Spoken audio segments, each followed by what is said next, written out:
Hello, undesirables and strugglers. Right here, all those people in Dusty Land. Your favorite struggle streamer, Color Genesis, is here tonight, bringing you the struggle stream extraordinaire. As our little tiny platform is struggling and growing, we still are having an impact. So, look, when you have topics like does the new black media help or hinder us? You know things are gonna get hot tonight. You know what's going down in Colorland. As you look at last night's show, was explosive. We had the one and only O'Shea Duke Jackson come on last night and state his case. Not really convincingly, but he stated his case. I give him credit for coming up here, having the balls to come up on the show and rumble with the College Genesis a little bit last night. It was really interesting. Some dialogue. So look, folks. Let me tell you something. You don't believe anything I say. I'm a serious person. I take this movement seriously. I take what I say on this platform seriously, and I take what people say seriously. Because that's the only way we're going to get any place in life. And I don't take on every struggle. I think a lot of Black America is full of foolishness and nonsense and everything and mediocrity. And the bottom line is, I hate mediocrity. I hate foolishness. I hate nonsense. That's one thing you can say about me. I hate foolishness. And I have a low threshold for bullshit.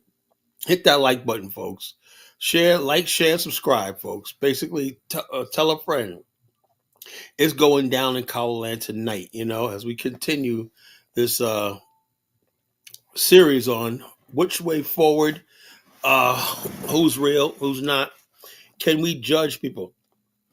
And right now, the last couple of days, I've been talking about uh, the uh, the the presence of social media. And like I said, my biggest mistake in life was not getting on a platform like YouTube 7 years ago when I had the chance, 2018, when I should have had the chance. I should have been spending the last 7 years building a platform, and I hope it's not too late. But I see that this movement, the Pan African movement, is all but destroyed by these people who got platforms, but they do not have any roots in the culture, in the Black nationalist Pan African culture that I came up under.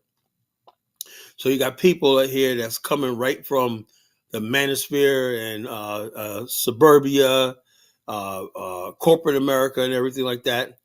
And because they want to make a few dollars in Africa, I think that qualifies them to be a spokesman for this great movement that so many of us have believed in and fought for and held it down for generations to one day see our people free and liberated and living the life that we want to be with dignity and respect. That's what the Black national movement.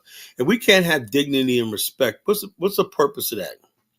What's the purpose of telling somebody all the time that your culture doesn't matter, and you're stupid, you don't know your language, you got to be renamed, all this stuff like this? What does that do for people? Greetings, classic man, whoever you are. So this is what we're talking about tonight.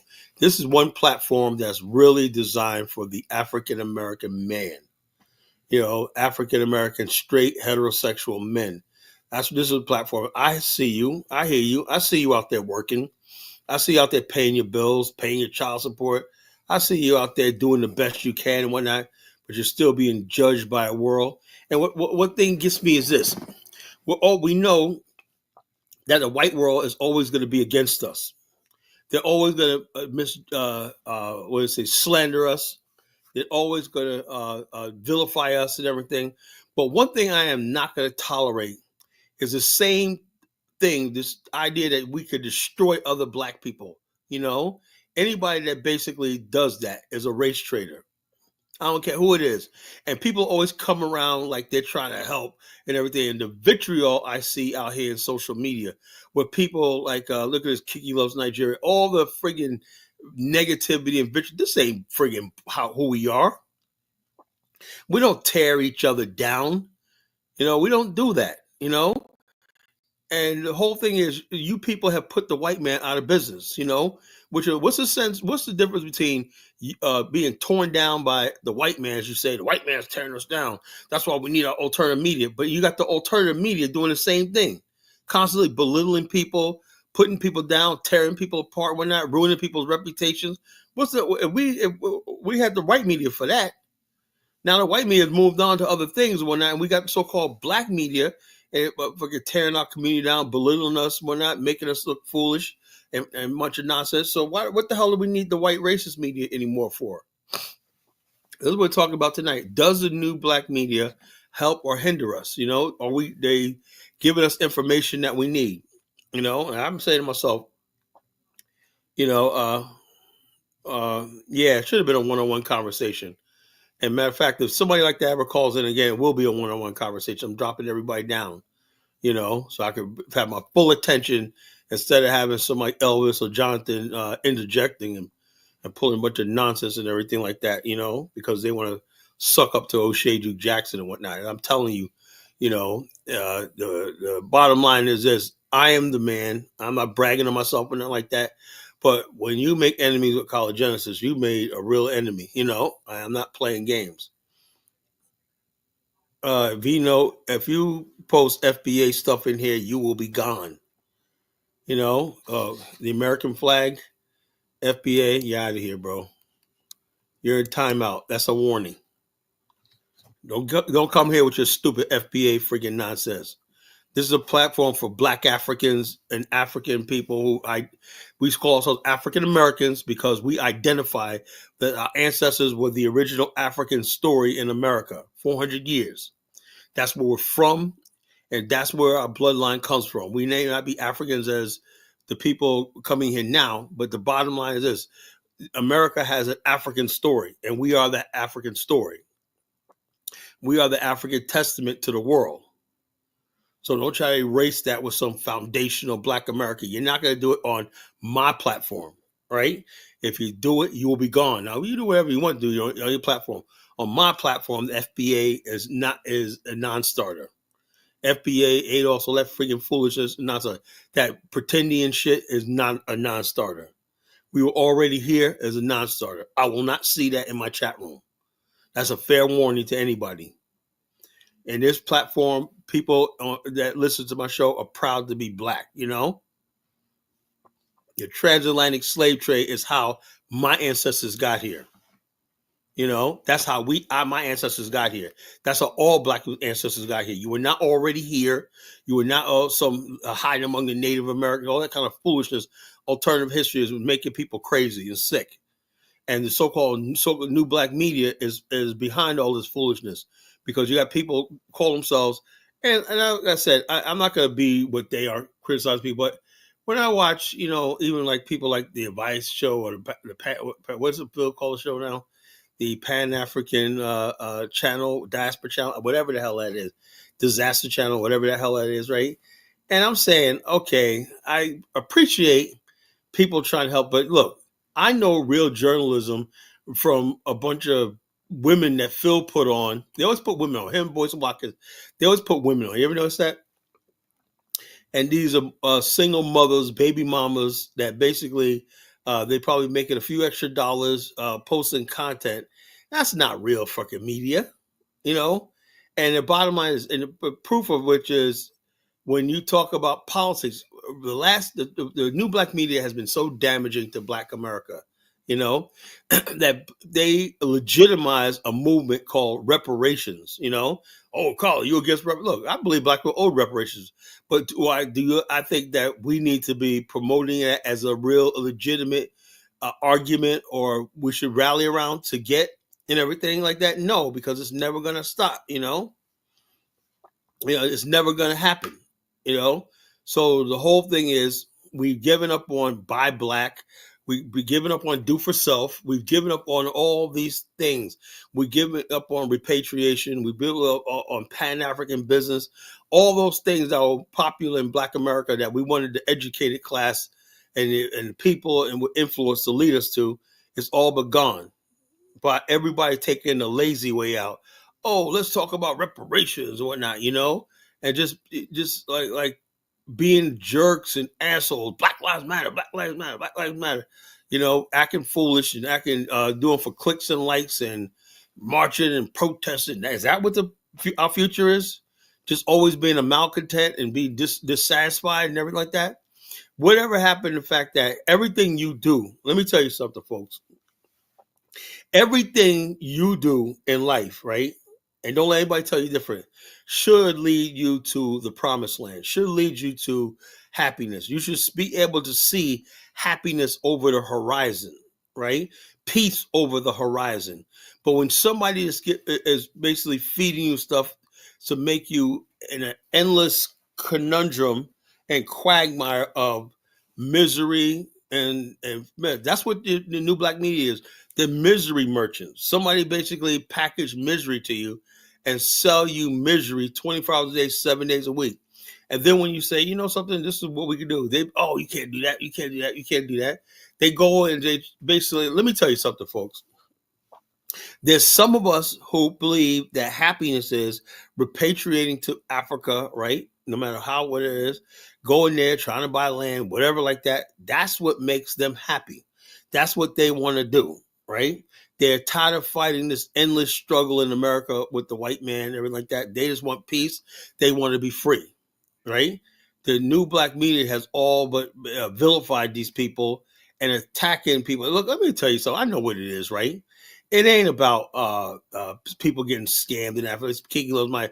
It's the fact that there's people who do not want to see other black people happy. If somebody goes there to Africa and they want to live in a commune, or you got a woman that might be older and she wants to, like a Stella got her group, let them be fucking happy, you know? What the hell's that got to do with you? You know, calling somebody a passport granny, call it kind of foolishness, or calling somebody a passport bro. If they want to be happy, they want to be happy. That's what they want to do. It's maybe not what I want to do, but the bottom line is this: who are you to tell somebody how their happiness should be? The new black media seems to be hell bent on keeping people misery, unhappy. Because the bottom line is this: if everything you say deals around disappointment and how white people view you, and constantly talking about them folks and white people there's a white boogeyman all over the place, and you're not talking about the blacks. Like, let me give you a perfect example. 2 weeks ago, there was a situation where two busloads of black people got together in a buy black and showed up at a new black grocery store at his opening, and basically put hundreds of dollars in there. They said a bus will rent like a trailway bus, you know, and two trailway buses and show up there. How come that story isn't being talked about and flooded all over the internet by the so-called new black media? Why? Because the new black media only want to show you a police shooting. They only want to show you George Floyd. They only want to show you the orange man, Donald Trump is this, blah, blah, blah, blah, blah. And so the bottom line is they're not reporting and showing the good things that's happening in Black America, record numbers of black kids graduating from college and everything. I said, I'm still waiting for somebody to talk about the success of young black entrepreneurs out here, and young black entrepreneurs out here, record numbers of starting businesses and being successful. Unlike the past generation, these young kids now opening businesses in nice restaurants and even nightclubs and everything in suburbia. Middle suburbia America is changing. You see a lot of black businesses opening up, servicing the general public and everything. Well, how come no one's talking about that? No one's talking about the success in Black America, the good things in Black America. Why we always focus on what white people did to us, or what Asians did to us, Hispanics did to us, or Asians and white people and Indians and everybody else? Everybody's out to get us and all this kind of stupid stuff. You know, how many black people don't have this and whatnot, you know, DEI. So the bottom line, everything is about misery. And misery loves company. So I don't see where the new black media is basically showcasing and showing the world. Because like I said, I have to apologize for in advance for when I was first got on social media. I found out about social media. I had a computer, but social media didn't get popular until like I didn't get on social media. When I first got on Windows 95. In 95, I wasn't really using a computer for that. I think I did email, and I went to some websites and whatnot, you know, good or bad, whatever, if you know what I mean. But I never got on the internet to communicate with people. Oh yeah, back in '95, what was it, '95 to 2000? I was using most of the computer for dating sites. I was on a lot of dating websites and everything, and trying to get females. And that's all I used the internet for, right? Then in 2005, I discovered social media. You know, when I discovered social media, I realized I could reach people and stuff like that. And the movement that I always wanted, right here, what you see, the colonization, I always wanted to do this, you know? So I said, wow, I'm going to be able to build a movement right here online, blogging, video blogs, all stuff like that. I can upload stuff, I can upload pictures. I was always fascinated about image making, how somebody could write an article. And I mastered the science of writing articles and using yeah, I was part of Black Planet. Yeah, I was in Black Planet. I was in all that, and so I was in all these black sites and whatnot, like black dating sites and whatnot. And I was like, I had a good time back then. But when 2005 came around, I basically discovered social media, and that's when I got serious about uh, this medium right here called social media. And I thought back then that if black people had the vision to record stuff and upload stuff, whatnot, we could see a side of Black America that the media don't want to show. Boy, was I wrong. Boy, was I wrong. But instead, over the last 20 years, all I've been seeing online is nothing but vile, filth, garbage, the very worst of Black America. Because black people, let me tell you something. Every day you go out there, you see black people doing normal things, walking the dog, taking the kids to soccer practice and all stuff like this. It's beautiful, right? Beautiful black life in America, right? I figured that would be on social media and we'd see a different side of Black America. I was wrong, right? It seems to me that there's an appetite for Black mediocrity, Black foolishness, and Black destruction, and Black, what's the word I'm looking for? Black, what's the word I'm looking for? Black confusion, you know? And so I'm saying to myself, uh, and then now people are building platforms on black confusion, black foolishness, black mediocrity, black gossip, and all this kind of friggin' nonsense and everything. And they're calling that new black media. And I'm just really disgusted about what I see now. Because it's sad that we don't have one major black news outlet like a Fox News or MSNBC that's around a black, because what would we base it on,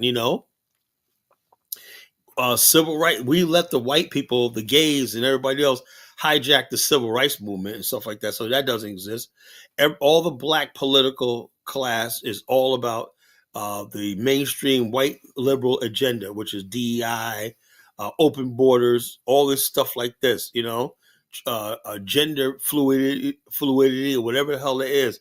We just pick up. So there's nothing to base black life around. Like, think of Ebony magazine, right? Where they went around showing you the beautiful side of black America, good, bad, and indifferent, right? Imagine Ebony magazine in news form, right? That's what I always dreamed about. A news outlet that would show black people and black America, the black America that we all know exists. But I was wrong. I was wrong. People have used social media to serve the worst side of Black America. Why do you think Black immigrants come over here and they have a negative view of us, right? Because they don't know us. Right? What was coming online for the last 20 years negative? The opinion of Black America has gone down in the last 20 years because of social media. So miss me with this new black media nonsense.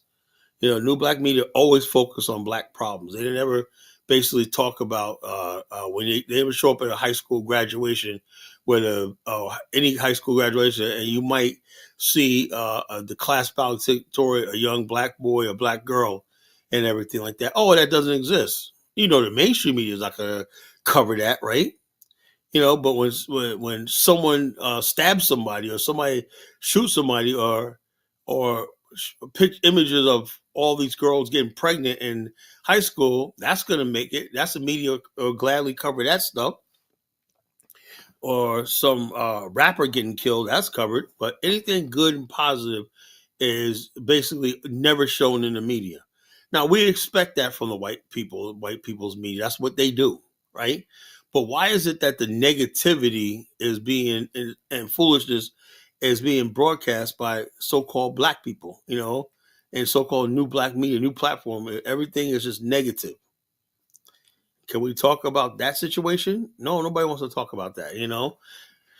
But when you're gonna keep listening to your Jason Blacks, your Tariq Nasheeds, and all these other people, your O'Shea Duke Jacksons, and all these other people that keep fooling out foolishness and nonsense and everything, and you people got an appetite for it, yeah.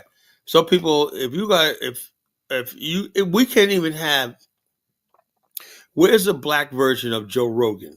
You know, there's 45 million black people in this country. How come there's not one podcaster with a solid 10 million audience? Why is that? Everybody you might have people that have 300,000 followers and maybe even a million, but the whole thing is, you do not have any sort of massive audience, because there's this shows you what I'm talking about. Majority of black people get their news still from the mainstream. They don't trust black media.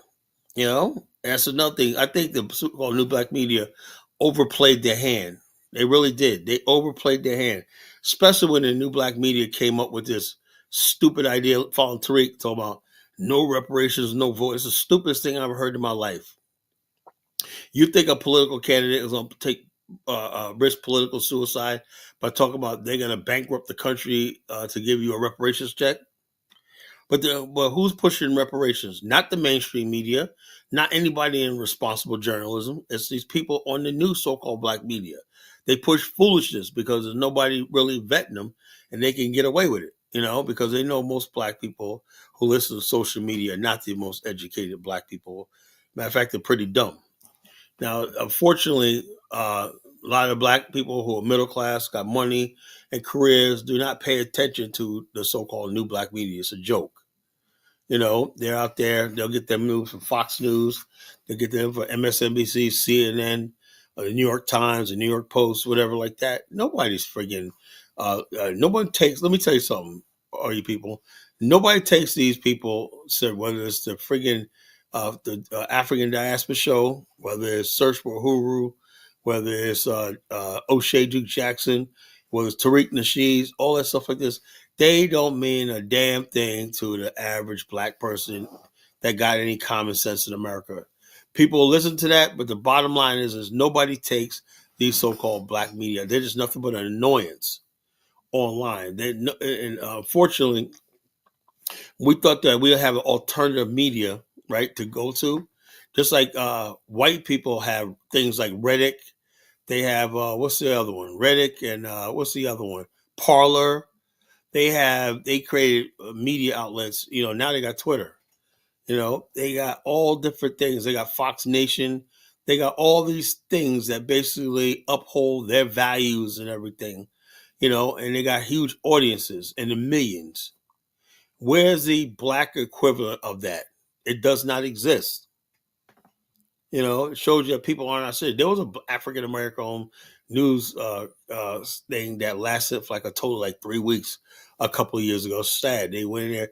But when they talk about black media and say, okay, you got to have a political view, right? Are you conservative, liberal? It's be the same thing. You really have nothing to talk about, as far as politically. If you're just going to repeat white liberal talking points and whatnot, you might as well just get a job like Jonathan Capehart with MSNBC. What's the sense, If you're going to talk conservative stuff, why not get a job like Jason Whitlock, and go on Fox and whatever, ESPN, whatever the hell that is, right? There's no basically major media outlet that has the African American, particularly male perspective, that what do we care? Because what do we care about? Well, listen to this podcast, College Nation. We get an idea of what black men think, right? People basically don't understand something. I don't cover a lot of topics because I don't think that's important to us. I think I cover the type of talk I talk about is what people are talking about in Black America, right? We are talking about nationalism and nation building. We are talking about repatriation. We are talking about other things. We're talking about education. We're talking about buy black, do for self and all stuff like this. We are talking about our history. We're also talking about our relationship with other groups of people and stuff like that. Black America is dynamic. We do want to preserve our culture. We are concerned about crime in our community. Whenever we talk about that, people think Black America don't care about crime. That's a lie. I expect that from the mainstream media. Black America do a lot. Like you got the New Era Detroit. Nobody covers them. Nobody covers them because according to the mainstream media, black people men sit around, let the gangbangers take over, and we don't friggin' defend our community or protect our women. That's a lie. I expect that from the mainstream media, right? But when you have somebody like Osage Jackson attacks Detroit, New Era Detroit, and whatnot, it's like, dude, why are you using your platform to try to attack and do backhanded comments against somebody out there who's putting in work and doing good in our community? We should be showcasing people like that, even if you don't agree with them, and say these brothers are doing good. It's like, I don't really care for the Hebrew Israelites, but if I see a bunch of black men who clean themselves up and believe in something other than running the streets and acting a fool, I'm going to basically, if I'm not supporting them outright, I'm not going to disparage them and whatnot, It's like if I see somebody making a real attempt to actually repatriate to Africa and stuff like that, or trying to invest in Africa, maybe not, you learn from your mistakes, They may make mistakes along the way and everything like that. But I'm going to give them the benefit of the doubt, And so they're until I prove it otherwise. But it seems like people are waiting for people to fall and constantly mocking people and stuff like that. And I'm saying to myself, if what do we need you for? If the white man, the white man, when we talk about the Black nationalist movement or the repatriation movement, or even tourism and doing business in Africa, right? We know white, Chinese, and all those other people don't want us doing that, right? We know that. So they're always going to be quick to friggin' point out the faults and everything like that, or make it seem like everybody's scamming. You expect that from the white man. You expect that from the Lebanese or Chinese or whoever else is trying to exploit Africa, right? But when you got so-called one of your own friggin' spreading misinformation about people, trying to discourage people from going to the continent, or not taking a risk, like, damn, I had an idea to do something, but damn, I don't want Osage Jackson coming at me, calling me a scammer and everything like that. Right, that's sad.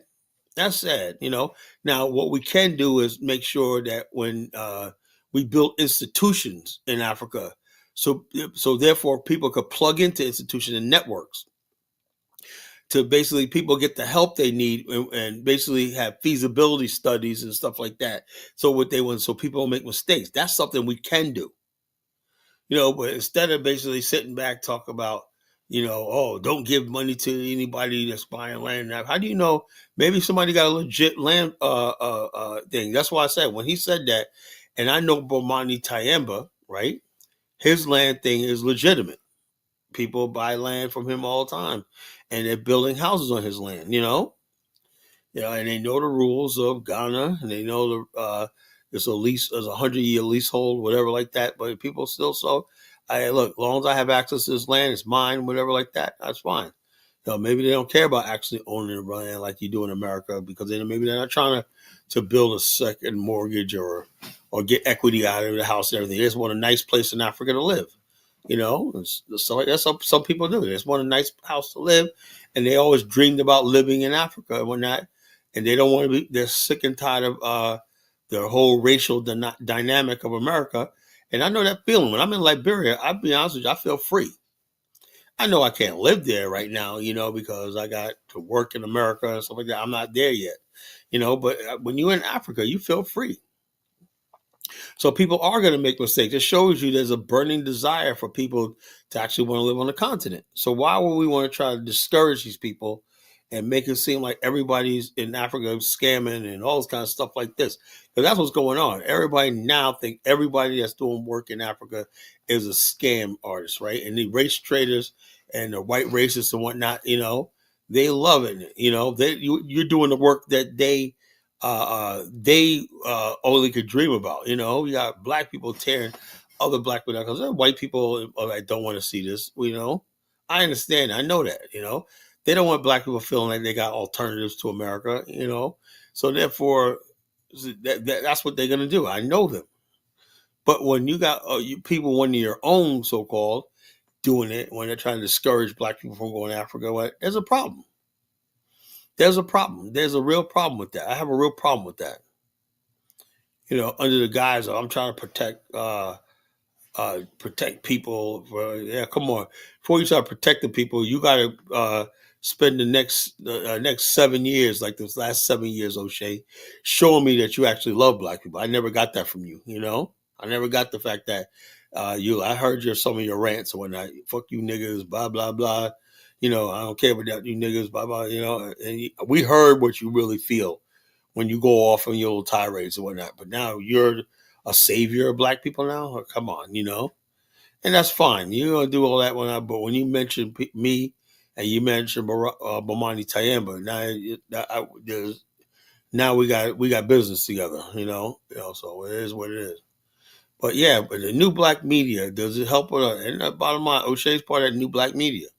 You know, they think they're big helping black us and whatnot. They think they're doing something, but they're not. You know, all they're doing is misleading people, you know, giving us no information, you know, no information whatsoever.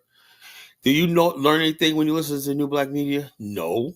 You know, all they do is just basically comment on what you see in the mainstream media and get their little thing. So, dude, if you're a media, you're supposed to be giving us stuff I can't find in the mainstream media. You know, uh, uh, there's a black investment group, you know, going to Liberia, Ghana, Nigeria, stuff like that. That would be news. That should be news, right? But let's say maybe CNN will cover it. You know, CNN's not going to cover it. Maybe Fox News will cover it. You know, definitely they're not going to cover it, right? But hey, we got new black media, right? How come they're not reporting on the success of black people in Africa? You know, the people who successfully transitioned over there, the people who managed against the odds to build successful business. Like you got a lot of people in Ghana, black people in Ghana, who are really successful in Ghana right now. You know, because they went on tours with Mamani years ago. Now they're in Ghana, living, doing good. How come those people aren't interviewed? You know, how come no one talks about them? The email. Why no one's talking about them? You know, is everything in Africa according to Kiki Loves Nigeria? Everybody's a scam. Everybody's doing this. You know, so this is what it is. This is what new black media is. It's all about negativity, you know, and foolishness and jealousy and envy and cutthroat. You know, it's like I said, I've never seen anything like this in my life. I always thought, yeah, black people, once we got internet and stuff like that, we're gonna come together and build stuff. We're gonna work with each other.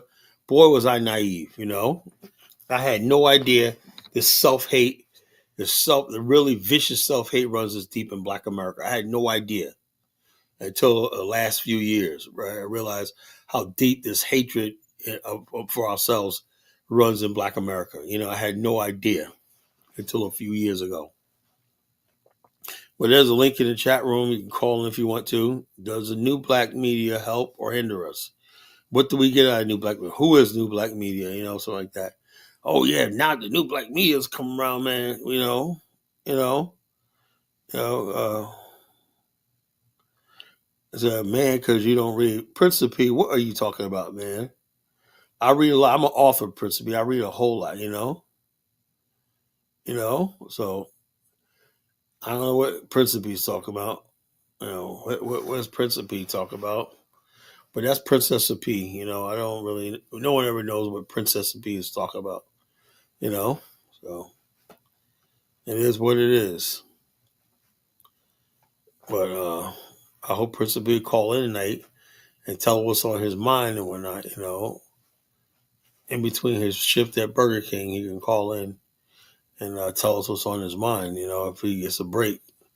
Principally, if you get a break, man, you know,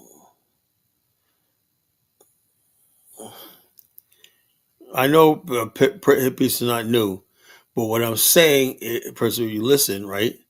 I'm saying the new black media does not cover Black America. We're supposed to, you know. You know, so I don't know what Principe is talking about. I know all that Principe. Yeah, hit pieces are not new, but the whole thing is when white people do hit pieces on us, we expect that. I mean, back in the '90s, right? The media was attacking Farrakhan, attacked the Main Man March, and whatnot. They attacked Al Sharpton, they attacked everybody. It was just basically out after Black America, right? So basically, we hated the mainstream media. We thought it was racist, blah blah blah. Your media is anti-black and everything. But damn, nowadays, you see like this. What is your vision? I just told you my vision. I want a real black-owned broadcast channel, right? And in order for it to be black-owned broadcast channel, it has to talk about black issues. The black issues can't always be around poverty, suffering, and misery. That's what white people want to see. We have a black life in America, right? That's beyond suffering and everything like that. We have black people who have ideas, thoughts, and opinions, and we have lives in Principe. We believe in liberty. We believe in freedom. We believe all these things, justice, and we believe in families and all the stuff like this. Black life in America is not showcased. That's what we want. We want our values reinforced, right, through media and stuff like that. Black America, basically, black men in this country. When I was growing up, Principe, black men had something to say to the world, right? I remember my pastor used to get up and say, "Yeah, that's the way the world is." They wouldn't just talk about black people; they'll talk about the things they saw in the world, yeah, President Carter, when I was a kid, President Reagan this and President Carter this. They had definite opinions about the world. So black people always had opinions about how the world works, how America works, and stuff like that. We said black people were very critical of the growing well, so where I'm trying to use the growing degeneracy in America. Particularly in the black church and whatnot. I remember my Aunt Ruth said, God created Adam and Eve and not Adam and Steve, right? But when you look at the media right now, you would think black people are the most liberal people. Black people in America are very conservative, right? And the whole thing is, I can't start. I'm not a media person. I'm not a journalist. I'm not a journalist. I'm not a journalist. That's not my job. I'm just a blogger, a vlogger, and an internet personality. I'm not a media. The media's job is to basically talk about the news, right? There's a lot of things in Black America beyond a shooting in a nightclub or foolishness that you see every time. Black America is much more than that. There are people doing big things in Black America that basically never get showcased. As we want real news. We want people out there in the streets and the communities and whatnot talk about what Black America is really all about. Back in the days, black girls inner cities used to have things like the double dutch thing, and we used to have some sort of black media in America at one time, but they got rid of all that. Black media. We used to have black owned local television stations. We used to have black owned radio stations. We used to have all that at one time. And back then when we had black media, they cared about what went over the air to our people. They before they put out a record or something like that, they knew what was good and conducive for the black audience. We had gatekeepers in our community. The media is a gatekeeper. When you look at the media, you get they say life imitates art. That's true. So in other words, the media could crash image making of Black America that people want to follow. But if you put everything you see in media is the ghetto, the thugs, the criminal, and hip hop and all stuff like that, that's the way people are going to behave. But if you show black people as a balanced community where you got professionals, you got people who are blue collar and all these people who do normal things, everything, if you see that reinforced every day in your mind, you're going to act a certain way. You're not going to believe negative about your own people, you know? So it is what it is.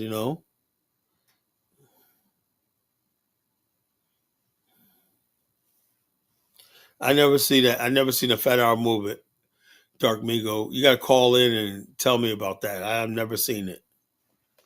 I never seen it.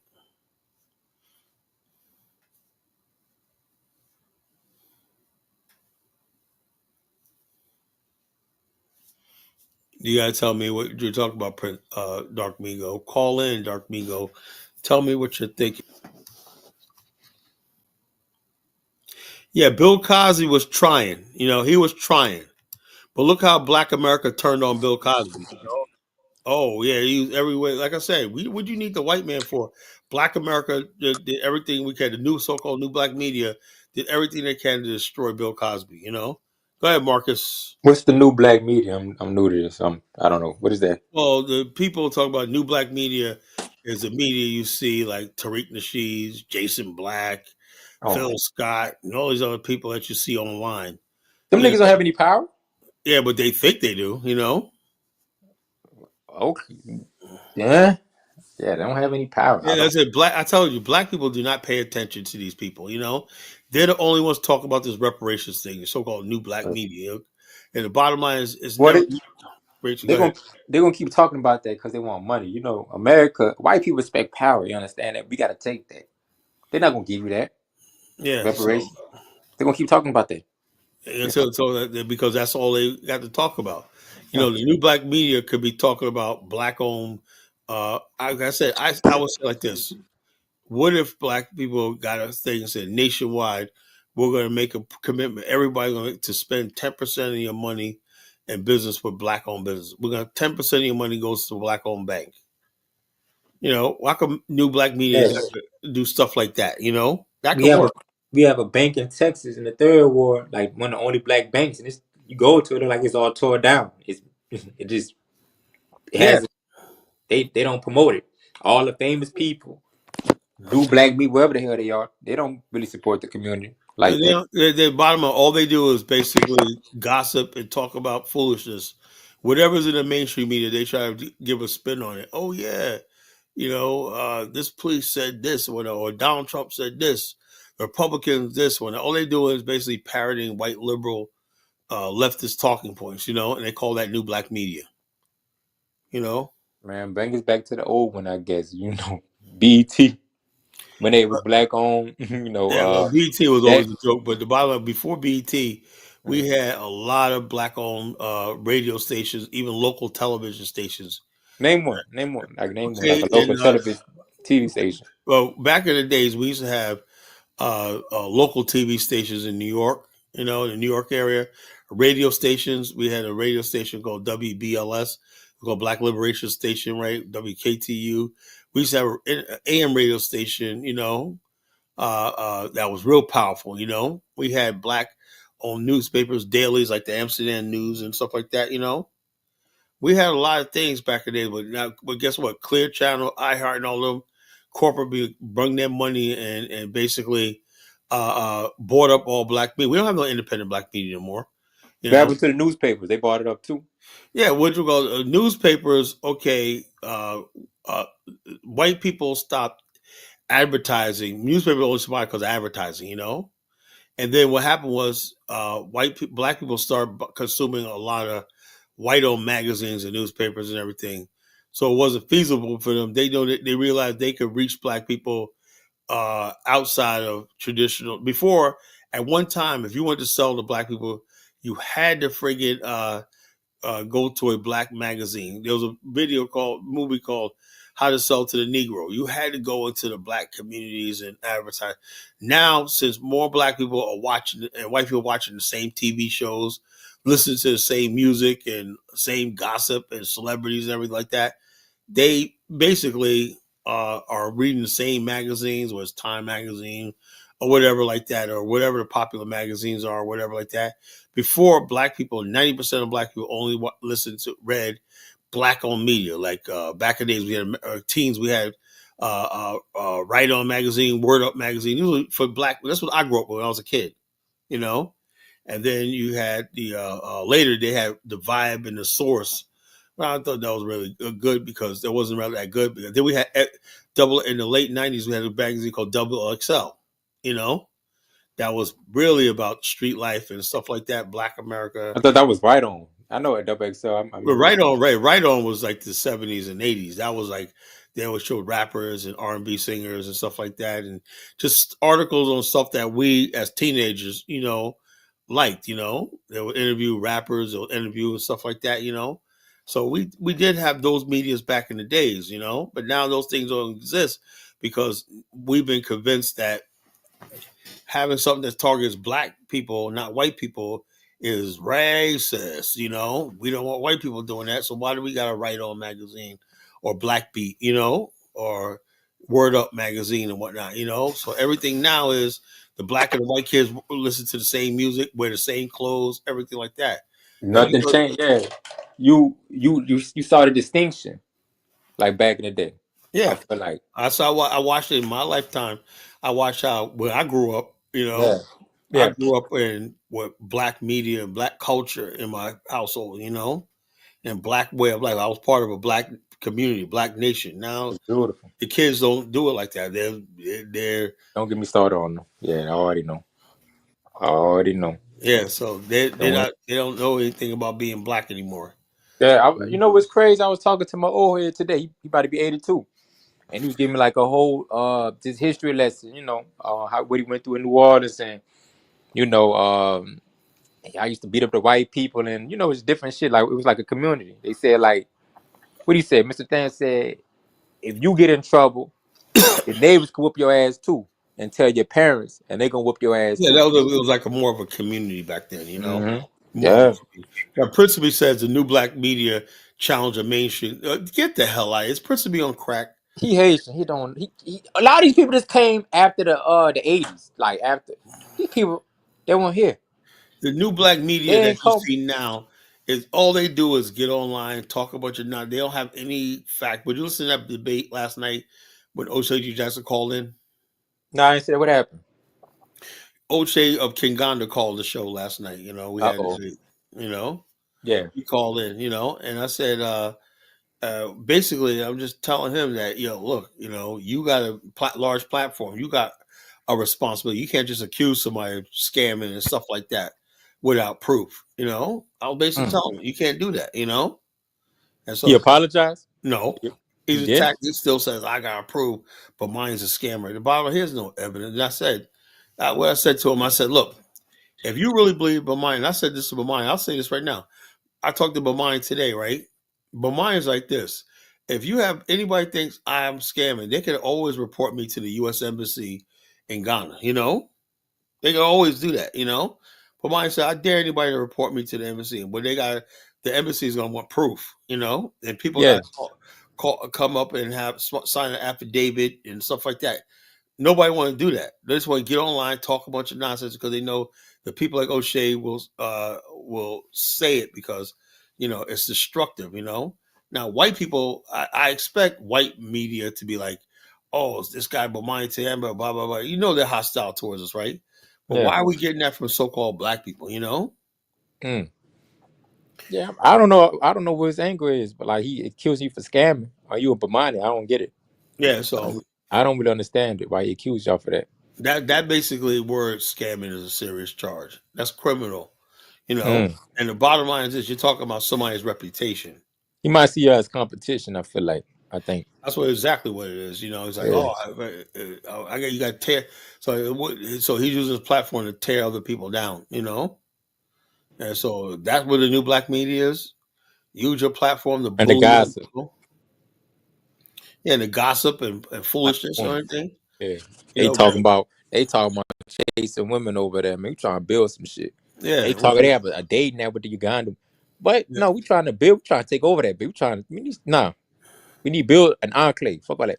yeah. They We talking need about dating. factories. We need industries. We need all these things like Yeah. that. That's what I thought when he did Kanganda. That's what I thought I was going to see. I was going to see Same. all that black people doing business, so like not but people sitting around Dating shows. talking about relationships and shit like that, gossip. That's what women do. Yeah. Talking about dating shows on there. Damn. Yeah, foolishness, whatnot. We're You dating gonna this. leave? You gonna leave America? Talk about dating? You gonna bring dating shows to Africa, to Yeah, Uganda?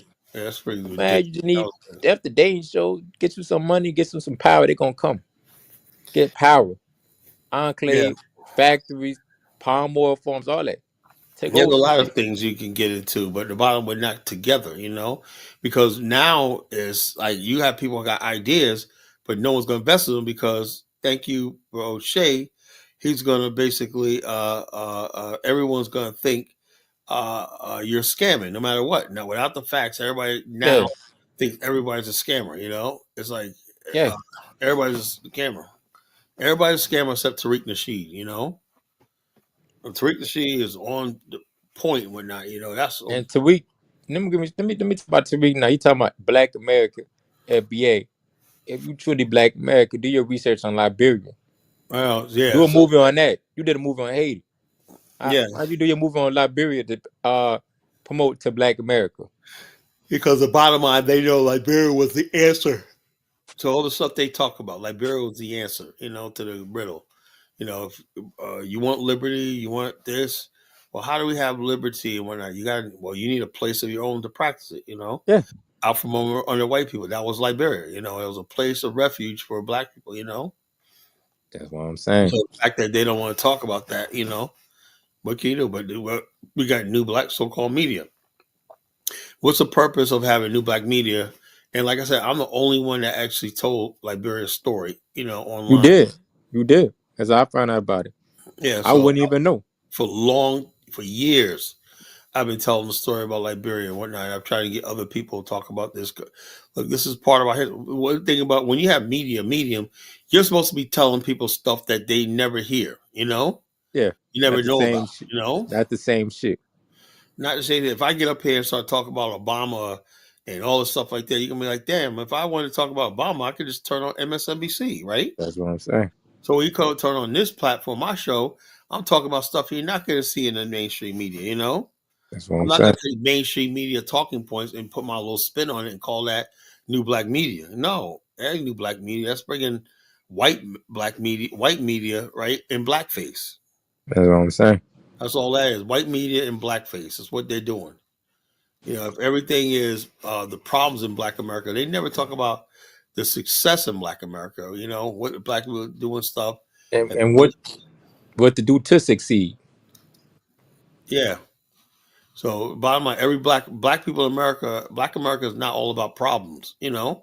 You know. So what about the good things that happen in Black America every day? When not that's we know the white man's not going to report on that, right? You Facts. know, white people are not going to report on the record number of black kids graduating from college right now. We have record number Facts. of college graduates. You know, why is that the so-called new black media can't talk about that? Facts. Facts. So Dave, what's going on, brother? Good evening, Kyla. Good evening, Marcus. What's up, man? Yeah, of course, Kyla. They can't put positive messages out no Yeah, more. Kyla, it's going to empower us. You know, yeah.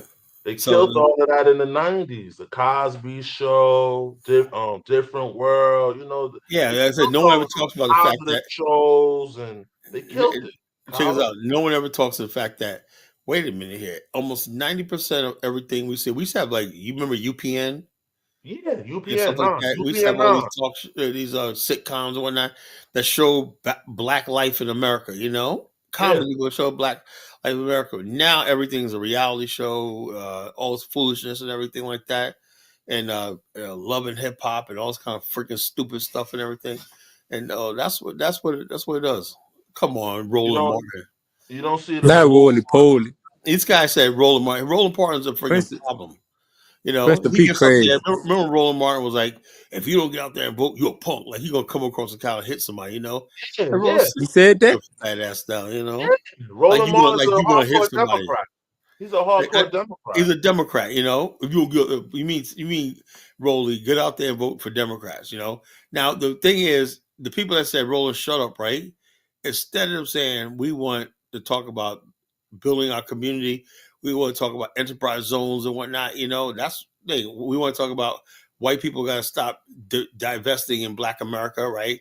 If we're buying stuff, products, whatnot, we want some of those things manufacture or warehouse in our areas where we can have jobs, and a tax base. Who is Henry? Henry, who are I have you, no Henry? idea, but he's about to get out of here. Who, yeah, ban him. Colin would be happy O'Shea was only telling Yeah, him. ban his ass. I don't like. Oh, he's a freaking African. He's one of these. He's a Afro dumbass disciple. Look, check this out, Henry. We gonna come back to Liberia. We gonna build it up. That's what we about to do. Yeah, That's the we're gonna main do thing. that shit. Yes. You know. Say The last something thing I'll too, do on this Kyla. earth, I Kyla, want to I make sure want to that happens. say something too, man, about Liberia, man. God rest William R. Talbot, man. Today's the day, April 12th. He got assassinated 45 years ago. God rest his Mm-hmm. soul. Right. He was a R.I.P. real, he was a real, he don't get the acclimates as Garvey and none of them, but he was a Well, check real this out. Check visionary, this out. You know, I was reading you today, know? Dave. I was reading today, Yeah. Dave. I was reading how the people in Liberia saw the even people in surrounding countries in Africa saw Samuel Doe as liberators. Mm-hmm. And so when Elvis talking about, oh no, look, you see how he lies? Oh, we didn't think this coup was necessary. Elvis was a fucking liar. That was they were so happy when that coup happened. They Who the finally, who Celebrated. the tribal people? But yeah, it But Why? was Kyla, right celebrated. now, people are regretting. People are regretting, Kyla. It's like, Yeah, they're like, well, what the hell do we do when I? So yeah, now, but it's too it's late, man. They basically they too had no late. idea. The whole country spiraled out of control. That's what happened. There was no civil war. There was an uncivil war where people just at chaos and everything. Like people just killing each other. One minute this person's your ally, and next minute, somebody stole a loaf of bread. Next thing you know, you're shooting at each other. It was something never seen in human history. A whole It's continent. crazy.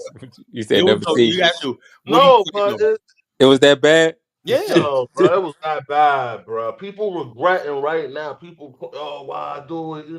People regretting, bro, because there's more suffering, there's more poverty. yeah, Dave, like, so yeah. Dave, what are you American? Elvis, people had no, they're not, man. No, my mom, she's a native woman, but she was raised by the Congo people and things like that. Your So dad? How about your dad? now my father African American, man. He from Like, Harlem. My pop's from Harlem. he from Harlem, Harlem Hellfire. Yes, indeed. So, you know what I mean? Like, Yeah. it's just spiraled out. Everybody's regretting. Everybody's regretting, man. So, You know, is there he was any a way, yeah. any I'm a way to fix sellout, this? Principally. Thank you, Principally. I'm a sellout. Yeah. What you say, bro? Is there any way to fix this, Jeremy? Like, I mean, I I mean, I mean, mean, The only, hold on. I'll Let- say for this: the only me, for chance me, Well, Liberia no, has. no, no, no, not call it. There's a way to fix it. You got to give the power back to the Congo man. You got to Well, give it or back. I would say like this: we basically Black America, right, and the yes, so-called American Liberians need to unapologetically unite, right, and start yeah, building new communities, investments. We should have a we stock need that. exchange. We should have our own banks and everything like that, credit Yeah, services, Yeah, medical centers and whatnot, and just work on really, building our own infrastructure in Liberia. And yeah, let the really, government take care of the really, native people really, and stuff like because that. I feel really, if like they could do, really, if they could do some reconciliation, but I don't know if that's gonna happen. I don't know Yeah, if well, how that's. you get reconciliation but when they look, go? They every time you look around, they always celebrating Samuel Doe. Like, look, I almost kicked our tour guide off the tour last year. And a nice guy, but the bottom line is, the dude was basically trying to celebrate Samuel. I look, dude, man, and that I said, look, he actually said Samuel Doe built the SK Stadium, and I had to correct him. He didn't build that stadium. You know, No, it wasn't built. He didn't that build that. stadium was built in 1976. He put his name on it. They act like he did something. Like he Act like did. he So that's did what they Samuel do. Doe was Congo, or was he? What No, was he he? was a native man, All right, okay. and so they see him as a liberator to this day, right? Liberator what? Well, the bottom line, because Shit. the bottom line, when you got people, look, when you have people who have such low self esteem, and that's what's dangerous about Africa, right? And I'm telling you right now, the only whether it's Ghana, Liberia, and everything, something has to be done about extreme poverty in these countries. Until you do something like that, right, where you got hope. But the whole thing is, the governments of these countries are not set up to help the people. They're only set up to enrich themselves, and they figure that the people, oh yeah, whatever. They're so dismissive of the people, right? And you got young. Let me tell you something. You got young men who know they're gonna go into old men. Like let me say, before you look around, you're 28. 20 years slip by. Next thing you know, you're 48. You got gray hair. Shit. You ain't lying. And the bottom line, you're still doing the same thing. Doing odd jobs, handyman work, or call a boy. But I'm. Doe ain't find, but Kyla, Doe didn't find a way to liberate them from the poverty. No, You I know, got it. I got a So the bottom friend. line is this: they say they feel like they're liberated from the American Liberian rule. It need to be like a They're liberated manifest. from poverty. They got extreme poverty right now. You know. They need like a manifest destiny for Black America then, because I looked at the stats. They say 57% of Black American men don't have any kids. Why not? A lot of them, some of them move to Liberia and build some Well, the shit bottom up. line is, look, hold on, look, if there's a large number of Liberian women, they would love to have brothers from America. Come there, marry them, and stuff like that. Yeah, that would be a match And made start a in new heaven. community. For real. Yeah, Okay. so yeah, Liberian women love African American men. You know, Mm. my wife's Liberian. You know, and these Yes, women indeed. over there, they love black men, black American men. I don't, they don't really care about Liberian men. They care about Damn shit. That's what Why? they love, man. I mean, they love their Lord. Liberian man, but the bottom line, the average Liberian man, he wants to have several different girlfriends, wives, and stuff like that. And it's okay for a Liberian man to basically not have. Oh man, here's Elvis, man, get out of here. He ain't come up here tonight. I don't have Elvis up here tonight.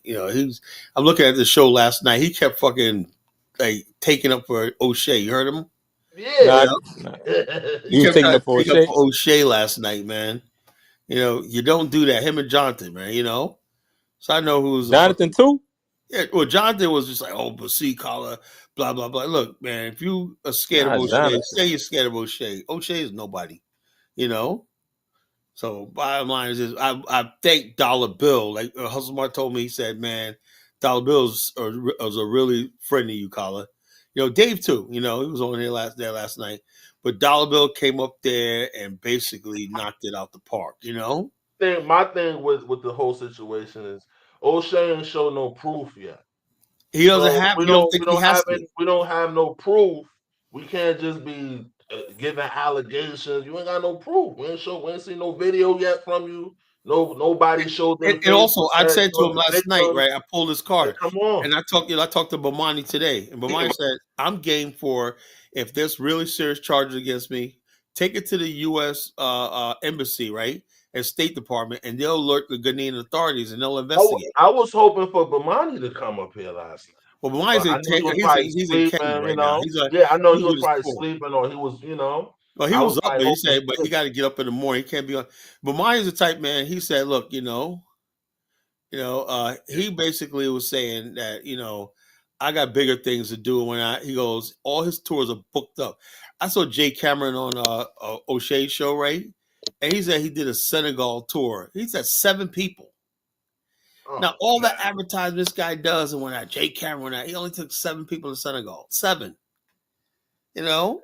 But Monty, we got 30 and 40 people, And O'Shea somebody he's gonna get into tourism. Does he understand how hard that shit is? I couldn't do it. I just did a tour with Bomani, and I was basically like, "Damn, man, I can't do this. I couldn't do this for a living, brother." Yeah, I was just in awe about how he works, man. This guy is so fucking strong. He is so freaking strong in what he does and everything like that, down to the last T when how we get on the bus. Everything just flows like military style.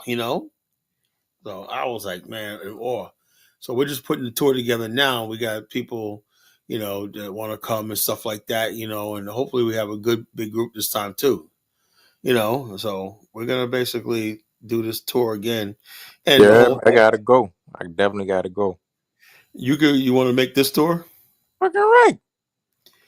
All right, man. Well, you inbox me your information, Hold on. Give me hold on.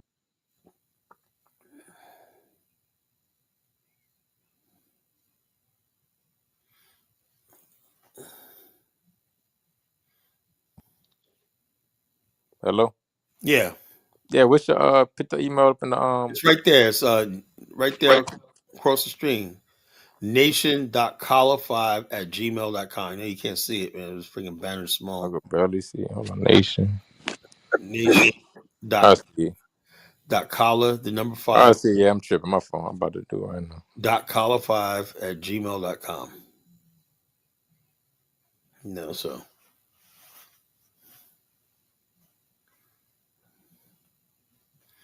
yeah, so the new black media basically just dropped the friggin' ball on everything. I mean, you can't just keep talking about racism, white supremacy, and basically just make it seem like black people are just hopeless and we're just reactionary to everything like that. We can't, can't be living like that. Let me get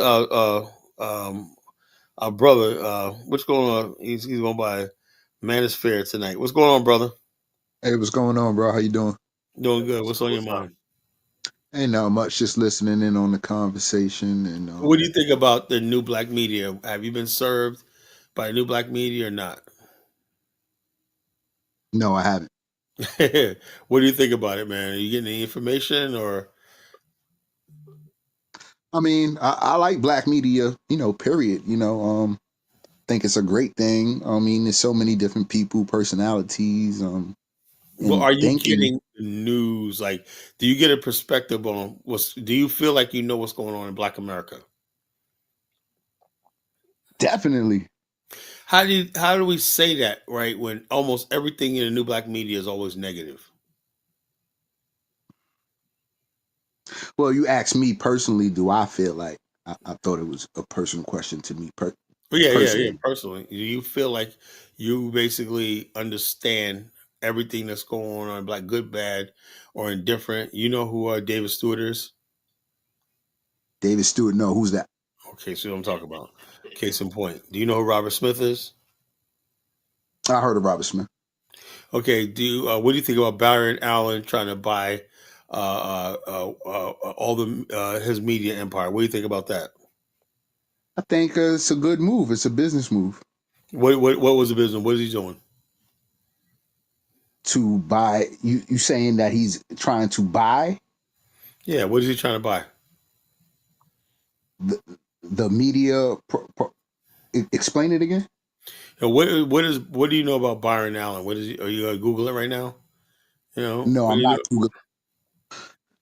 What do you know about Byron Allen and what he's doing? He was a comedian. He's a businessman. Right. Point I'm trying to make is the fact that he's making major moves in the media and stuff like that, right? Major moves, and I think black people should have an opinion on that. What do you think about Robert Smith giving $40 million to Morehouse? I think that's incredible. I think it's incredible. I mean, congrats to Morehouse and those who attend. All right. See, the thing is, this is what I'm talking about. There's a lot of stuff going on in Black America, right? Everyone right now should have a strong knowledge and opinion on what's going on in major things. I think in Black America, you know, and so the mainstream media is not going to cover our community, right? I played the top 20 Black businesses in America, right? That video, and Black people are like, I never knew this, I never knew this. To make my point, I don't know what bore you guys playing that video, but 20 top black people are doing everything from heavy industry, everything, black owned businesses on that. Do you know about that, brother? Yeah, I know that black people are well represented in all forms of industry, and Okay, what industries do you know about? I mean anything that's going on in the private sectors and the Yeah, you're blue talking collar. generality. But what I'm saying is Yeah, this though. If I play the top black businesses in America, do you know the steel? We have steel companies. We have car manufacturing part companies. We have all kinds of the largest black female businesses. Black owned female from California. She has a human resource businesses that's worth like $3 or $4 billion a year. But the right. thing is, I, though, the black media does not talk about that. They mm, don't talk about world media. That's what David Stewart. They don't talk about that. They don't talk about all the things. The largest Coke distributor in America is a black man out of Florida, right? Got a $1 billion enterprise distributing and manufacturing Coca Cola.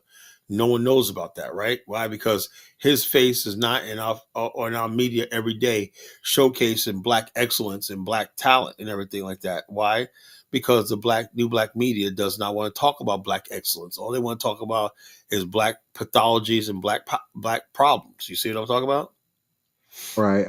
I think it's guys like Boyce Watkins and different guys that talk about black excellence, black wealth, and different Yeah, things. they are right, but they never mention all the stuff like that. You look Oh, at the guy Boyce that's Watkins, he saying basically is always talking like doom and gloom as far as Black America. You know what I'm saying, Dave? Yeah, he's like doom and gloom, but then he trying to sell a doom and gloom so you can buy some of his stuff. Yeah, by So his buy some of his multi-level courses to marketing get stuff, out of his the doom course. and gloom. I To have get never out of seen anybody buy one of those courses, and people be having like Tony Robbins course sitting in a closet, Amway sitting in a closet. I mean, I used to have a cousin, my big cousin Al. He was like that. Every few months, he had something new.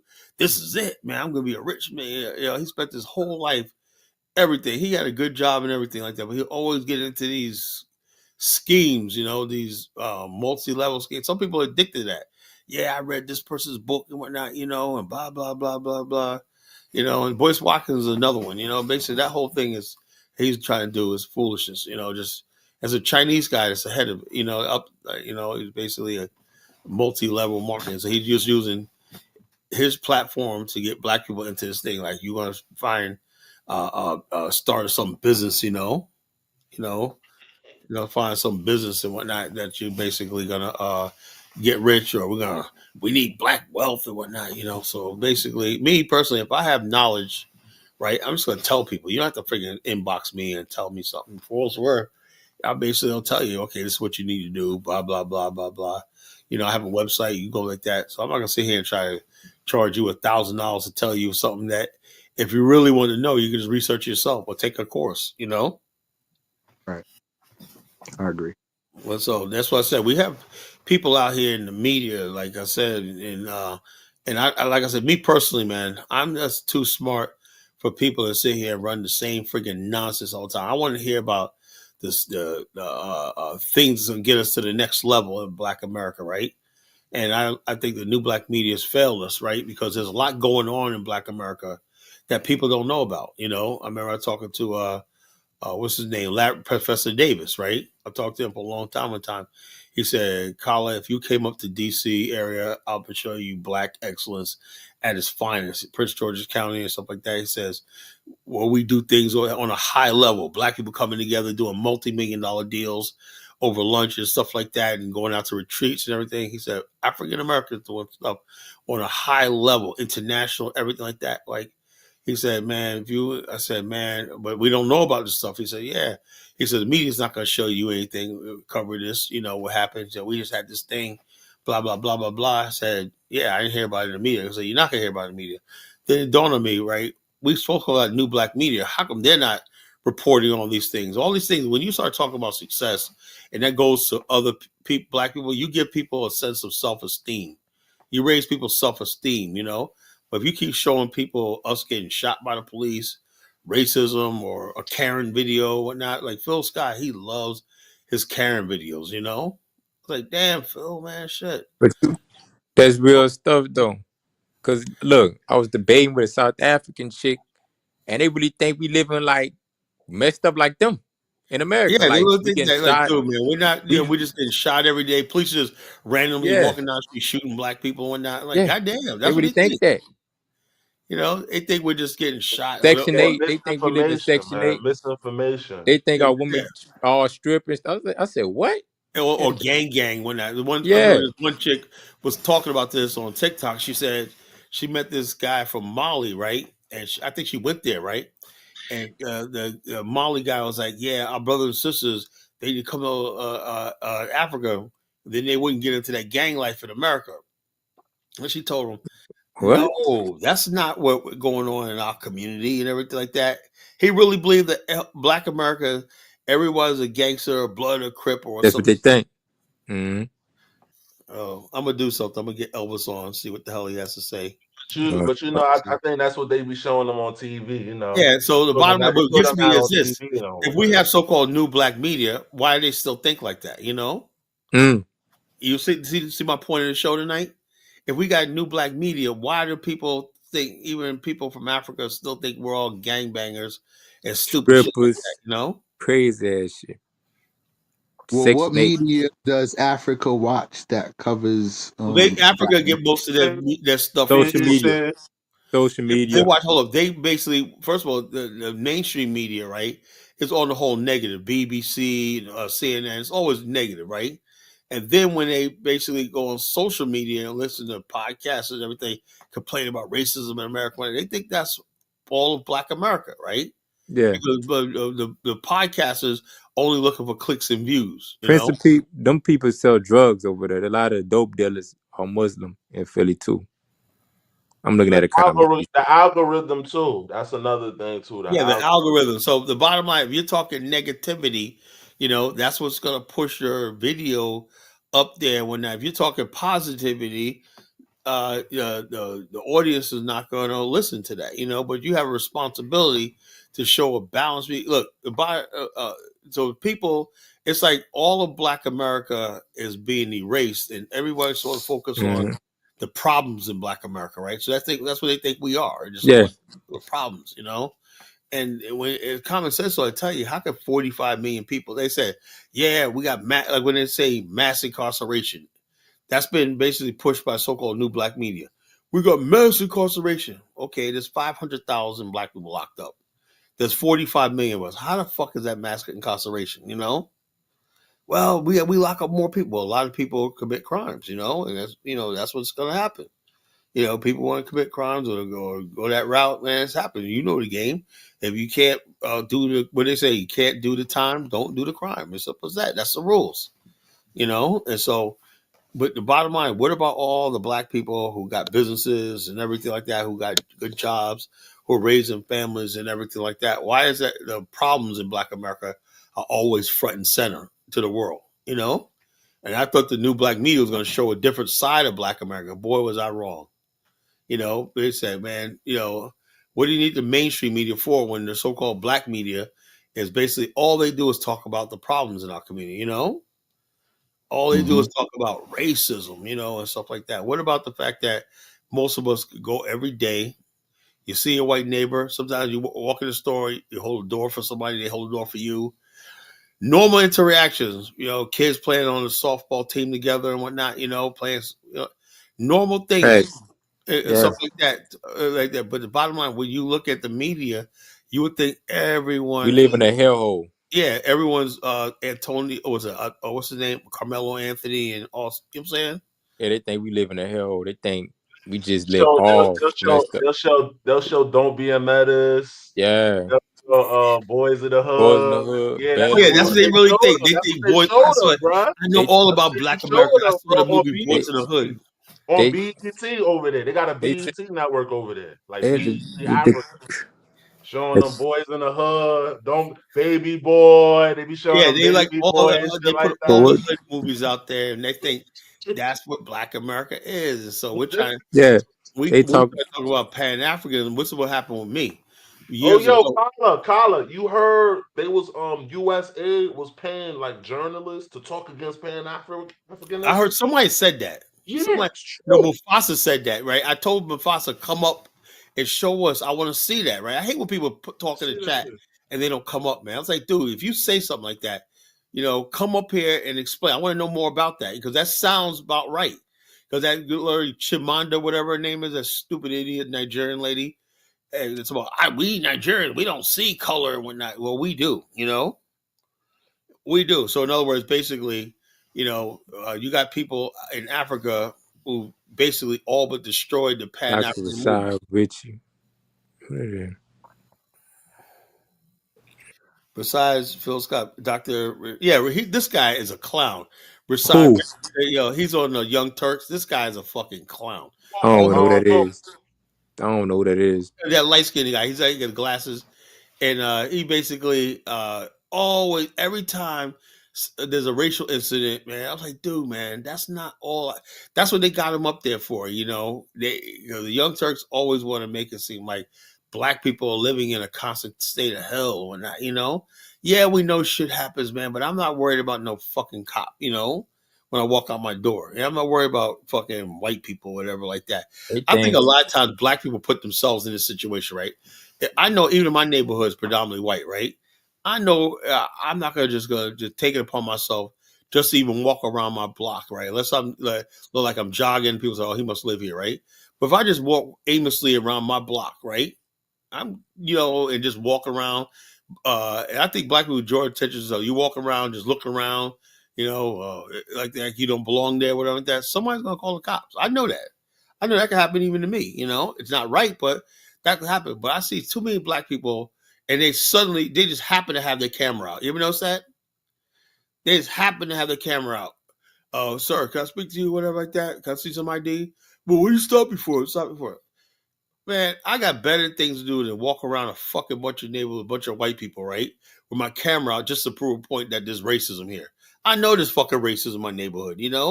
Shit, I know that shit. So what the fuck I gotta walk around my neighborhood with a camera for up and down a block 10 times to get their attention and so they call the police and I make a point that the cops are racist and I'm racist when you got too many black people who love that shit. And you want to go viral and whatnot. The man broke by, he was walking around.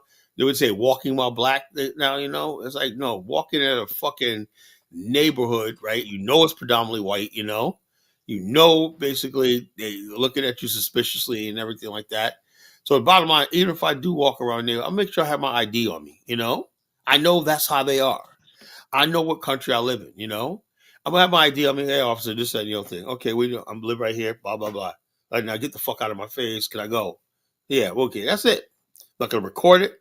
I'm not gonna go home and say, look what happened to me today and whatnot. This is what I'm talking about, the so-called new black media. That's what the new black media recording fucking a Karen fucking you cut off and you get into it with a parking lot where Karen was saying this. Look, man, I got better fucking things to do than fucking argue with white people. Phil Scott, I'm kind of disappointed in Phil Scott, man. I was expecting him to do better. He Yeah, does a lot of Karen videos too. yeah. That's all A he lot of does. Karen. Dude, Phil is like a big. He's a misery merchant. He's one big. He ain't ready for prime time, man. He's like, him and O'Shea, they're not ready for prime time. All they do is purport negativity and misery in black life. That's all the fuck they do.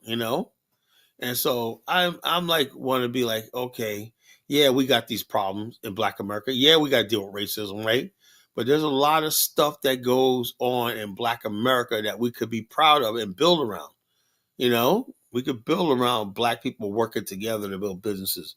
We could build around Black people who are doing tours to their mother continent and stuff like that. Something we could build around. Why tear that down? So that's what I'm talking about. The new black media, they're not helping us. They're hindering us. And we got to basically demand more balanced view of ourselves. Because you expect negativity from the white media, you expect that. I've been doing it my life. But I thought, years ago, 20 years ago, I thought, man, we're finally going to be able to see an image of ourselves and whatnot that's positive. They're going to see we're not all thugs. We're not all this. We're not. Boy, was I wrong. You see A year Sexy later, Red, it's worse. no, I'm going way back. A year later, a thing called World Star Hip Hop came out.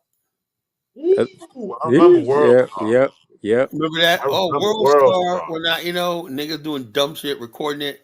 No, World Star got famous because people used to punch each other and then just Yeah, say yeah. World People Star and it fighting and just shit go like that. viral. Yeah, World Star. go And viral. every That's time how they they got do, their I think you name. get paid off a viral video. I said, this was the most destructive thing. And then it's gotten worse. So after that would die out, it's gotten worse. TikTok and whatnot. People, the more stupid, ignorant you are, if you basically just happen to catch a fight and something like that, you go to TikTok, put it up there. Next thing you know, you got 1 million views and whatnot, and you just can't, look. So the bottom line is this: the most destructive part of Black life is finding stuff on the media, and they wonder why people have a negative image of us.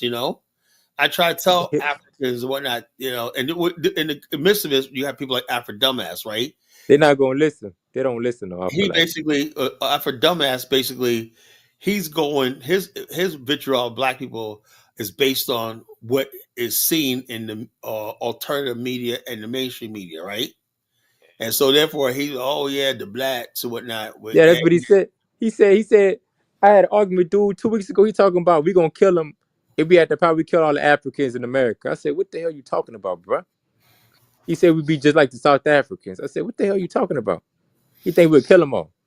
I mean, Yeah, that's but look, crazy. bottom line, That's crazy. there's never been Yeah, any recorded instances of African Americans yeah. attacking Black What the? immigrants. Never one It's time. crazy. There's never been any Also, there's never been any politically motivated violence in Black America.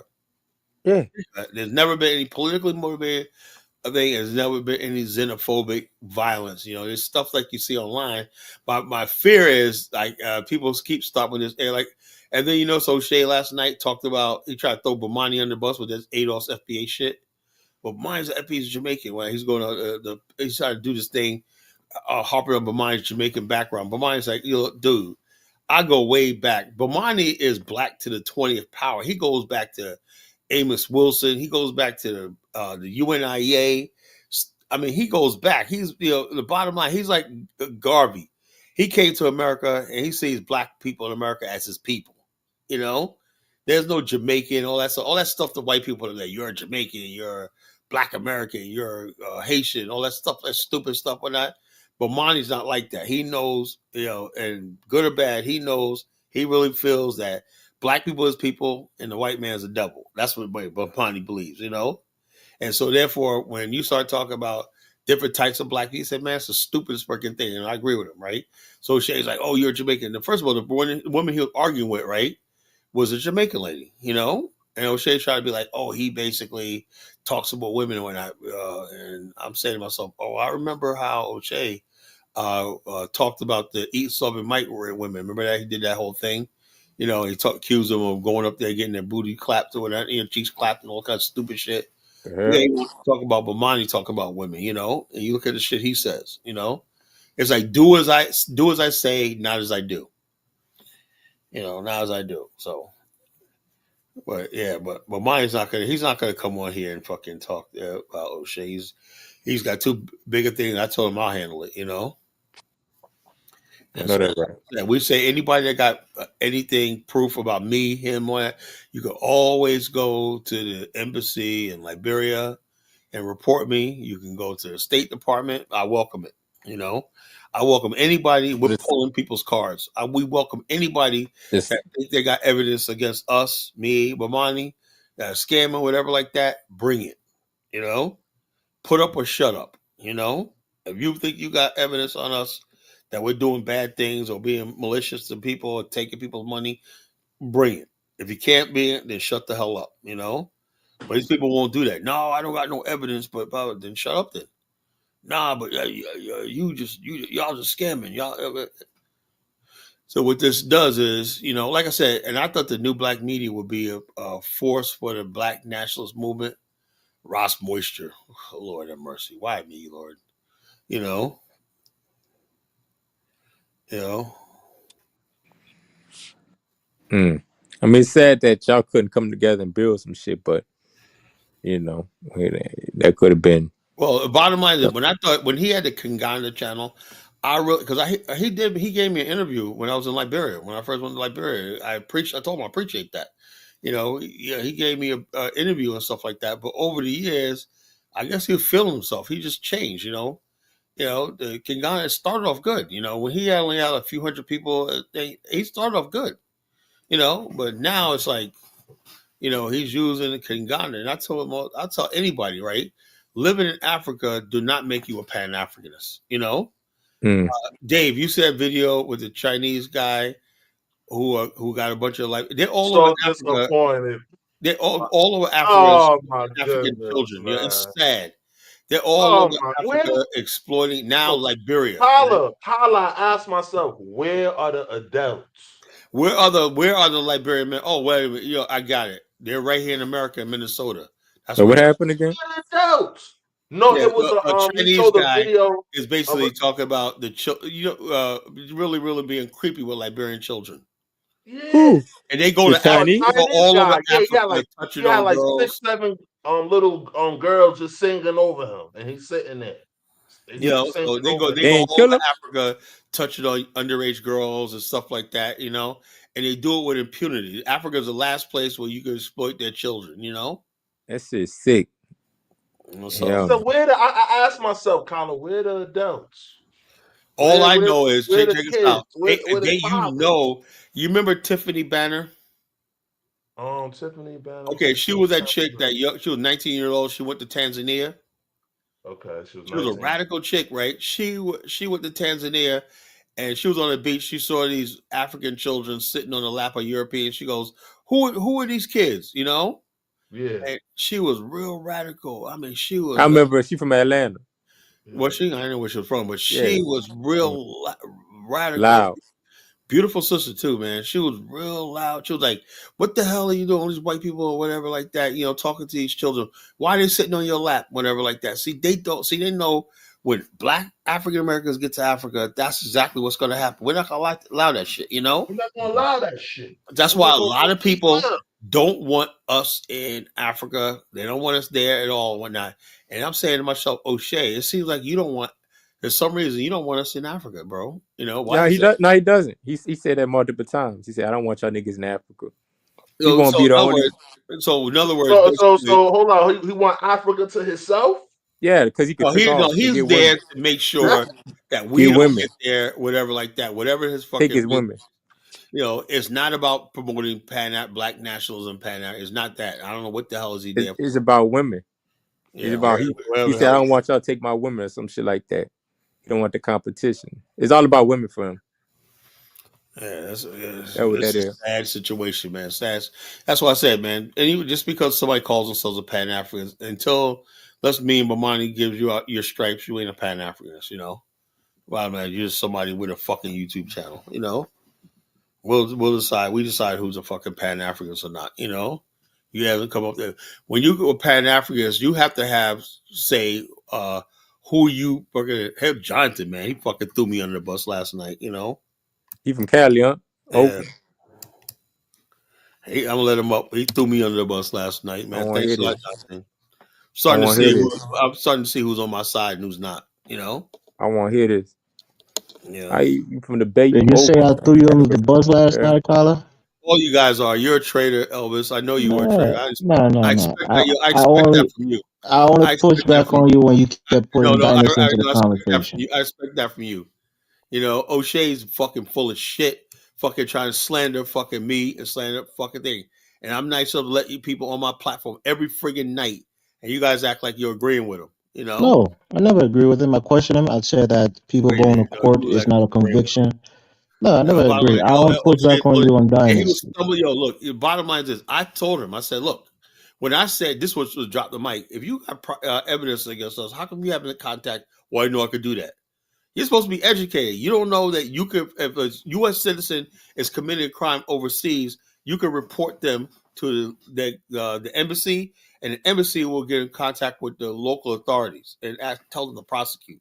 You know, that's what usually happens. You know, when you have a problem with a foreign, like somebody, if I'm in Yeah, Liberia detain fucking up you. or They'll not, detain you and then turn you over. yeah, they'll investigate, detain you, or call you in for questioning. What's going on? This is what we or whatever like that. And if they find evidence, they'll give it to the authorities. And when the United States hands evidence over to a country, right? They want to see prosecution. You know, that's what like United States say what you want. They're determined to stamp out corruption. They're not gonna let one of their citizens be involved in corrupt because they figure most countries are corrupt, except for Asia, are so corrupt and that. So the United States has preempts corruption, particularly with its own citizens overseas. Mm. So the bottom line is, if somebody believes Bomani, and I'm serious about this, if somebody believes Bomani is doing something underhanded, if Kyle's doing something, I would urge you right now. I put the number to the embassy in the country that we operate in. You can contact the embassy, right, and report us. Yeah. You know, but because nobody wants to do that, right? I don't want to hear nothing about fucking corruption ever again. You know, that's what these people do. Get online, talk a bunch of nonsense because they got a fucking YouTube channel. That's bullshit, you know? And like I said, I am not going to let my good brother Bomani's good name, that's a good brother right there, you know? Good name be tarnished by fools online with their gossip and whatnot, you know, foolishness, you know? Like I said, if you got evidence, right, you bring it. And you don't try somebody on YouTube. You bring him to court. Let him face his accusers, you know? And people don't do that. Just, oh yeah, he's like, I can't prove nothing, but he did it. You know, I don't have to need no proof, whatever like that. That's nigga shit. You know, that's a nigga shit. I thought OJ portrays himself to be educated, but he acts like a nigga when he needs to. You know, and he thinks we're a bunch of niggas. You know, Well, Monty and I are not a bunch of niggas, man. We're basically businessmen. We're intelligent men and whatnot. We do things professionally. You got a serious allegation like that, you basically better cross your T's, dot your I's, and basically come with it, or be quiet, So let's see. Ross Boy says this. Oh man, Dark Migo, man, he's gonna end up blocking. He's gonna end up blocking Ross Moisture, So Ross Moisture blocked Dark Migo. How can you block a moderator? I don't know. So now he's talking shit. Oh man, this is funny, man. So it's funny. Dark Migo could log into his other account and then basically see what Ross Moisture is saying. That's the thing you can do, Dark Migo. I like this brother, man, so. But I was saying, Black Manosphere, brother, what was your other name, man? I forgot. That's what I know you by. What was the other name again? INC. Arab INC? Black TV. Yeah, Black And TV. Era Black TV, yeah. Oh, I used to call it Era Black. That's what I used to call it, Era Black. See, the mhm. thing is, though, I said people should be well versed on what's going on in Black America as far as business and stuff like that. Like I say, when there's a major move in Black America and business, whatnot, we should all know about it. We should all know what's going on as far as Black business and big things going on in Black America, but we don't know.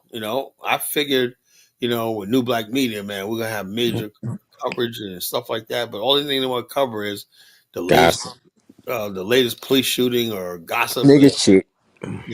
celebrities and whatnot, who slept with somebody, whatever like that. I still, that whole thing with Blue. What's his name? Blue something. Who's that rapper or whatever like that? I don't know who the fuck it is, but I already know. help, That help, help. You know what I'm talking about? yeah, that Blue light Da skinned dude. Vinci, Who? Blue Da Nah, from Vinci? California. No, with Christian Blueface? Rock. Yeah, Blueface. Christian, Blueface. something like that. Yeah, Yeah, Yeah. the Blueface. crackhead. I Christian still Rock. to this day don't know who the hell this is, why they're important, what happened. They would say, yeah, I don't know what happened. I do know something about the guy that shot Megan Thee Stallion or something like that. Went to jail, whatever like that. I forgot who that Tory was. Lanez. Yeah, yeah, yeah. I was like, I knew something about that only because got convicted. That's what I knew about it. But all these people be going around, going around, and I don't know what's going on because I do not care about celebrity gossip. I don't care about that. Now, I'm not going to knock anybody else. If that's what you into, that's fine. I don't want into celebrity gossip. I'm not into all this foolishness that you see online and everything like that because I think it's a waste of time and whatnot. It's a waste of if you got somebody's attention, you got a big platform and everything. I believe it's your responsibility to be talking about things that's relevant, to the productive and everything. It may not give you clicks and views, but then again, it is about money though. In the end, it's a business. That's the sad part about this. People, the only way they can get clicks and views is by negativity. So don't expect anything positive as far as Black America be coming from the media anytime soon. That's what I think. Yeah, I see. I feel you the same way. Feel the same way. Yeah. So it's that's the mainstream media. That's what we're battling against, right? Is this backdrop? That's why we have this thing on O'Shea Jackson. He knows he can just say stuff, and most people like negativity. They want to believe it and everything. That's why you got people like Kiki hates Nigeria or whatever. Whatever Kiki loves. I should rename her Kiki loves O'Shea. Because they like an item now. They got a couple. Next thing you know, they're gonna be getting married and whatnot. You know, imagine what would the wedding photos look like?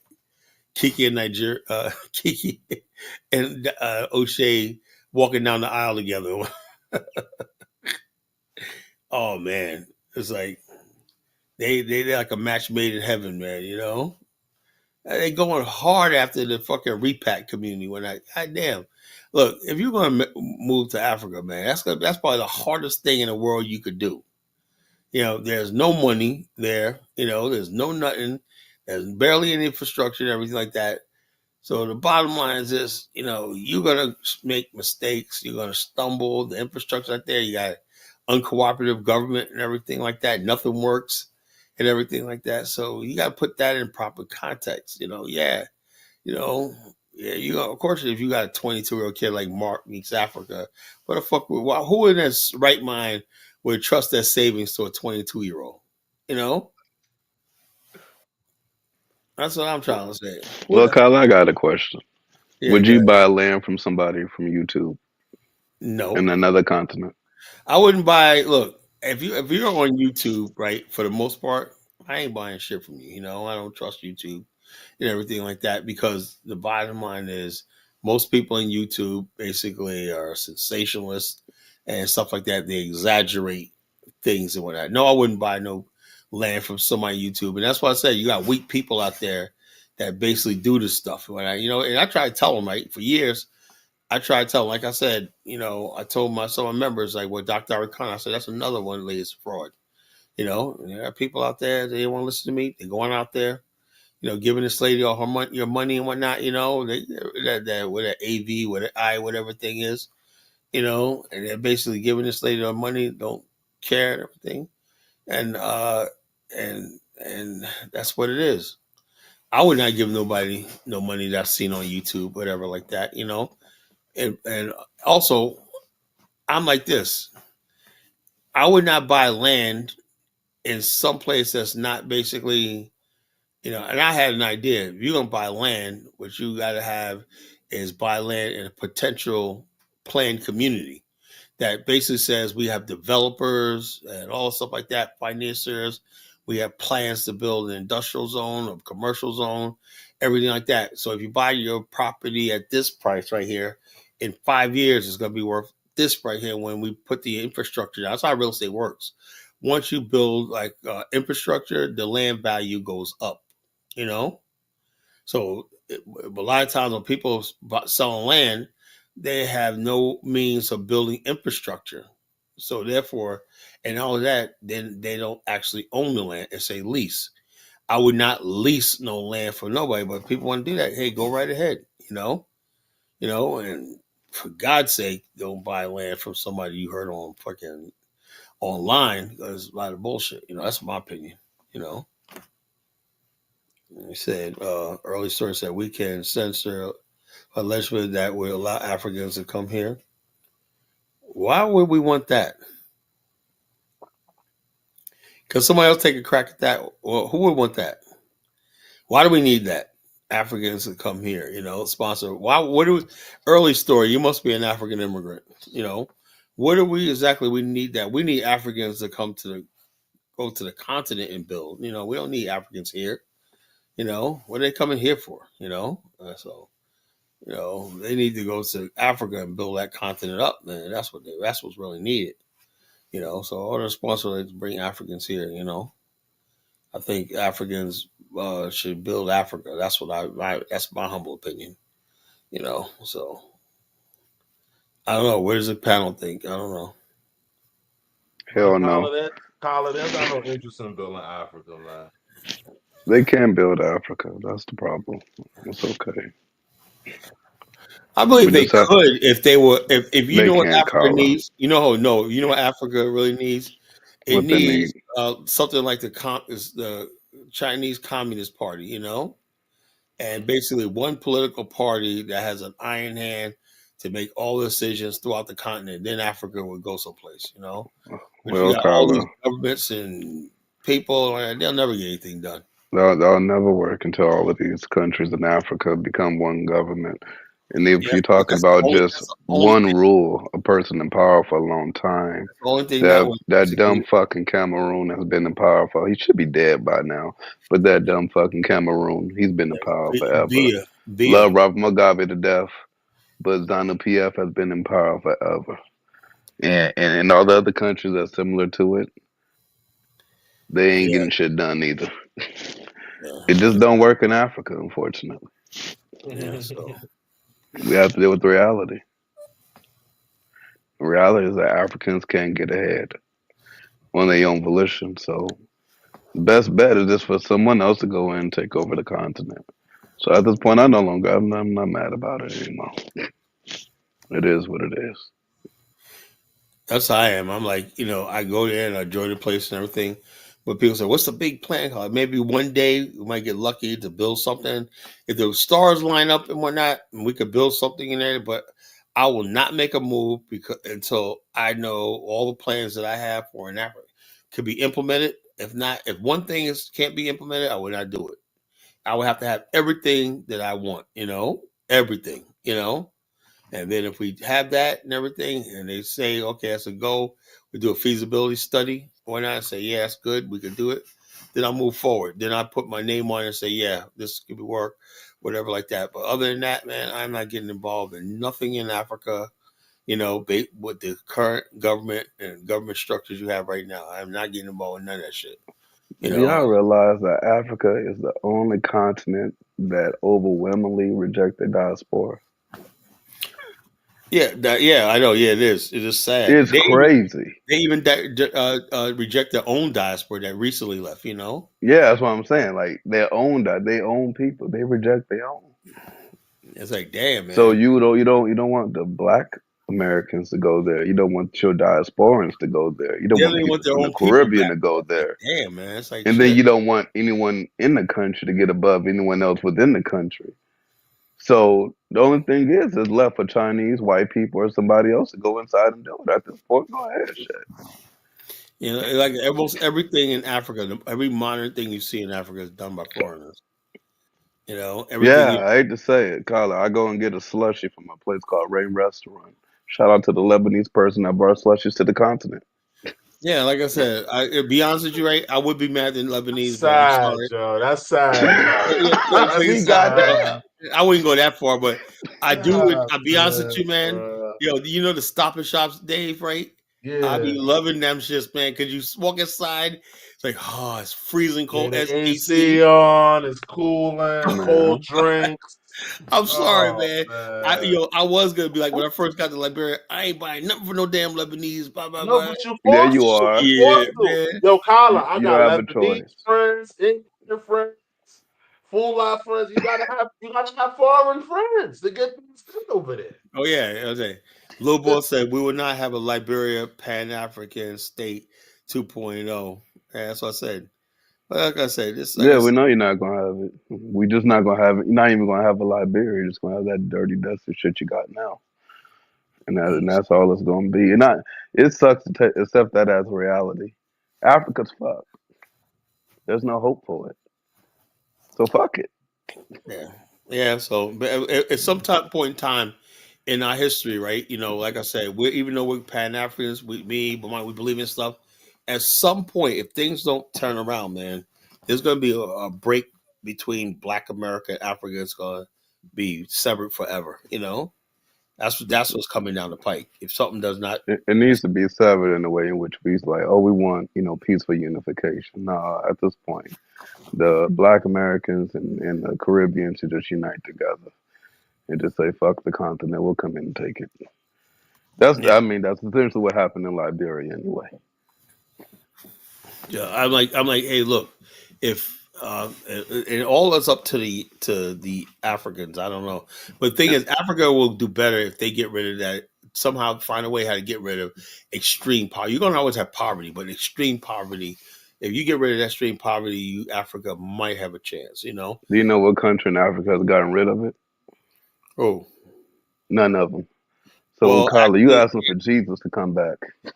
which we call, I would say, Rwanda is doing right, but it's still a poor country. Rwanda is poor, but it's not in They're that. in extreme poverty. The Yeah, only but thing that they did is manage to solve yeah, the but the current bottom line, problem. but the country's clean though. It's Clean empowered. and dirty. That's cool. Clean and poor. That's nice. What's this person said? Black America did not unite to create Liberia. Okay, yeah. The Tooth Fairy created Liberia, bro. Yeah. Yeah. So the Tooth Fairy, it is what it is. But it bothers me though, Carla. I never realized how lost Africans were. Like it's kind of like to a point. It's like you look at them and it's like I don't know. It's kind of like you just have to start looking at them as like mental patients. Like they're already fucked up. They're fucked up. and just accept that shit, and then you can try to work around their fucked up ways, and that's it. I don't think there's any other way to do this because we can't look at them like, oh, you like our little brother, you are equal. No, you like a person that's fresh out of the psychiatric ward. There's no other way to look at you. You're the person that y'all can't get right. Y'all It's just can't sad. get right. It's sad that you're saying that, Jonathan, but Oh it's well. like, yeah, I'm kind Listen, of we're gonna have to right. deal with reality now. It's sad, you know what I mean? It's the way you're saying it is hitting me like, fuck, is damn. It's that bad. I was listening to Colin the other day. He was saying something, and it made me think. I don't know what to say. He said something like, Africans or Liberians, you can help them out no matter how much you help them out. But once you do something that they don't, or something that once you don't give them something that they want, Yeah, they it's like immediately forget everything that you've done for them. yeah, that's how it is. Unfortunately, it's something in their culture, where you could be doing stuff for them all the time, right? And then when you say, the one time you say no, well, not only do they get upset, but they completely forgot. And then when you mention what you did, they'll tell you, "Why are you throwing that in my face?" That's what they'll say. "Why are you throwing that in my face?" Because, well, I did all that. Well, you did that. Why you got thrown in my face? In other words, basically, it was your duty to do it and not say anything about it. Right? I said, I don't mind doing it, but if you're not going to be grateful, so if you tell them they got, Shouldn't do it. Carla, we had at Middle State, we had elections, right? The only governor in the country to increase the minimum wage voluntarily, and they voted these people out. I'm like, you dumb motherfucking people. yeah, like I said, the problem is in these countries, like the electoral process simply does not work. Yeah, I think something has to give. Maybe they need to be like more like Ibn Terhore. He just basically says, "There shall be a tomato factory." Guess what? He didn't have to wait for no somebody to talk about a budget, whatever else like that. He says, we don't care what it is. We're going to process tomatoes now." Burkina Faso is processing tomatoes for export and domestic use. Amazing. And I'm saying to myself, he just said it. I decree that we're going to have health care for everybody. Start building hospitals. I don't know. What I like to know is where's that money coming from, man? How does he have, if he has money to do all this and whatnot, how come all these other African countries tell him to say they can't do shit? And that's a landlocked country. Where's he get all his money from? Exactly. How's he getting it done? That's another thing too. That's They're what I gonna want to know. I grow can't really understand. it. Everybody, So there's no so money for this, there's no money for that. yeah, But this and guy's so basically that means building he's factories probably and shit. showing their true colors. He's probably showing that look, bro. The money really is here. These guys just don't want to do anything. Yeah, so I'm like shocked. I'm like, okay, because you thought, oh, here's just another person who thinks he's gonna die. Next thing you know, a factory's being built. I'm like, holy jeez, man, this guy pulled it off. I'm like, damn, is this Africa, man? I was like, what the hell? He did it, man. So it tells me it can be done, but the bottom line is, I just don't think it can be done during on a democratic process. You need somebody like that. Every country in Africa, for the most part, needs somebody like that at the helm, right? And then after you build a middle class in a couple of generations, then you open up the country, like South Korea. South Korea spent like 50 years developing before they had elections. I remember it was 1988, 89. There was all these riots in South Korea, right? Because the United States, because South Korea's people thought the United States was going to put pressure on the military government to have elections and whatnot. And Ronald Reagan was like, "Oh, we love our South Korean partners." And he didn't do that. And South Koreans rioted, right? Because they thought America was just hope. It was a year later they had the Tiananmen Square thing. Yeah, all these countries in Asia thought they were going to get democracy and all stuff like that during the Cold War. And America turned their back on all the motherfuckers. They're like, man, shit. So South Korea basically did South Korea then in the 90s, they started having elections and stuff like that because they were ready though. Because people were like, okay, yeah, we're not in extreme poverty anymore. We got access to money. We got jobs, whatever like that. The only thing we don't have is fucking free society. We're ruled by a military dictatorship. So they wanted elections, and they fought for them and got them. But it took like what was South Korea 45, 1945, 46, all the way to 1980, But during that time period, it went from a feudal province to an industrial power, And so therefore you could justify having, the country was like, okay, I think we're ready to, the civilians are ready to govern themselves, because they had something to build on. If you don't have nothing to build on, man, how you going to have a fucking democracy? That's the stupidest thing I've heard in my life. And who are So these white? it took South Korea 35 years to get shit popping. Yeah, no, yeah, they were building. They had the Hyundai Group, right? They were Mm. founded in 1945, right? They were modeled after Mitsubishi. They spent the guy, you was a young son, whatever. He spent 5 decades building Hyundai. And it was modeled after Mitsubishi. They were the big industrial firm, that built everything from cars to tractors to machines, everything like that. They benefited because they had exclusive government contracts, and they built South Korea's infrastructure, and So was so, that coup in Liberia? Was it like a random idea to just do some shit? well, Clearly, it don't I seem like think it was planned at all. since you asked me about the coup, right? And I know Elvis could piss off one. I personally think, Elvis a man, he'll grow. I, You can I deal with it. personally think, right, that coup didn't just come randomly. I think there were elements, not all of them. There was elements in the country who really felt like the True Party was an oligarchy that had to go, whatever, like that. Somehow they had to go, and they had to express. But the whole thing was different between South Korea and Liberia was South Koreans when they basically wanted their democracy or change in government, whatever like that. They were ready. They had a middle class. They were had an educated class. They had schools. They were modernized. They were at a certain level. Liberia simply, you can't just base it about democracy and you have really nothing to base it on. You got to Paula, be, they just didn't have the numbers. They just didn't have the numbers. Period. yeah. They didn't have the numbers. You probably know more than I do, GK. Break it down. No, I'm just saying that they just didn't have the numbers to hold on to power. They should have. I agree with you. They should have, but With they the just Tory didn't have party, enough people. yeah. Yes, they just didn't have And enough also, you can't just be an elite enclave and govern masses of poverty. You can't do it. Yeah, you can. Well, no, you It can't. was done in South Africa. It was done in people. Rhodesia. South Africa has Let's be more honest with people. ourselves. Let's be honest with ourselves. South African black people had a higher standard of living than all the rest of the continent. They all had things like electricity, infrastructure, and stuff like that. So this poverty in South Africa was pretty relative. It wasn't like the poverty in West Africa. So therefore, yeah, the whites they built these homelands called Bantustans, which they gave them their own parliament. They had their own some of the areas like the Zulu, KwaZulu had Zulu businessmen that owned factories and stuff like that.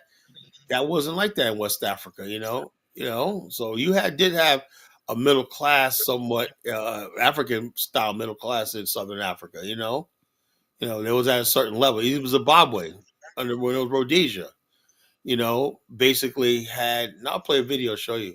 They had I'm gonna play this video. You guys are gonna like this. This video. This is 1976 Rhodesia. Jonathan, you talked about Rhodesia one time, right? Yeah, I talk about it all the time. Okay, well, I'm gonna basically play you a video. You're gonna like it, You're gonna like it, And basically makes my case that even though the blacks wanted power and everything like that, they still were not living in extreme poverty and stuff like that. They was at a certain level where they were like middle class, by African standards, You know. Yeah, and yet they wanted power. And when they got power, the shit flipped upside down. Yeah, well, like I said, it's a pride thing. Africans like power because they got pride. They want pride, they want power and whatnot. So even though they're not ready for it, black people in America, we don't give a shit like that because we'll concede that we don't know shit, and we'll be like, hey, look, we don't know what the fuck we're doing. You go. Like I said, that's how we are in America, right? We're just like, yeah, we don't know what the fuck we're doing. Let's just keep doing what you're doing. But in Africa, man, the African will have no experience, no nothing, man. He'll be like, I want to rule. You know, Speaking of Rhodesia, man, now Zimbabwe started paying reparations, man. What a joke. uh, to the white people. They paying reparations. Yeah, they're paying. Yeah. They Oh, started Baba paying it Mugabe. for reparations. Mm-mm. Uh, Oh, Africa. See, and that goes back to what I said earlier. They're fucked. They're fucked. There is no help Talented for Africa. comedian from Britain, Charlie Williams, entertains a white nightclub audience in Salisbury, Rhodesia. Ladies and gentlemen, I'd like to say how pleased I am to be in Rhodesia. Now, this is a wonderful country. I like it. I hope you like it. And if I have any bother from you lot, I'll take it back.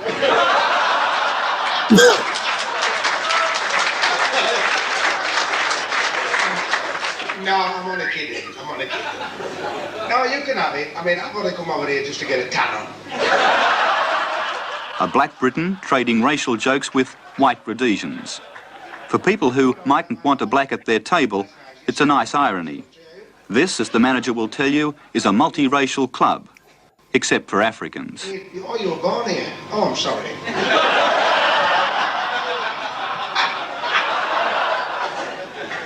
Is that in colour?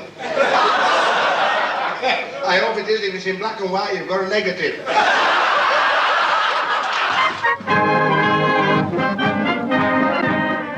In Salisbury Cecil Square, black bandsmen play for the whites as they celebrate their occupation of Rhodesia at the annual Pioneer Day ceremony.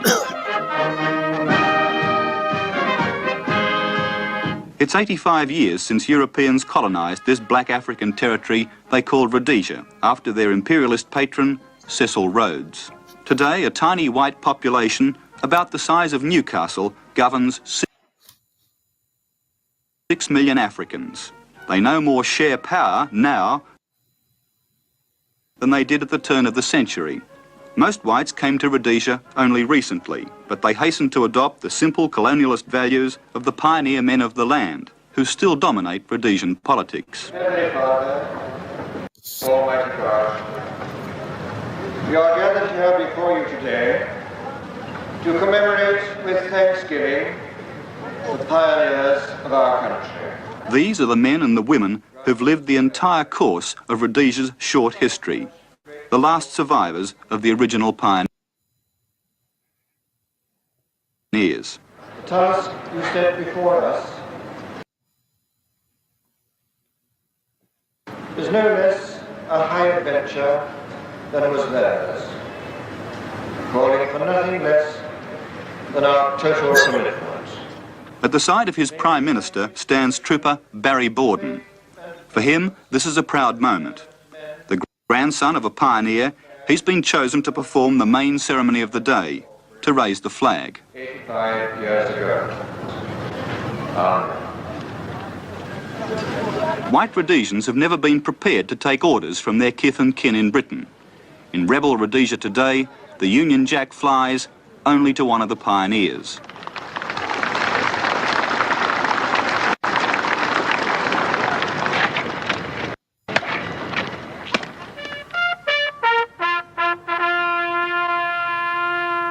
Rhodesians have a rather romantic view of the pioneers who rode out from South Africa in 1890. Gallant fellows, ambitious to paint Africa a British red. But theirs was no civilising mission on behalf of Britain. Rather, it was a commercial venture to exploit the country's mineral wealth. The pioneers were after gold. They were followed by ox teams hauling supplies the pioneers needed to make their foray into Central Africa a permanent settlement. The pioneers finally halted at what they named Fort Salisbury, and before they dispersed to look for gold, they raised the British flag. Today, the Union Jack flies in Rhodesia only once a year.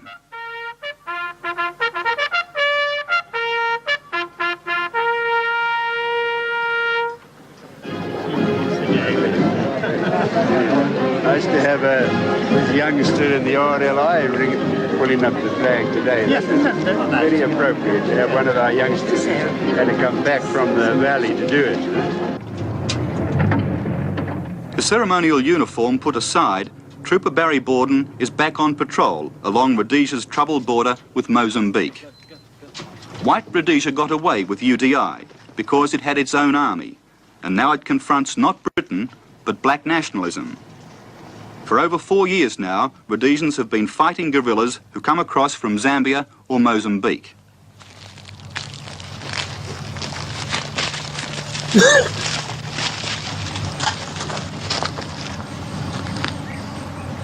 Rhodesia is now calling up every white man under 38 in the effort to hold the line against the black insurgents.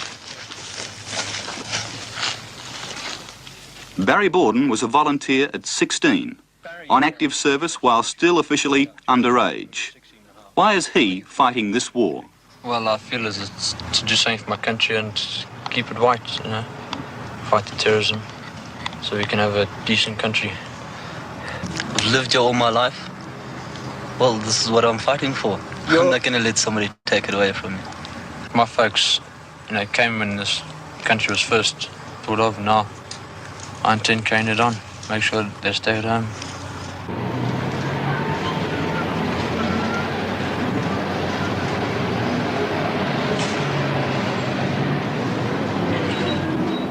Noah Kowo starts work at about 5:30 in the morning. He says he doesn't really like driving taxis, and at the moment he's looking round for a better job. He used to drive a car for a Scotch whisky salesman, a job he says he enjoyed immensely.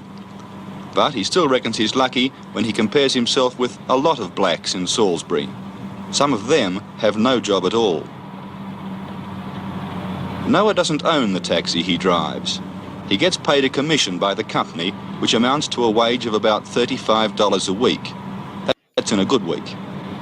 His white coat comes free, and he says the company canteen serves a good lunch at a reasonable price.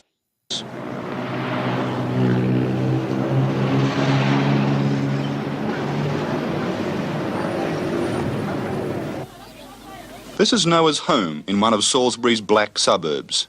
He rents it from the local council, which charges rent on a sliding scale depending on the tenant's income. Noah's rent is $7 a week.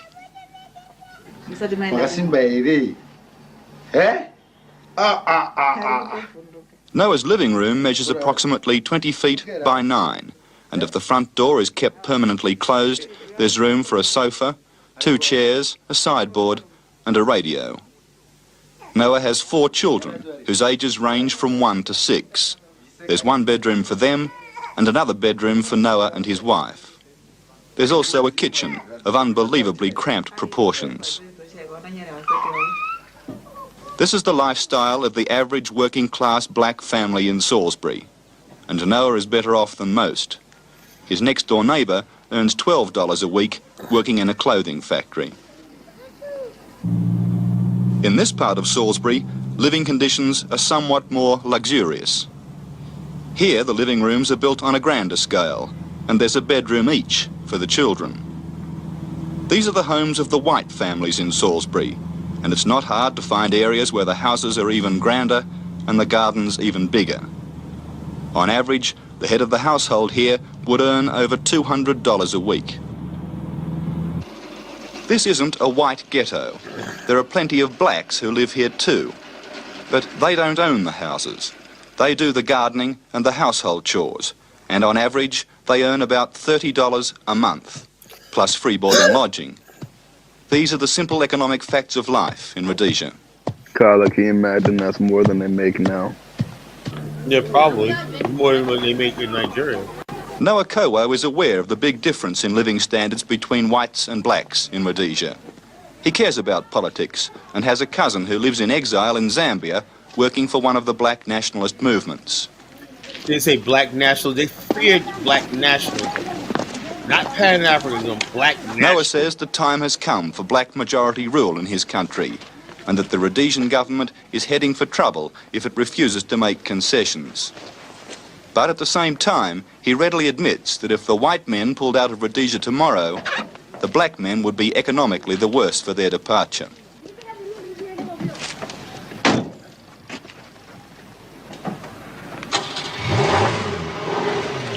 He knew that, and yet he still pushed it. Well, at least they got paved roads, you know. Noah lives in one of Salisbury's better black suburbs.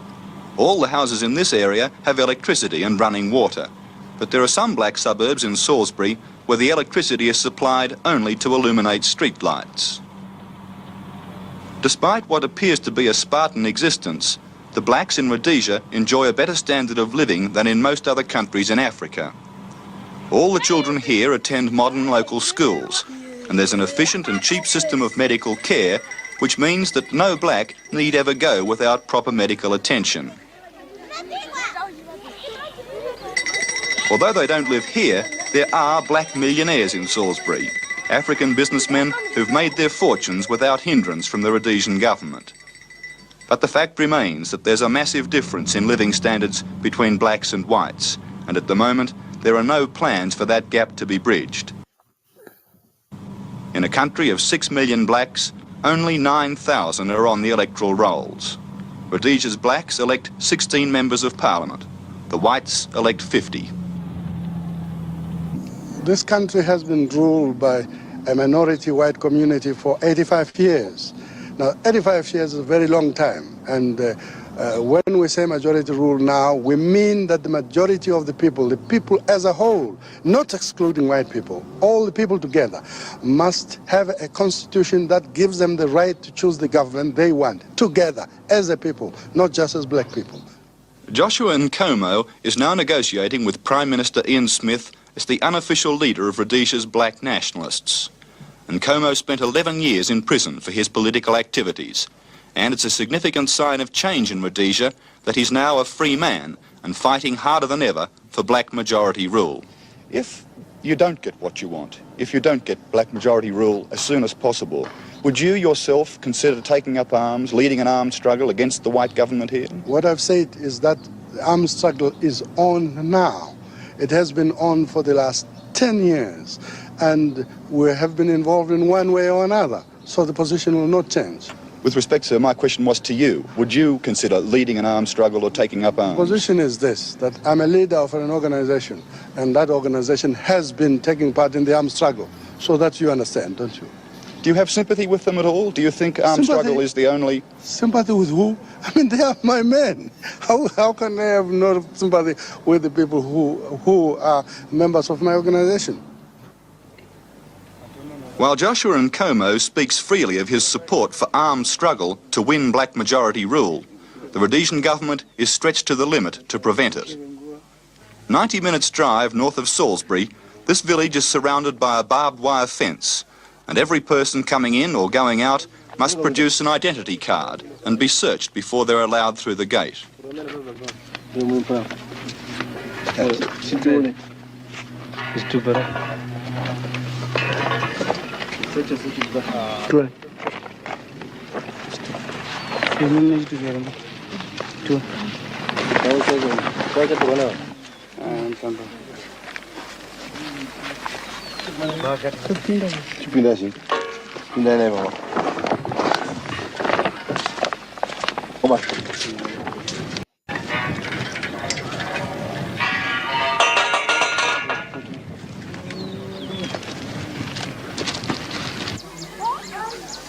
It's what the Rhodesians call a protected village, and by that they mean protected against armed supporters of the black nationalist movements. Rhodesia's border with Mozambique is about 100 miles north of here, and it's estimated that across that border are 6,000 armed guerrillas. Their arms are supplied by China, and it's from their bases in newly independent Mozambique that they make their raids into this area, laying landmines, attacking Rhodesian soldiers, and attempting to politicize the local black population. The arrangements here are a clear measure of how determined the Rhodesian government is to stamp out guerrilla attacks by the black nationalist movement. The 1,500 or so people who live in this protected village have been moved here from their old homes in villages and kraals which were dotted around this area, and where they were easy prey for armed attacks by guerrillas who resorted to some pretty dreadful means sometimes to get food and moral support. So far, the Rhodesians are winning the guerrilla war, but at an increasing cost, not only in terms of their own casualties, but in terms of men and material to keep villages like this one secure. It's the black Africans who are the losers in this situation. Forced to live in barbed wire enclaves, they still risk contact with the guerrillas who, despite the stringent security measures, have on occasions infiltrated the protected villages. They've been known to cut off the mouth, ears and fingertips of men who refuse to support them and force their wives to eat the severed flesh. And as if that wasn't enough, the Rhodesian security forces have used some pretty tough methods themselves with anyone they suspect of harbouring or supporting guerrilla fighters. It's the sad history of Africa's so-called wars of liberation that the victims are more often than not the very people who are supposed to be being liberated. At the centre of decisions about Rhodesia's political future is Prime Minister Ian Smith. He once said that he wouldn't see black majority rule in Rhodesia in his lifetime. Is that a prediction he still stands by? I still hope so. I believe that we would have failed in everything we had tried to do if we had to concede that that sort of thing should take place. In other words, government which depends on the colour of a man's skin, irrespective of his ability. I could never accept that in principle. I think we must continue to strive for the best government in Rhodesia, irrespective of colour. And this is the system in Rhodesia. It is possible for anybody, whatever his colour, to come in and participate.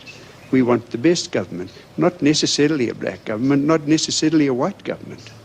That part, sir, about being able to participate, though, is not certainly true as far as voting is concerned, is it? Oh, yes, it is. The voting is exactly the same for the black man as for the white man. The black man has the same opportunities as the white man. The black man can come into parliament, as can the white man. There is nothing in this country to prevent a black man sitting in my chair, providing he has the ability, providing he can earn the position. But I'm sorry to interrupt, but the franchise is not that wide, is it, to allow every black man to vote? No, it isn't that wide to allow every white man to vote either. We simply have a standard, you see. And I wonder if it isn't a good thing when you see what is happening in the world today, how standards have dropped and how irresponsible governments can be. We have always had the standard, I would remind you, going right back to the beginning of our history, in the days when the British government was implicated. And if it was right then, I wonder why it is wrong now. The standard is, if I can put words in your mouth and forgive me for doing so, that there are certain people in this country who don't have the necessary level of sophistication or education to be allowed to vote. That is correct. And as I say, it applies to you, whatever your colour. Now, that is seen by many people in the outside world as racist. Do you consider yourself a racist? No, I certainly don't. In fact, I live so close to the problem of racialism with so many black people around me that I think I'm conscious of the need to ensure that I'm not a racist. And as a pragmatic person, I can assure you that I am not a racist. It would be impossible for me to go on living in this country, I believe, and to play the part I'm playing if I was a racialist. All that we say is, let's have some standards of decency and behaviour and civilization, and whatever your colour, you can participate. But the fact of the matter is that under the present system, black men in this country don't come up to those standards by the government's measure. Well, certainly there are fewer of them than there are white people. Is Mr. Smith a racist? He is, of course. Clear racist. I mean, he makes no apology about that. He's a racist. How does he express that to you, or how do you think that is made clear by his actions? Well, first, his party, the policy of his party is racist. They believe in white and black. And once a party and the leaders of a party expresses their view in terms of white, in terms of black, then those people are racist. Can you ever accept that perhaps black majority rule will be better done if it's done slowly, that the history of independent black Africa has not been a happy one? No, we're not talking about race here. We're talking about a people getting the right to decide their future.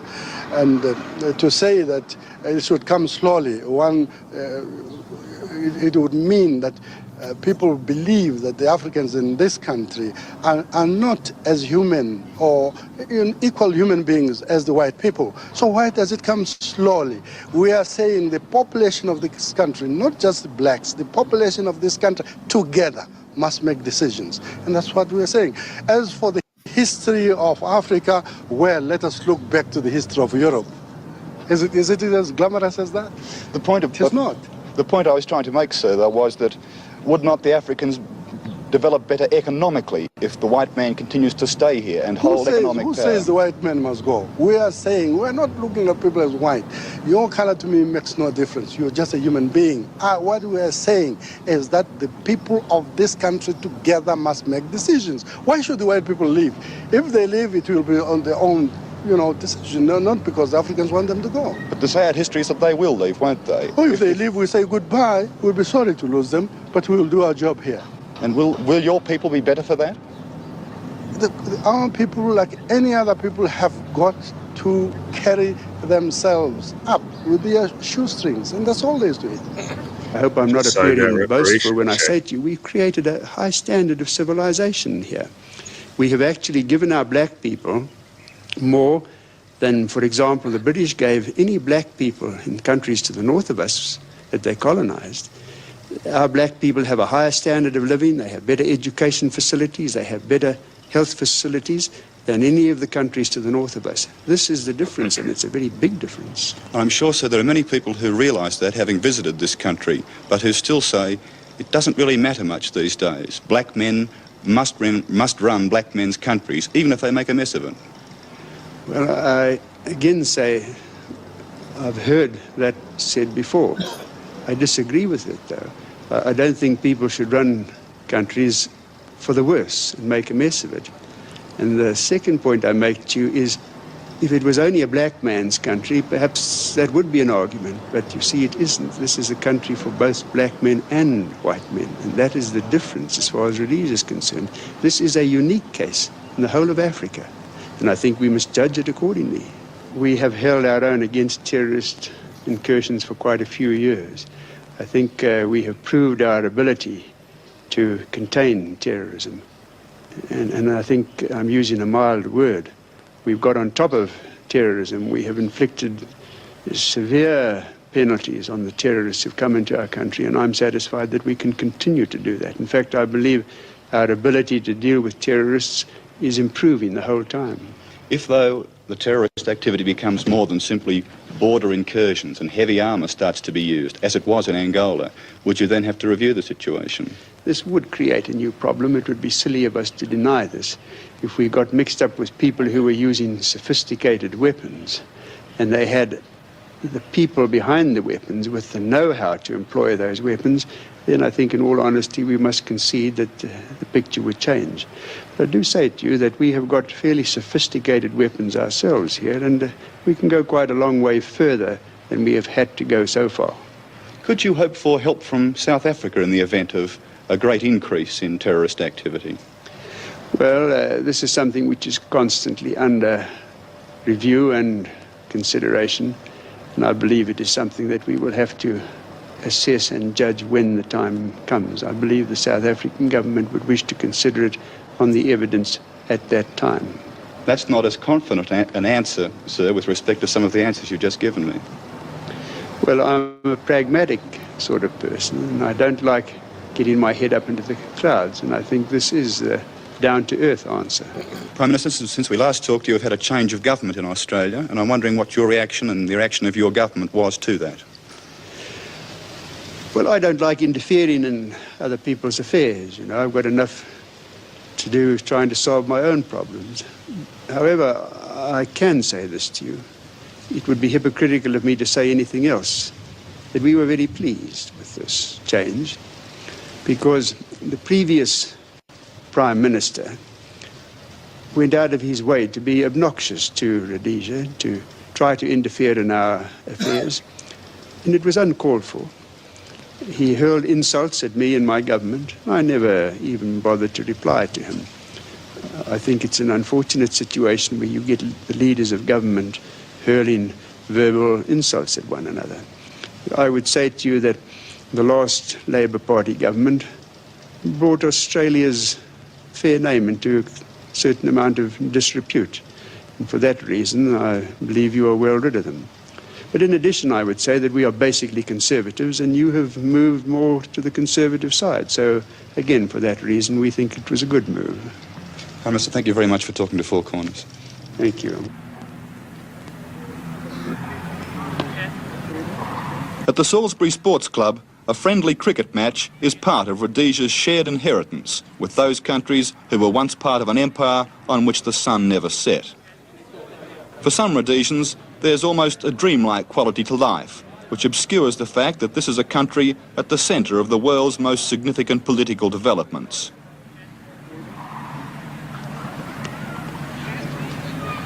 Less than 100 miles from here, Rhodesian soldiers are engaged in a deadly struggle with armed revolutionaries who equate the colonial inheritance with exploitation and suppression. It's not that white Rhodesians aren't aware of that struggle. It's just that many of them have a blind confidence that their traditional domination of the black community is not under any threat. The rest of the world seems to think the pressure is really on now. With the fall of Angola, that the pressure is on, that there will have to be some kind of political compromise here soon. Do you think that's true? There has to be something within the next 20 years, but not within the next 20 years, as I say. I can't see it myself. What about you? What time span would you give it? I'm not prepared to give any time span. What I would say is that the nation itself, as Rhodesians, we're prepared for the ultimate. And that I think that if the fight had to be, if it had to come to the crunch, that the guys in Rhodesia itself would stand for that punch, and it would take a lot longer than people would imagine it would take. I'm a South African, and I believe that the time span is probably less than 2 years, but that there's so much goodwill between the major body of Africans and whites in this country that we can work it out together without the help of the rest of the world. I think what you're doing actually is you're discrediting the Rhodesian, because the Rhodesian is a nation that has fought for itself for time immemorial, and it will continue to do so. And we feel for our country like most people do feel for their country if they've got any honest opinion of their country, if they really feel for it. They will fight for it. You put a much shorter I think time. there will be a compromise that short space of time. What sort of compromise will it be, do you think? Probably at least parity between blacks and white in Parliament. And why do you see that? Why do you think, certainly you've put a much quicker time span on it than most people here. Why do you think because of the economic pressures on this country. I think that is the main factor. You know what, honestly, we've survived for 10, nearly 11 years like this. Admittedly, the Angolan problem has arisen so fast that we haven't been able to cope with it. But I think that the Rhodesian has enough guts, quite honestly, to last out this sort of pressure, because we have fought for, what's the terrorist war gone on for 10 years? And we've fought terrorists. You're not fighting terrorists anymore, you're fighting communists, and really that's a completely different ballgame. Tell you what, if we unify, if the country is prepared to unify and really get together, admittedly we can't last forever without exterior support. But at the moment, exterior support either. But without exterior support, all right, admittedly our time is limited. But I honestly feel that for the protection of the Western world realizes the danger involved at the moment, and I can't honestly believe that we'd be left alone for that period of time. Finally, though, does it matter much what you feel? There are 6 million, 7 million of them, 250,000 of you. If it finally comes to numbers and the battle, can you stand out much longer? Could I ask you that? Exactly. Against them, Yes. themselves personally, definitely, without a doubt. Outside world's a different sort of thing. If, though, they start to be supported by outside forces, as the Angolan situation proved, what then? It'd be very tricky. No, I don't really believe that. Can you depend on many friends then in the world? Not many.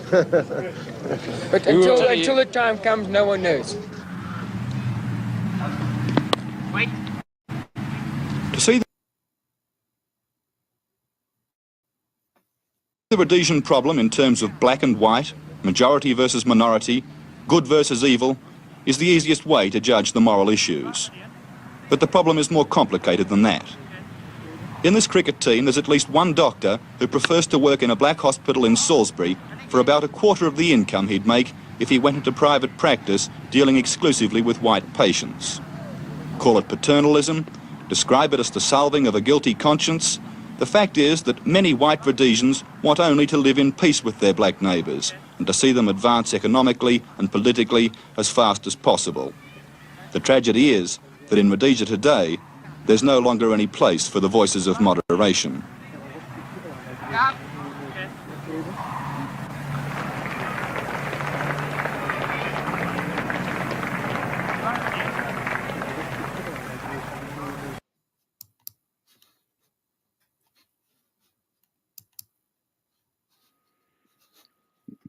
They fucked up a great country, Kala. Yeah. Yeah, but only, Same Well, that thing white man was happened in delusional. Liberia. They fucked up a great country. but what you have to That do white is man was like, hold on, hold on. And just like in Liberia, there were American Liberians that wanted to see the natives do better, do well, become a part of politics, get educated, It's like become I said. industrialists. What I would say is this. What I'll say is this. The whole thing starts with the fact that you had 400 years of decivilization, destruction, and everything. And unfortunately, you had African culture and stuff like that was so behind the rest of the world, right? And then you're going to try to build modern societies and everything like that. And it was just, and then also, rightfully so, you can't talk about democracy, which means majority rule, and then basically say, well, in order for democracy to work, everybody in America, everyone, they realized everyone had to have an education. Everybody had to have right to own property, or at least access to wealth, acquiring wealth, whatnot, and pursue happiness. You cannot have democracy if the majority of people are ignorant, illiterate, uneducated, unemployed, whatever like that, and resentful and stuff. It's a recipe for that. So eventually, much as we may say so, yeah, if the country's only good for a few at the top, the masses are going to be like, well, geez, man, we rather take it over and screw it up than just to freaking sit back and lie down. And also, it's very obvious that in Liberia and Zimbabwe, the masses were not ready. It was obvious that, but what do you do? Whether they're ready or not, they're still going to take power because they are the majority. That's the yeah, unfortunate situation, unfortunate Look, situation. like the Kala, guy pointed out, I like the never guy pointed realized. out, Go ahead, bro. there's 6 million of you, 6 million of them, and only a quarter percentage of you. So if push comes to shove, what are Yeah, you right. gonna So I'm do? saying the bottom line is when it really comes down to it, the majority is going to rule. Yeah, majority's going to rule, and they just fucked up the Yeah, country. that was that. But they Now, say I, that I, I didn't like the white people in Rhodesia, but I do have to be honest. They weren't dumb. I mean, Ian Smith, he wasn't a dumb person. I think like I've seen him give a speech. It was He like was 10 years arrogant. He was before they did arrogant. the. Yeah, it was 10 years before that they did the whole majority rule bullshit. And he says, and he said it that these countries that want majority rule, they only happy for a small short time period. And then after that, they become one party states, and that's exactly what the fuck Zimbabwe became. yeah, A it's all one about party state ruled by one person for a long ass time. the whole thing is like South Africa, right? The ANC has been ruling for decades now, and to be honest with you, right, the whites in South Africa are biding their time. They basically knew the ANC was going to screw up, because remember something, the South Africa, white South Africa is invested in Africa, right? The black South Africa is not invested in black Africa, you know? They're not investing in anything. Yeah, so whites know they're still the ones in charge for the most part in South Africa. Because that was like a running joke. You got a black so-called government. And the thing is, you got to say something how Africans and black people think. It's all symbolic. You got Nelson Mandela as the so-called president, and to the African mind, right?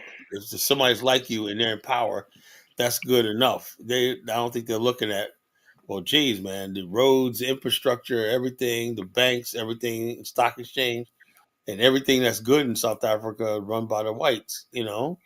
They don't look at it like that. They think, well, just us being in power, eventually we're going to get like the whites, and it never happened. I really think Yeah. 30 years, and you got still people living in shanty towns. In South Africa. But Carla, we're a rainbow nation. Fuck that Yeah, that's rainbow what they sold. bullshit. Look, they sold South Africa. Nelson Mandela was once a black nationalist. That's the whole thing that I've been trying to tell you all the time, right? I am a black national. I mean, that means I believe in a black nation. Uh, and it's been flipped over the years where people call themselves Pan Africanists, right? You could be a Pan Africanist and not necessarily be a black nationalist. A black nationalist want a black nation. They want black people to rule, whatever like that. Good or bad, whatever like that. But the thing is, though, in South Africa, they just happen to have a well-developed infrastructure, right? And this ain't going to go but so far left. And most of the black people in South Africa work for white firms and everything. That's not going to change. And yeah, you got black people who make some advancements and stuff like that. You got a couple of millionaires and everything. But for the most part, the best the black man could do in this world right now, as we know it, right, is to live at peace in the white world or have white people around. There, Just go ahead and accept white dominance at yeah, this so point. there's no such thing as an African. An African means a black African state. You know, where top to bottom, everything is run by black people. The infrastructure, the businesses, the commerce, the supply chain, everything is black, and the state functions for the sole purpose of black. That does not exist You know what, anywhere. Carla? I think you brought this up before. That in order for Japan to modernize, they have to get rid of their old ethnic traditions and a lot of the bullshit they had Well, going the on. whole thing is about Japan was this: Japan is a type of country. It's an island country, right? And basically, Japan did was for centuries they would import their ideas from overseas, right, and make it uniquely theirs. While other people, they had ideas and things thrust on them, right. So it's easy for Japanese to change because uh, uh, change their way of thinking because they're isolating the island and they could do that. For example, the Japanese basically for 250 years was isolated during the Tokugawa period. But during that time period, right, Japan knew enough about the outside world, right?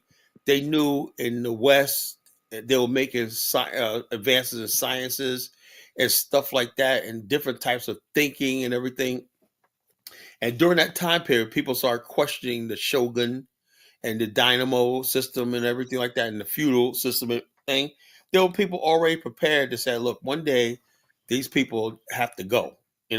These people have to go, and we have to change and adapt." And they did, and they basically got rid. It wasn't easy. The shogun rebelled. They didn't want to accept the reality of a new country ruled by a government and stuff like that, and the rule of law and stuff like that. They wanted to have their section of the country, which everybody basically paid homage and patronage and tribute to them. It wasn't easy. You see the movie Last Samurai. It was You know, basically feudalism, the basically. feudalism, yeah. So, but the thing is, Japan, out of all the non-white countries in the world, modernized, right? Because the thing is, the reason why Japan stepped modernization was because they had brought the modernization to themselves. They learned how to build railways and stuff like that. See, in China and all these other places, in Africa, modernization was brought by Europeans who settled there. And Kala, if you mind me stepping in, I think they realized that if we don't get rid of the Tokugawa shogunate, we're gonna get colonized. They And I knew think that. Of that's course they knew that. Of course they knew that. Because you know why? Because there was this little tiny island in near Osaka called Deshima. The island was like 1 mile by 1 mile square, right? And that was the only contact Japan had with the outside world. The Dutch would show up like 3 times a year trading, and the Japanese were one thing the Japanese wanted was the scholarship class wanted was books, and they kept not they, even though it was isolated island. Japanese knew everything that was going on in the world because of the books they would import, magazines and articles or books of learning and stuff like that. And they knew that the Westerners, they knew what was going on in the Philippines. They knew what was going on in China. They knew about the transatlantic slave trade. They knew about the Barbary Pie. They knew everything that was going on in the world. And they said they was telling themselves that we got to get rid of the Tokugawa, the shogunates. We have to get rid of that one day, right? And then the time came when Commodore Perry came in 1853. And they said, you know something? These scholars that were going around telling us that we have to change and adapt, you were right. Because he showed up, DK, with ships, steamships, belting smoke and making a loud sound. It terrified the Japanese. They were like, what are this white man with these big black ships and making all this sound and whatnot, and they got guns on them and whatnot. They were literally terrified. Then they said, that's when the Japanese shogun should collapse. They said, we got to modernize. So Japan was like, how do we keep them from taking us over? Well, they made concessions. They started Exactly. giving contracts out to Westerners and everything like that, doing business with them, right? That staved off them being occupied and taken over. Chinese did the opposite. They tried to rebel against the Westerners instead of compromising with them, and saying, okay, we want to build this, whatever like that. You can have this. The Westerners, like, the Chinese don't want to negotiate, whatever like that. We're going to push through and penetrate China. And they did. But the And Japanese said, China calls that the century of humiliation. yeah, yeah, because the bottom line, they didn't want to adapt. They didn't want to learn. They didn't want to modernize. And so therefore they were humiliated. That was a century of humiliation. So see, learning world history will tell you a lot when you talk about what's going on in the black race in Africa and stuff like that. What did other people do and the black race didn't do? That's a question, you know. That's true. So that's you have to look at history. So when people go look at I now was and looking it up, and when that happened, that was around the same time Africa was being colonized. yeah, yeah. Japan, you know something? In 1853, right? 1853, that was slave trade at the height of the transatlantic slave trade. That was a time of the Zulu Wars and stuff like in Southern Africa, and the Europeans, the Belgian and the Congo, going to the Congo. So there was basically all those things going on. And the Japanese knew all this stuff. They said, look, man, we're seeing the white man. They knew about the United States pushing, had just recently taken over Mexico. Southwest United States was taken away from Mexico and stuff like that. And they saw that the United States was expanding into the Pacific with Hawaii and stuff like that. And the Philippines, Spanish was in the Philippines, the United States was going there. They said, look, if we don't do something, we're going to be taken over. And the Japanese, to them, losing their islands and whatnot is just basically unheard of. Somebody named JV is trying to come in. I'm sorry, I don't let strangers up here. Show your face. Put your camera on, show your face. See, you dropped off. Probably a troll. You're not getting up here. No, sorry. Probably a white troll, whatever like that. See, white And guys have nothing else you better. mentioned that before that Japan is the most indigenous country, but And it's they're the also most the most indigenous modern. country in Asia, and they're the most advanced. So it shows you that you can modernize, and you do not have to basically because Africans and Black people think modernization means you're losing your culture. Japan's just the opposite. The more modernized they are, the more they was able to preserve their culture. Exactly. So that's the thing we need to learn. How is it that people can be modernized and basically like this? People like Baruti thinks that in order for us to Ubuntu, we got to forget science, technology, and stuff like that, and infrastructure and everything like that. Mitsubishi was a very indigenous corporation, but it's one of the most advanced corporations. See how Mitsubishi is? Mitsubishi, look, there was I No, don't. cause you can go further than that. There's a huge difference between Chinatown and Japantown. You can actually see the difference in how they I never structure been their able. I buildings, never been to Japantown. What is how that? they well. Japantown looks completely different than Chinatown. That's They probably cleaner. even they own buildings are cultured. You know, Africans, you don't have to give all parts of your culture, just the savage part You just that have y'all to like to hold on modernize. to for Because some Japan, reason. Japan, they all they did was kept their culture, the writing and everything. All they did was modernize. That's all they did. And that's it. I said Kyle, you won't believe this they didn't change bullshit. nothing. A Japanese, you go to Japan, right? Just because you see modern buildings and stuff like that, don't mean it's Western. You know, it's not less Japanese. It's just fucking modernized. You know, they master design. Like when you see Japanese, even the trains, you know, have a unique. Their bullet trains and whatnot. That's Everything unique. about her just says something different about this country, these people. They got their own shit. They got their own toilets. They Yeah, got their own shit. yeah. I look. People brutally gets better, but I love. I can't wait to one day go to Tokyo. I can't wait to visit Japan. I love Japan. I love that country. I love the culture. I love everything about Japan. That's like one of my favorite countries in the world. You know, I just admire the Japanese so much. You know, I admire them so much. You know, it's just unreal what they was able to do, and what little they had and stuff like that. What they able to modernize. That's what happens when you have a unified, homogeneous country. You know that sees itself as a nation, not tribes and whatnot. Had Exactly. Japan been The still tribalized and whatnot, like thousands of years ago, they would never develop. They would like Okinawa. You know, Okinawans and people from Honshu are two different really cultures. yeah, Yeah. exactly. People don't know that. Okinawans are different from Japan and Hokkaido and Central Japan and stuff like that. Yeah, but Kyoto. Kyla, all of those Asian countries are the same thing. You know what's so fucked up? The Asian countries, the Middle Eastern countries, they're all the fucking same, similar to Africa. A whole bunch of people forced together. But for Yeah, whatever reason, only the Africans are the dumb ones that can't figure it out. yeah. Which we go. These other people. Oh God. No, I think it is. I think it's because black people fundamentally don't like being black. You know, so they I try. don't know, Kyla. I think that's I it. don't I know. think that No, I think that's what it is. I I'm think not blaming the FBA anymore. I'm not no. mad at them at I just all. think black people, Africans, and black people just simply like Ibrahim Traore had to ban skin bleaching in his country. He said no more. You know, he said Oh, he because did he that. That's realized, Oh, good, man. That's Kyla, good. all he got to do is just try to ban one thing that those people really like, and he gonna be gone. And then they gonna bring in the next person, and then the he said next no more person. skin bleaching because you know you got to have pride in your race. Africans understand racial pride is everything, and Asians and Middle Easterns have racial pride. You know, Japan's but pride is they biggest. don't see race, Carla. That's what they say. We don't see race. Yeah, All bottom those line, it'd be like it's like dumbass Mondo, people. idiot Nigerian chick. We don't see color and race. That's the dumbest thing in the world. The white man understood one thing: those who see race is a reality. You know, your bloodline, It's like, your heritage, and your phenotype is But how reality. can how you can you have a say that? Everybody Hey, how can Kyla, you Kyla, they don't see how race, can but you turn Jesus black in Africa and watch you get set on fire. Yeah.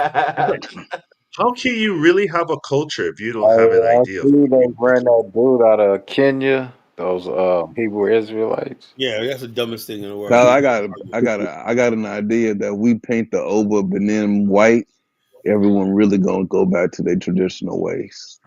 oh yeah, Ova's white. Yeah, Principe says Japan have their own issues. Japanese Americans ain't bashing Africa. Like, look, man, we're not bashing Africans. We're trying to say, Principe, you know, the whole idea is why is it that our race can advance like other people. I don't get it, you know.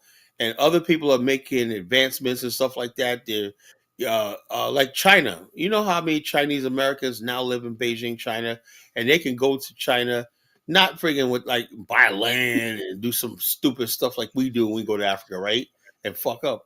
They can go to China and get a six-figure job, whatnot. You know, the economy is so good that they can absorb their Chinese diaspora back into China. Why the hell is Black America, right? We go to Africa, we got all this. And so O'Shea never talks about that. you go Why is to that? Africa, you get in debt. Um, that goes back to what you always be talking about, the arrested development. Yeah, we Yeah, we basically arrested, man. the whole thing is this: there's never been a thing. The answer to Africa is pooling. The Africa has 400 years of people leaving the continent. I mean, using your brain power and manpower are losing whatnot. And Africa took all that brain power. The West took all Africa's manpower and brain power and built itself up. Africa lost. Let me give you an example. The cities in West Africa prior to the transatlantic slave trade were bigger than the ones in Western Europe. Oyo, Benin City, these were big mega cities in West Africa, right? Amsterdam was a little friggin' backwater shithole. Same thing with Liverpool. Same thing with Lisbon. These were people. These were nothing, right? But over 300 years, these cities became great, and African cities fell into despair because of loss of human capital and stuff like that, manpower and Yeah, stuff like but that. Carla, you gotta understand the Africans were the only dumb motherfuckers that were willing to give up their own people to do so. Yeah, so that's what it is. Because they could have had other races or other people in the damn. They The could have had the Japanese, Arabs. when They could have had. the They could Japanese, enslave the South Americans, but no, the the dumbass Japanese, when the Africans wanted to Japanese be the learned ones to. about the Oh God, transatlantic slave trade, how white people were coming to their coast, taking people for slavery, they said that could they were smart enough to realize that could happen to us. We could be selling our people to the white man, whatever like that and whatnot. So they said, look, we have to modernize our country. We have to build ships. We have to do all this stuff like that. Have one standing army and stuff like that. We had to do all that stuff like that. And they were smart. And so they Hey, learned. Carlo, Yeah, go ahead. Carlo, I want to say this about the language. If I want to get a job in Japan, I probably have to learn Japanese. Yeah, But if exactly. I want to go to Nigeria and get a job, I probably don't need to learn Yoruba to get a job, if Yeah. there's even a job there. Yeah, that's sad. no job there. But go ahead. I admire how the fact that Japan, right? They're so modernized, right? Futuristic, right? And they all speak Japanese. They don't speak. Their religion is Shinto. You know, they don't have Christian. Only like 2% of the population are Christian. I'm like, Carla, wow. that's a capitalist country. Let's be nice. The Vietnamese, even they figured it out. They let the communists figure it out. They let the capitalists figure it out. Africa just can't figure it out. Japan, Jonathan, Vietnam was poor. Vietnam was poorer than most countries in Africa. Some Africa used to donate And money. now they're richer. Come up. Now You're look right, at Jonathan. Vietnam not come up. yeah, And they Vietnam still is a communist country. and now It they ain't use no capitalism. communist problem. Now they use capitalism and all stuff like that to whatever it is. Now they're building these Asian fusion cities, right? You see these new cities they're building all over Asia, these futuristic cities. That's what I had the idea of in Afghanistan. They building these futuristic cities where they're gonna have like all different types of Asians living there. Like you're gonna have South Koreans living there, Thai people living there, Filipinos, whatever. All these people are going to be living in these cities, doing these high tech jobs in these futuristic cities. Asian futuristic smart cities. Like that. And I'm saying to myself, why can't we have that? Why can't we Yeah, have? even myself I'm a Nigerian American. Even the thing for me was when I saw Vietnam's economy is doing better than Africa, I'm like, you know what? Fuck Africa, man. They just don't have it. Vietnam, yo, How that's did crazy. Vietnam Vietnam. surpass Africa? Like Vietnam? Are you kidding me? They're just arresting Why's Princess P been saying we're looking down on that? Look, dude, man, Africa's our mother Hey continent. man, the truth hurts, brother. Looking down at The truth Africa. hurts. Where Yeah. else is there to Vietnam look? come up. You can't look anywhere else but down, brother. It goes back to He's at the tribalism bottom too. across the board. Tribalism, man. I'm starting to think Africa may not have the resources that people pretend that they have. Yeah, I said that too, man. I Yeah, said Carlos said everybody that. thinks Africa Carlos got So, all said the so that a Jonathan, resources. long you time believing they don't got ago, no resources? Man, You believing they man, running the Dave, house? They No, just Nah, fronting? Dave. Here's the no, thing, right? I don't believe that. They got the resources. Oh They no, just here's the thing. Here's the thing. Your resources is only as valuable as the person who adds value to it. The problem in Africa is they got yeah, resources, but they have no yeah, that's use. what I'm saying. They If giving them away. Africa had invested in industry, Bakala, do they then they have could the amount of measure. resources that they act like they do? No, they think everything. They don't understand something, right? Africa has a lot of resources, but the West, the resource is a lagging. You know what that means? That means Western industry. Let's say you're mining copper, right, and making copper.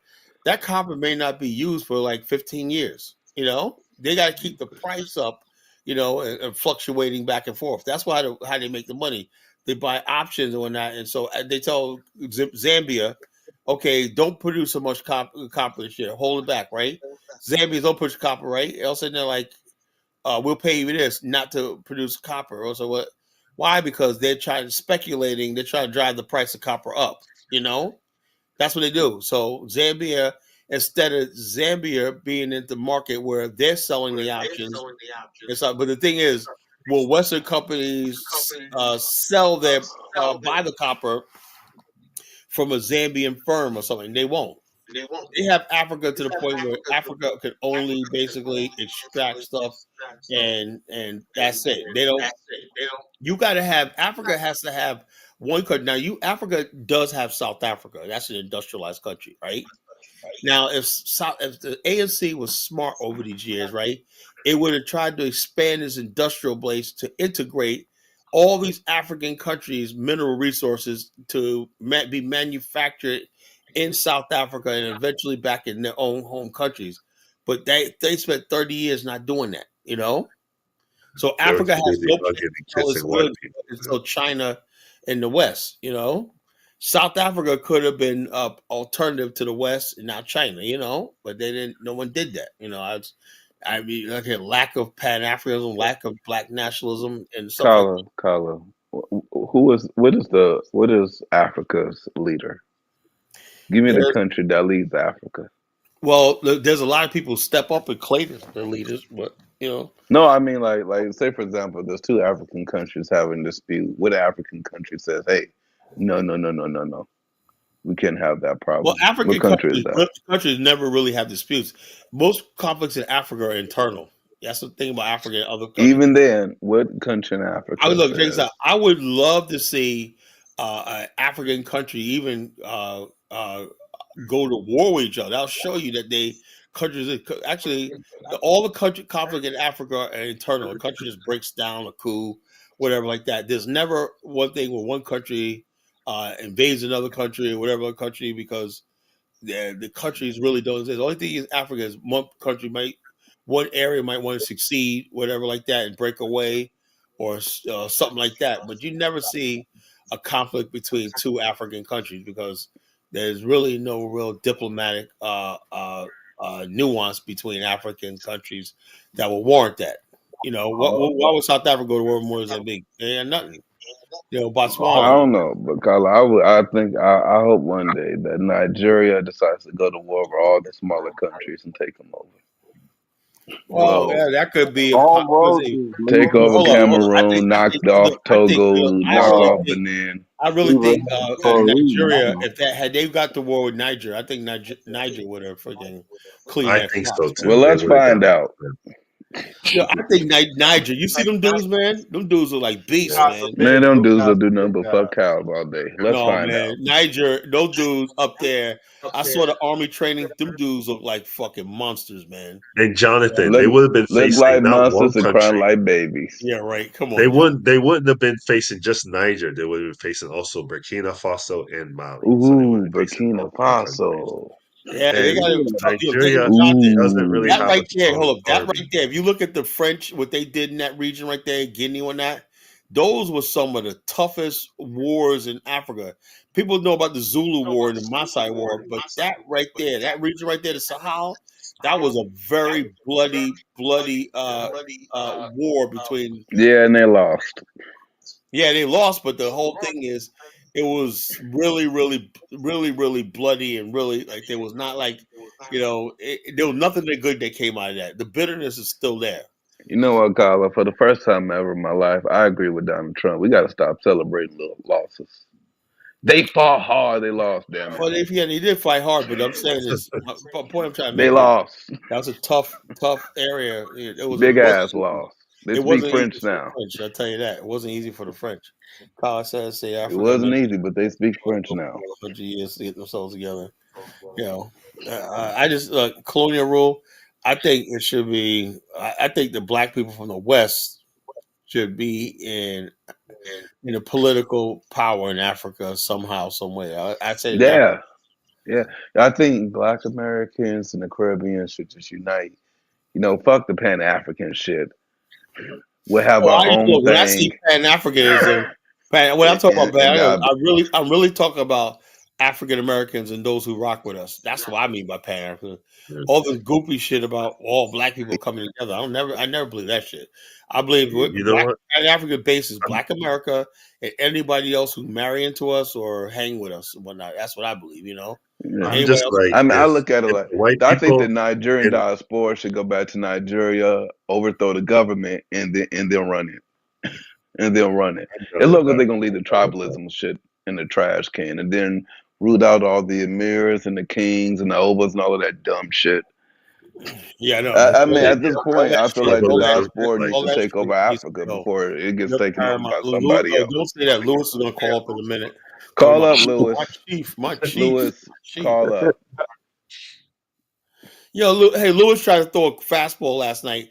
Talk about the Cause fiacre I don't talk ladies. about Gunner. Don't They talk were about Gunner. basically, Gunner is not doing scams, doing big ass check this scams out. like a motherfucker. Anybody knows about that fiacre situation, right? They're gonna try to put it on some African Americans may have killed those two old ladies. We don't poison dogs. That's one thing. Oh yeah, he said You heard somebody. that shit, man? Yo, Yeah, he Lewis, said man. somebody African American hired some Ghanaians to kill. Come on, man. Yo, dude, they come up with some cockamamie theories, man. That's Yeah, fucking hilarious, man. God you know what, damn. Lewis, he talks the pro black stuff, but he's as tribal as it gets, man. That's what I'm Oh yeah, saying, he's a man. real Yeah, Lewis, tribal. come on, Lewis, man. That tribal shit, man. My kingdom. I don't want to hear nothing about no dusty. I respect the whole Santa King, whatnot, but we're living in a modern era. I At don't some point respect in it time, at you got to put all. that shit aside, man. Because it is what it is. I'm hearing now that the Sabo people are going through all kinds of problems. Remember that free land or not? That people, Yeah, I remember that. but they're going through a lot of problems in court. I mean, what do you have to do? The Africa, Ghana got so much land. Why can't they just give them land to that people and leave them the fuck alone? You only talk about a few hundred acres here and there. No, Carla. What needs to Well, I happen is we need to mean, arm a Sabo and they they fight for the land and then take they the rest of the saying it's country. free, but it's not really free anyway. So Yeah, but hold on. Yeah, I know they say free You know what, land. Carla? At this point, I think that Black Americans and Caribbeans, we got a right to Africa. And either you give it to us or we take it by force. That's well, Jonathan. that's My the thing is whole this. that's the There's no whole other way. There's none of initiative this. of Come Africa. back, we have to we got to get embrace to the us, point. We embrace have to the get to the tribe, point set the where when we tribe hold on on, when fire. we get to the point where we have numbers on the continent and we can form our own militia groups and stuff like that, then things will change. Trust me. Well, then that's what we need to work on. My thing is this. If they can have Orania, why can't you have your own? Exactly. We're gonna have an African, That's what we'll talk about. But we know what it is. We got people like O'Shea running around making it seem like whatever we're doing illegitimate. Oh, you black people. Look, I don't give a flying you know what I'm saying, what Africans think, right? The fact of the matter is we were uprooted from America, right? We lost everything over the last 400 years. However, we come back to Africa, whoever we got to step on and take what's ours, so the fuck be it. That's what I say. Somebody got echo. I listened to O'Shea yesterday, What and do he you didn't think? show any proof. He didn't give any proof. Yeah, he doesn't have to. He got a platform of 300,000 people. He don't have to because he knows that people will. Oh yeah, people. He knows black people's attention span. They like hearing what they have to say, and most of the people like he's making a mistake. Most of the people who follow Bomani and whatnot, they're not. You think they're gonna listen to what O'Shea got to say? Bomani said he got people's phones ringing off the hook of people trying to go on his tour. He got 30 people in Kenya right now. He got Tanzania and Ghana coming up this summer. Both 30 to 40 people and whatnot packed. He got to turn people away. That's why he's not even on YouTube. He don't even need YouTube, man. Yeah, so he built a business, a real business, and he's making a killing, man, with his business. He had like 3 different businesses. So you think he's worried about what O'Shea's saying? I said, man, I'll handle this man for you, Bomani, man. He's too high up to be worried about this stupid nonsense, you know. O'Shea, oh, here's O'Shea here tonight. He's still mentioning me. Of course, O'Shea, I'm gonna keep mentioning you, brother. You're the talk of the town, man. You're the man. You are the man. You are the man, O'Shea. You're the man of the century. O'Shea made himself like the talk of the town, man. Everyone's talking about O'Shea. Everyone's talking about Drop the Tom. link so Shay can come up. Hey man, you I got conjure questions. them up. I got I questions about conjure this Uganda. nigga up, man. I do agree Yeah, with what he like said, I but said, the bottom line is don't this. buy. I do Bottom agree with line what is he this. said. Don't buy Oh, land hold from on. anyone off of O'Shea, you YouTube. got a big voice out there, so when you say stuff, people are going to respond. That's the reality. I don't have a big platform, so I can say stuff and get away with it because I don't have the platform you do. When you say stuff and whatnot, and it's not challenged and whatnot, that's dangerous. I don't got time for you Negroes tonight. I'm looking at the booties of come on, man. Come on. OnlyFans. They got OnlyFans in Africa, man. You got OnlyFans, Nah, yo, BBO. I would not. women, I would Bigo man. look. I would Live. not. Check this out. I look. I would not pay for no OnlyFans. And like you pay for. I see this one chick, man. She was making like $50,000 a month, man. I'm like, what the hell? You Doing know? Yeah, what?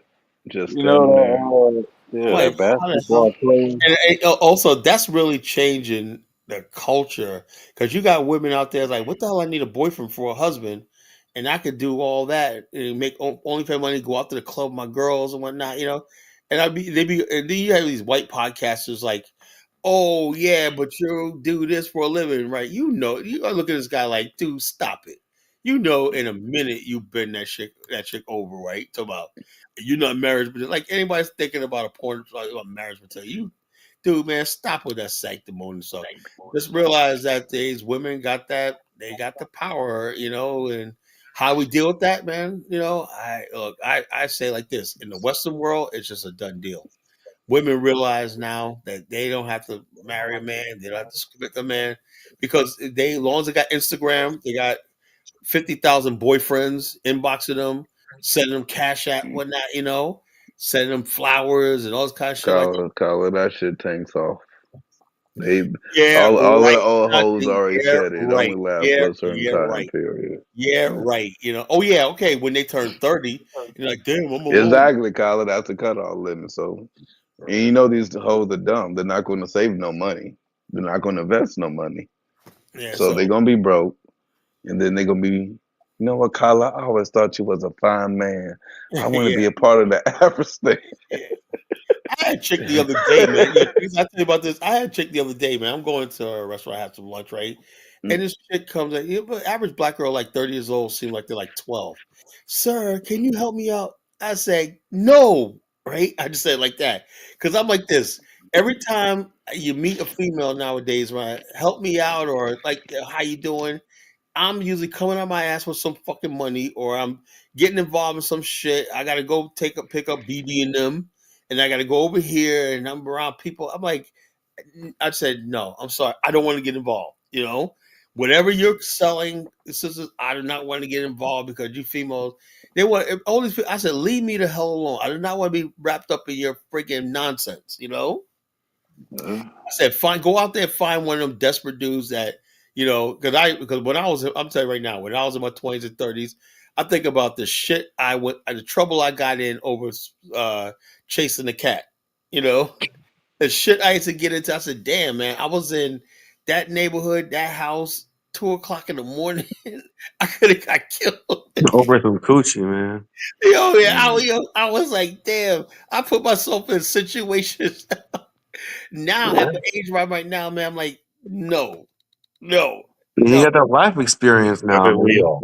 Yeah. You So got that yeah, life experience now. yeah. So I'm like, so basically, when I was younger, my 20s, man, I did whatever it took. I put myself in some dangerous situation chasing the cat. Chasing that shit, man. I would do Mm. anything, man. I think of the shit I went through, man. He You said know. anything.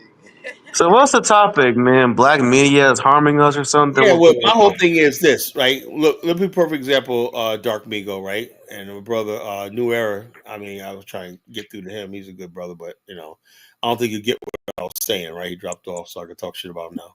No, anyway, my point I'm trying to make was, you know, Dark Migo. Do you know who Daniel Stewart is? David Stewart is? David Stewart. I heard you speak about him before. I heard that name before. Okay, well, see, the reason why you don't know who he is because the failure of black media, right? You know who Robert Smith is, right? Yeah, I know Robert Smith is, but I mean, I gotta find this stuff on my own though. I wouldn't really, allow the But what media my to point teach I'm me. trying to make is there are a lot of things going on in Black America that's actually good. I mean, there's bad stuff too, right? There's a lot of stuff that's going on. Like, for example, did you guys know about that Buy Black movement? That two busloads of people went to a new black owned grocery store in Cincinnati. Yeah, it was a plaza, right? Yeah, and they went It over was, there and it bought was it. a grocery store. I don't know what it was, right? And also, I'm saying to myself, why isn't that all over Tariq's things? Hey, look what we're doing, FBA. Look what we're doing. We're showing up, man. Why ain't freaking Because Phil? he's an agent of white supremacy. Nah, think about it, cause he not gonna get no money. Cause say if they start a movement like that, they gonna be paying all the black people, not just him. You know what I'm saying? So he can't really eat. Yeah, so the whole thing is this. The whole thing is this. That goes against his argument that we gotta get reparations. You got that, but the bottom line is this. I say that if we could spend 10% of our money in black owned businesses a year, that's like almost about $170 billion circulating back in black America, you know? Mhm.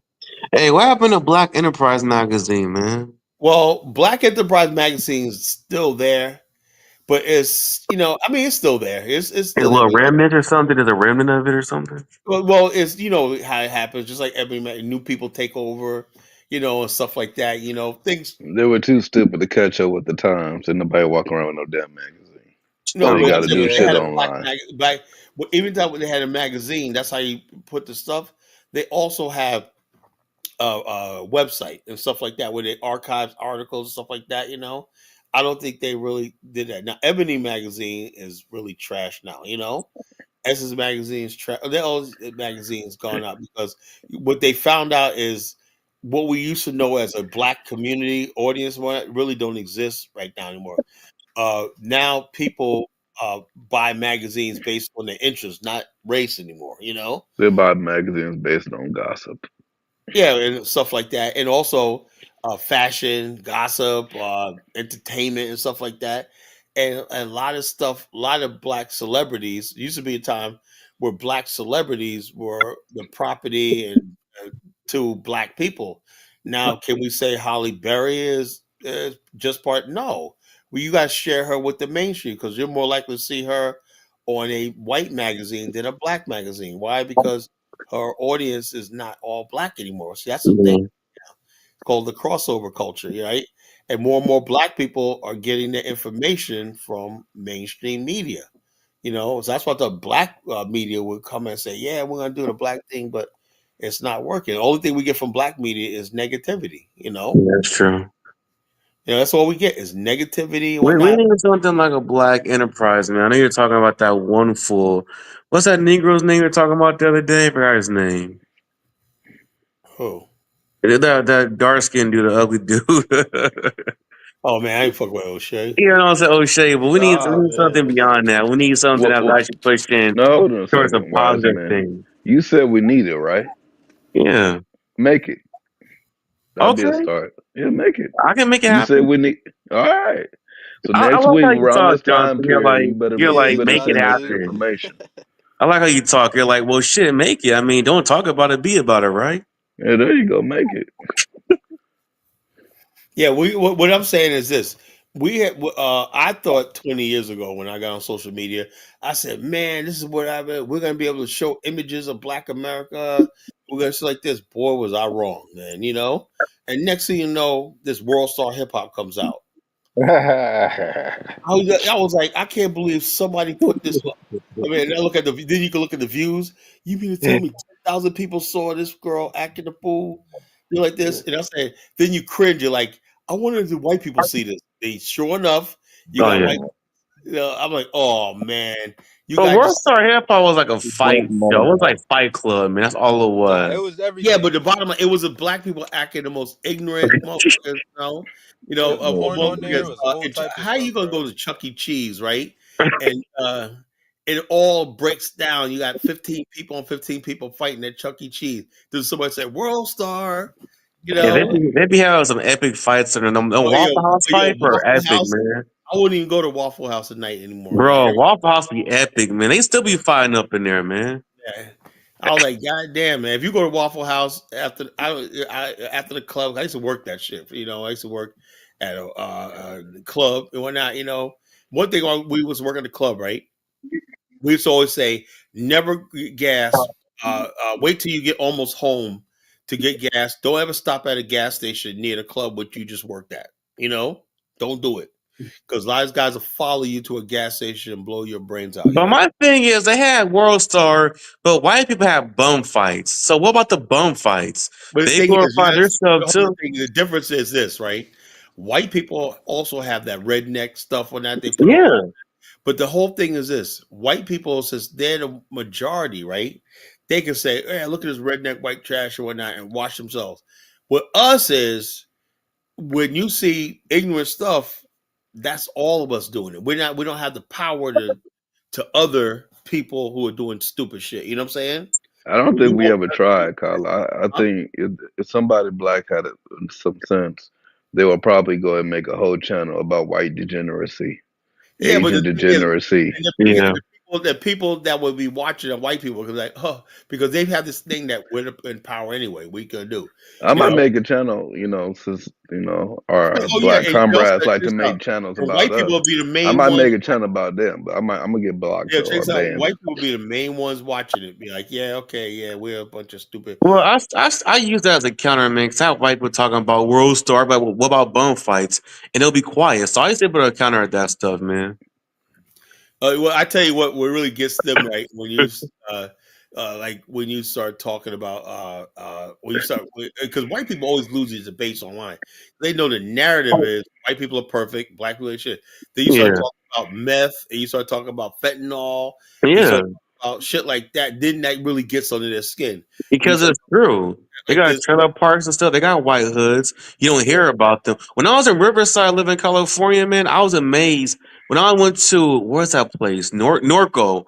Man, I saw freaking Confederate flag skinheads. I saw meth addicts. I saw the worst of the worst. I said, get up Yup. out of here. How come you don't see this glorified on TV, man? Because they man. Man, won't put that out it's there. like that in Palm Spring too. I had to almost run over some racist white guy trying to stop me on the It's road. I'm like like, that what? in Riverside, I'm like, Palm yeah, Springs, okay, Yeah. Bakersfield, Go to Orange Norco. Your County, black ass can't even go to Inland Norco. Empire. bro. I'm Yes, It's from the like East that in Coast. I'm about to general. run him over. bro. That's what So I'm And then not. saying. And another thing Y'all that got my bad. content to Did make, you niggas brothers. not see what happened last night? That white dude just came up there and flashed collar. That was the Yeah, craziest yeah, shit I man, ever seen in yeah. my What you fucking call it? life. Like I said, There's a lot of bad I want to shit And going find out how. Big on. Two was like, That was a oh, good I show. didn't see that. What happened? Whoa, whoa, Flashy, Yeah, what? white I dude seen got that he shit the I started shot. didn't know last who it part of minute, was. the and I was collar. like, I didn't know dirty who it white was. people. Right? I Yo, was like, elaborate, man. I didn't watch Man, show last man, you night. gotta go to I time stamped it, brother. But Collar, he held it down though. They ignored that shit, bro. They just kept talking like it didn't Dark even Mingo, happen. what happened? Tell what happened, bro. I Bro, didn't I see don't, it. bro. I was watching it, bro. He Dirty just white did it, dude started twerking naked. Let's just call it what it Uh-uh. is. bro. You just gotta go to the show last night. I time stamped it in the comments. But yeah, Collar, you getting big, bro. You gotta watch out for stuff Bro, like they that. getting no. These white people are getting bold, man. They don't like it. They don't like anything constructive. They want to stop this, man. so the whole thing is, No, no, no, this is what I'm Wiseman. saying. That's If just their I'm, culture. somebody tried to come up here earlier, right? And the name was Javion. Now I know it's a white guy trying to pretend he's black. Javion. Come Yeah, on, Javion, what's come his name? on. Yeah, Javion, man. Come on. Come on. I don't even know Here's one of those. Javion, man. yeah. You Come on, hear man. that, Yeah, Jonathan? and then they're trying to do Whoa, stupid. what's that nigga that was showing his feet and shit? Yeah, you saw that, Ben, too. You was like, oh, Yeah. I'm like, what the fuck? Yeah, lucky it was only like a second, man. Thank God. But the thing is, YouTube can't hold me responsible because that's not like I presented something. That was somebody. You don't really have no thing over a thing. But if they had a thing, where they could basically say we're going to edit out this, whatever, like that. But you can't just strike a whole video or channel just because some random person come up here on StreamYard and do some shit. So I don't know what the Yeah. hell. So They could strike the video down though, but not your channel.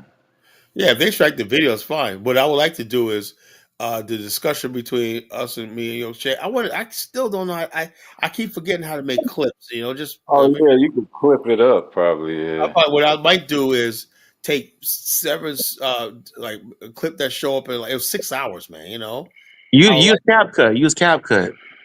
But, Yeah. Then, see, you guys act like I know this stuff. What the hell is that? It's a program Galapagos to use called kept CapCut. on for like a couple of more hours. He was on it for like 7, 8 hours already.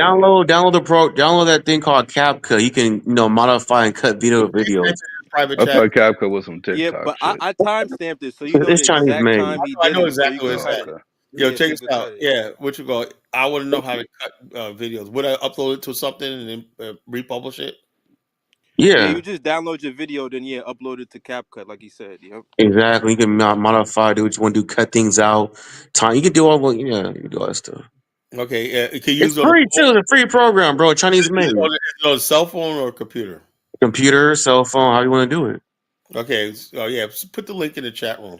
I'm I not. I gotta figure it out. Hold on. cab cut. Yeah, Put it in the private chat. CAPCUT. come on, show it. CapCut. Let me look for it. Ooh.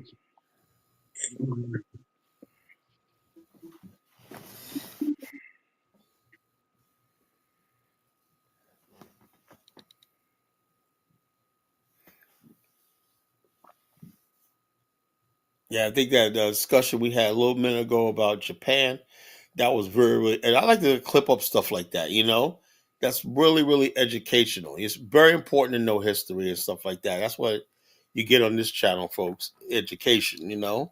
That's very important to understand how the world works and how things happen because then you understand, why things are the way they are. That's why people, when I have these debates with Africans and people like Elvis and whatnot, I'm doing it from a standpoint as I know from reading history what worked, how other people, and Bruni gets mad when he's like, oh, you seem to admire the Japanese. Now, let me ask the panel, is there something wrong with the way Carl Genesis admired the Japanese? No, No. Japanese have a good history. I But why came does up here Bruni and always said, hey, bring on shit, I these admire Ian Smith and the all Rhodesians. study Shit. Taoism. He has admiration for the Japanese. I Yeah, mean, it's a good model. It's a good system. It's a You good know what model. happened, Kyla? Because we African Americans, we look everything has to be bad if it ain't black in order for us to love ourselves. And unfortunately, we woke up and realized, yeah, we have to love Black African Americans are taught by everybody to hate themselves, right? God forbid if you're African American and you say, something, I love myself. I want to learn from the world, whatever like that. I want to learn from everybody, whatever like that. Everybody gets a fit. No, you got to do Ubuntu. You got to you learn Kiswahili. What the fuck I need to learn his Kiswahili for? I live in the whole ass United States. What the fuck I'm gonna do with that shit? well, Swahili isn't speaking nowhere. Not even the Kenyans speak it. They Really? say Swahili. Yeah, well, sometimes they try to have Kenyan. A couple of their television stations have done it in Swahili. A I couple. heard the African Union are trying to make Swahili like the universal language of Africa. That was Oh, not good going to luck work with that Ain't bullshit. gonna happen, right? No, it's gonna be English. It's gonna be colonizer language. It's gonna be because a the white problem. man. Why? Because some countries that speak the language good will dominate over other people. They'll dominate discussions and area. It's a conflict. It'll be a source of conflict. I say you head things off in the past. If you said Swahili is going to be a thing, the Swahili speaking states are going to dominate and colonize the rest of Africa and be the dominant force, and there will be conflict. As simple as that. Studying history, you understand you can't do that. You cannot do that. Mm. Yeah, that's like trying to tell Asians all speak Mandarin. That will never happen. Yeah, with China, you can't get Chinese to agree on a language. You got Mandarin, Cantonese, Cantonese. other places like that. So you cannot. You got your Chinese. You can't even get them to agree on Mandarin or Cantonese. How are you going to get? Speaking of China, man, what's going on with these Chinese tariffs, man? What's gonna happen with these So tariffs? Get them. my whole thing is this: China is bluffing, but the thing is, China people don't understand. All these people rooting for China. China does not have the consumption base. That's the whole thing. It doesn't have the consumption base.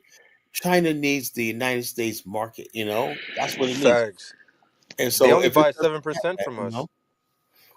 If it doesn't have that market, man, then whatever little development it has, China still has like 400 million people living off the grid, living like in the third world. You know, Exactly right. They're having a whole housing crisis right now. There's yeah, no they have a Really, whole, Colin? and also Yeah, position to. the evergreen scam. I heard about Wait, that. calm Yeah, they're in down. no They don't position have to a housing negotiate right now. crisis. Yeah, yeah, They they got do. access to Africa. You said what? yeah. They ain't got no Chinese, housing crisis. They can just move to Chinese are Africa. all over the continent, man, Man, come on. molesting little The girls. So Africans will leave their huts and give it They right over not to the all the Chinese Chinese. people not trying to go. They do not like black people. You seen when the basketball players came. yeah, but the whole Uh, thing is now, about the China. Chinese people, they just wish they were white. That's all.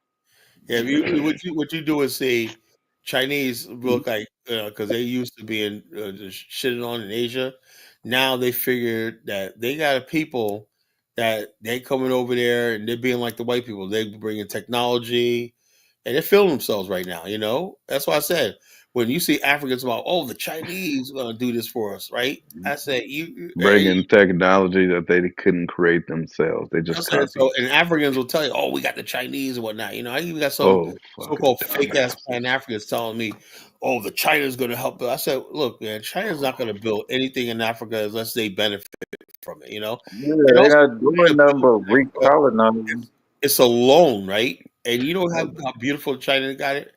Africans on the hook for that loan, but the thing is, China sucks most of the loan back up through its own corporations. You know, its own corporations do all the work, make the money and everything like that, and then the African government is going to. Kala, the Chinese were building the airport, the new airport in Abuja and Lagos. They used their own. It was their loan. They loaned the money. They used their own tools. They used their own people. They maintained it People, of with their course. own people. Every single thing benefits China. Hey, Jonathan, you know they own Lekki Free Trade Area too. Everything benefits them. It don't benefit Nigerians at all, other than Nigerians can be like, we got a nice airport. Yeah, we got We a new have airport. nice. We got Look this. at the road. Look at the street. There's a what you We call it. have a nice. What's We have called a better street than these people. Oh God. but those are the smartest black people on the planet, though, man. You know, we can't talk Oh, about them. Kyla, please don't do that. They're the smartest black people in the Don't world. Shane. Don't do that. Don't embarrass this platform. No, I'm serious. They said Nigerians are the smartest niggas on the planet. Yes, they are, according to their own selves and social Yeah, media. That's as good as it gets. yeah, smartest black people on the planet. Man. I Fuck, hate man. throwing Nigerians under the bus, but this is just so annoying. Instead of look, I had hopes Nigeria was going to emerge as a black power back in the '90s and whatnot. I thought, yeah, we're going to have a country and whatnot because Ebony Magazine did like 2 major articles in 1990 on Nigeria. I was amped up, man. We're gonna have a powerful black country and blah blah You blah. know what, Kyla? I And thought they Nigeria still was gonna do could. They that still too. could. I thought Nigeria was gonna do that too. But once the high came off, and the alcohol sobered up, I realized I was tripping. They got a Yeah. chance to become a superpower. They just don't allocate their A resources correctly. what? They A fucked, man. what? No. They have the chance of becoming a superpower. They just don't use their resources correctly. Am I right, Carla? A No, superpower of with the what? problem, this is a problem with Nigeria, right? Fuck now. Like there's this video that came out back in 2000. Open my eyes back in 2012, right? It was a video called "Nigeria is a country in name only." That's what opened my eyes up about Nigeria and the fact that it's a British creation, right?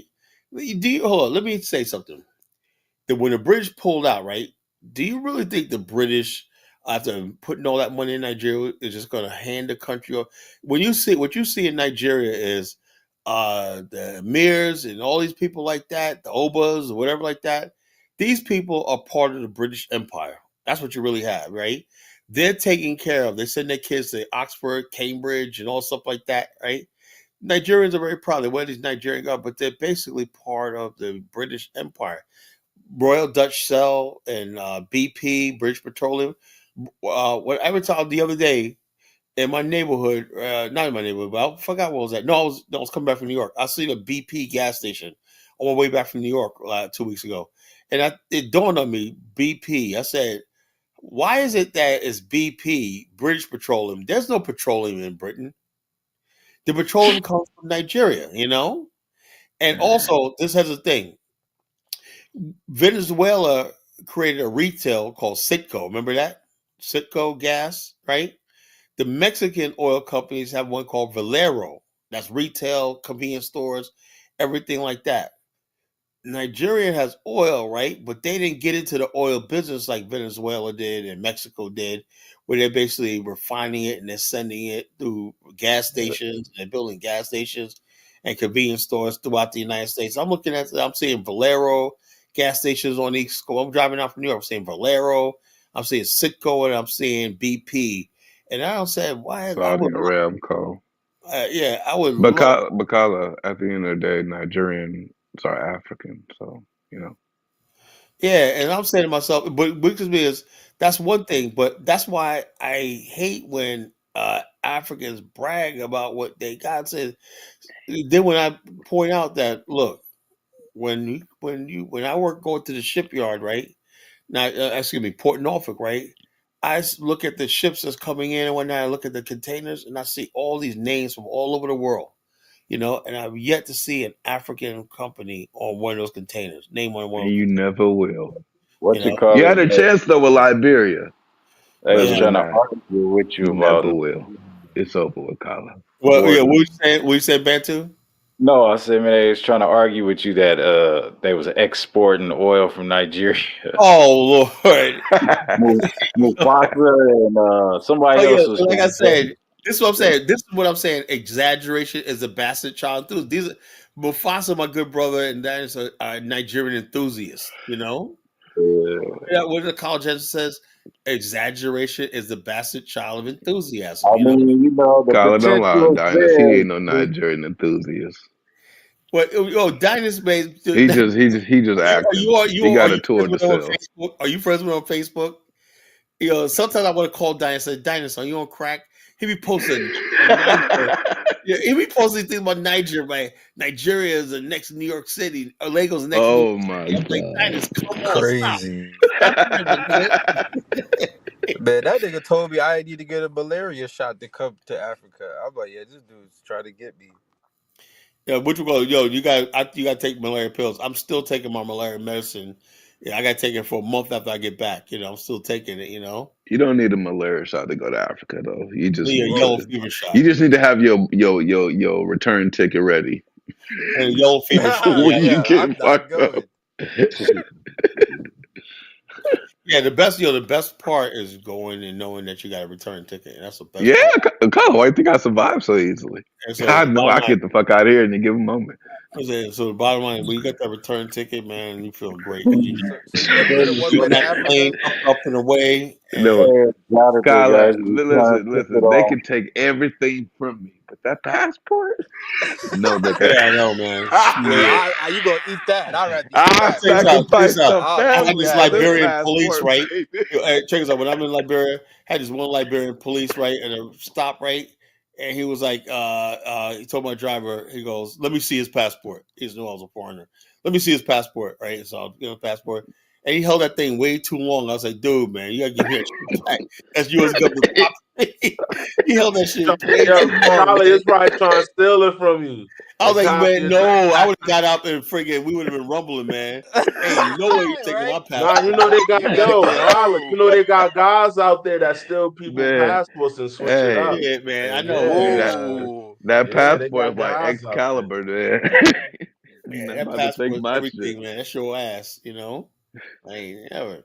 Hey, in the hotels, the only thing that goes into the safe is the passport. You can steal the money, take the money. I don't care about that. Just don't take that passport. Yeah, so that passport, I guard that thing every like few hours, man. I have it in a folder, right? I go check and see if it's there. Every few Nah, I hours. feel you. You gotta keep checking it. Yeah, I Yeah, know. I keep checking. I make sure it's there. I have it in my closet. I'm going checking it. I don't think. Yeah, everything pops in my mind. Somebody came in the night and took my shit. My shit. Every couple of hours, I'm checking on my passport. Make sure. It is. Checking on your passport, making sure that your The face is African guy says, clean. he asked me the passport, is that even legal? Dude, African guys in Liberia, the police, they can do what the fuck they want to do. Of course it's legal.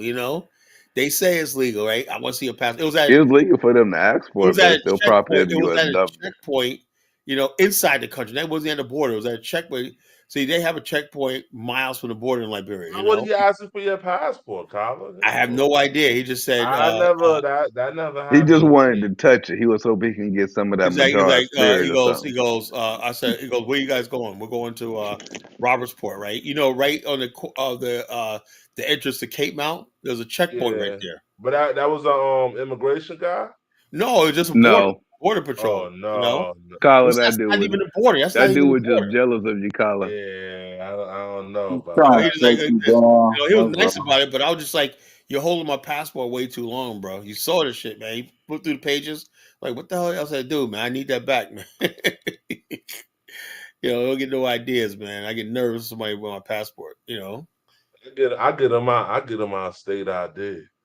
I don't When have they no say. start That's not my tripping. passport. He said he wants I to. ain't giving I them don't, none I of that don't bring shit. my passport out. I get them the state ID. That's you got like That's you got valid Liberian too. citizenship.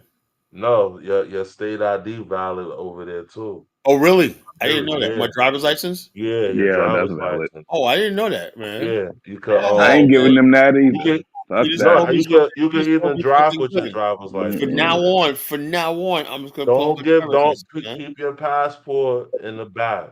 No, it's Get fine. your You can give me your driver's license. passport. When You they can just go once to the they see embassy. your They give you an driver's license, emergency passport to go back to once the they see states your and shit. driver's license in the state, they already know you from up there, so they're not gonna fuck with you like that. Yeah. So yeah, okay. I'm gonna do that from now So on. do the driver's license. Don't I never get them my passport. Get them your driver's license. I didn't know I could use my driver's See, Yeah, license. you do Dave's your smart. driver's license is valid out there. Dave ain't trying to have And also, no can you interference in his drive? return to Can you heaven. drive with a American driver's You can license? drive with a drive. Yeah, you can drive an The American thing driver's is, though, license man, there I too. could the driving in Liberia. I would have to Nah, I learn. don't like to drive. I know you don't. You Kyle, I lived out there, so don't drive out there, I Kyle. would drive in the You go, country. I would drive in yeah, in Grand the Tyler, Bassa. if you want to drive countryside, in but the Africa, you city. drive in fucking Rwanda. Yeah, And so, that's no, it.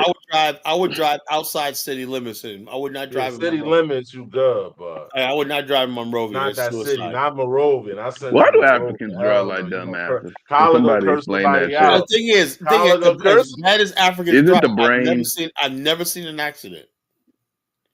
Nah, they I've got never seen an accidents, Kyler. accident. They got some deadly accidents over there, They got Kyler. horrible Don't tell me. accidents Yeah, in yeah, I Nigeria. see Africans on the side road, but If in you don't see an Monrovia, accident, that's everything just be like so God so coming tight and through. whatnot. I'd be like, man, I also you see people all these. I see many near misses. All the years I've been going there, I see near misses. I've never seen an actual crash.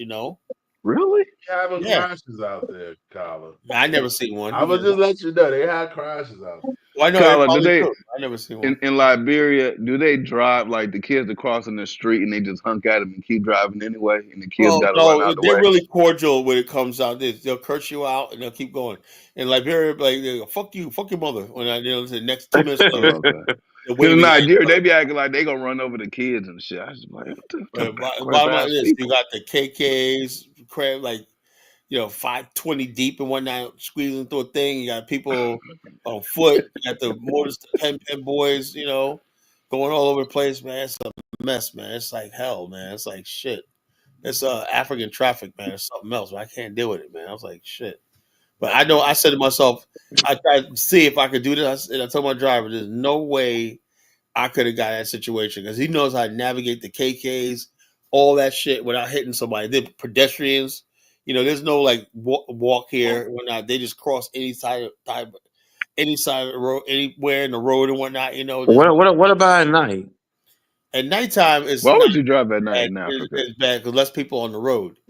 And bad time in Liberia is the daytime, like about 10 o'clock in the morning. They got street lights? Yeah, they No, got street lights. Liberia got they street got street lights. lights in Liberia. Yeah, They got yeah. some I'm gonna tell you right now. At one Must time, be Liberia was very, nice very modern. They're rebuilding all that stuff.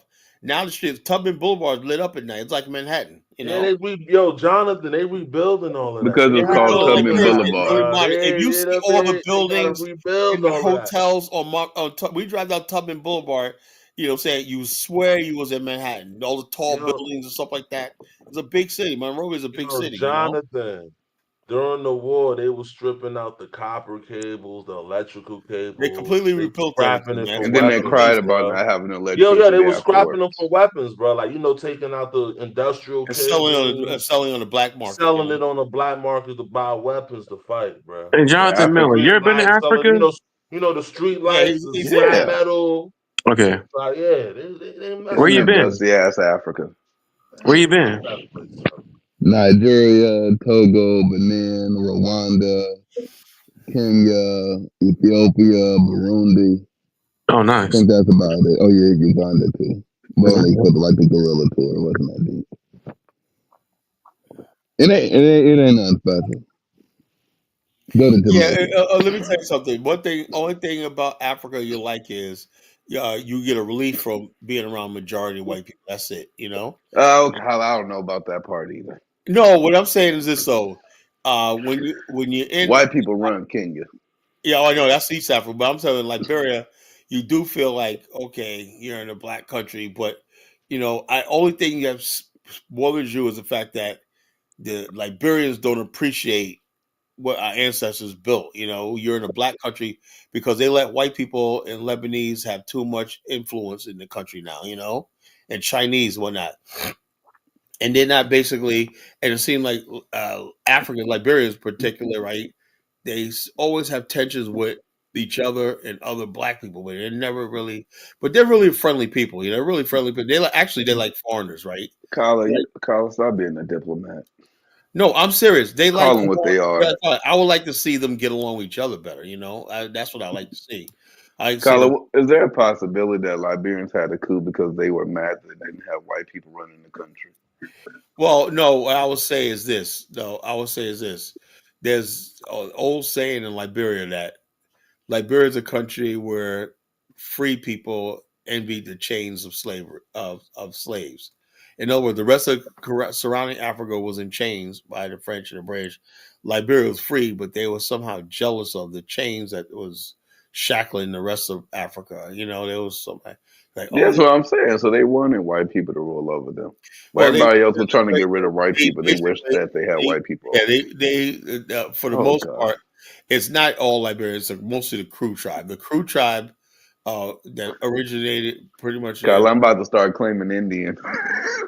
I know you are. Well, the Crew tribe Oh God, basically Africa, like get it white people. together. The Crew tribe, they love themselves so white. Every time you see a white person, a Liberian person with white people, most likely is a Crew.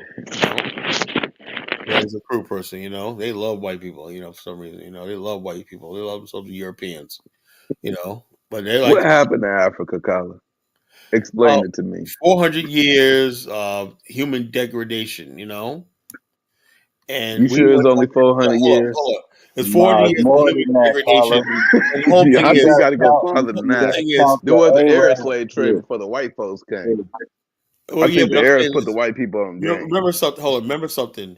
In Africa, the African was racially degraded, and so we feel that racial degraded. But the thing is, and the people who stayed on the continent didn't face that.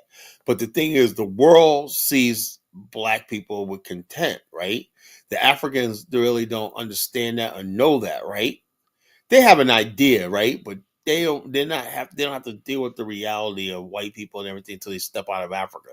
You know, that's the whole thing. Until they step out of Africa and get faced with racism, or they go to Europe and get beat up or whatever like that, or something like that, or they face outright racism, then they become a little conscious about stuff. Now, the Africans that generation that were born in America, they really understand what we're talking about, But those on the continent, they don't really understand what's going on. That's sad because after 400 years, they don't understand. Like Amara, I try to tell them, do you understand that slavery also had you got people like Afro Dumbass, like, oh, they really do think slavery is something that just affected Black America, the blacks, They They don't don't know they understand. were enslaved in Africa. Yeah, well, they don't understand the perception of slaves leaving the coastline of Africa tainted Africa itself. They don't believe that. They think we're just the people, a slave. We're proud people. No, the world sees you.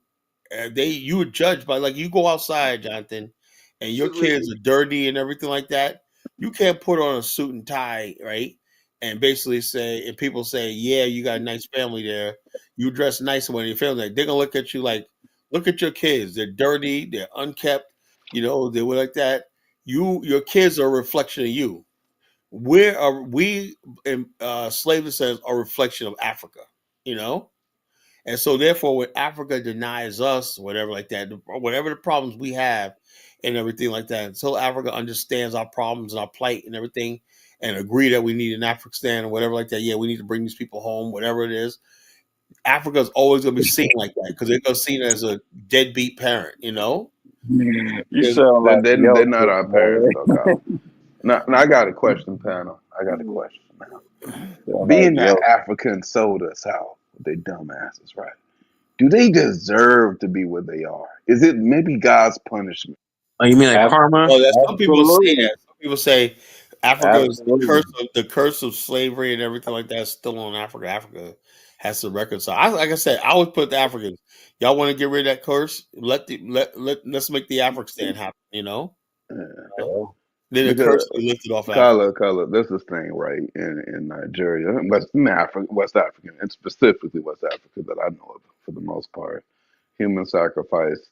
Motherfuckers would go to like the village area. They go see a village doctor, and they want to get some money or some dumb shit. And the village doctor would be like, "Okay, we'll come back with a human toe, human skull, or some dumb shit like mama, your daddy, some dumb shit like that, right?"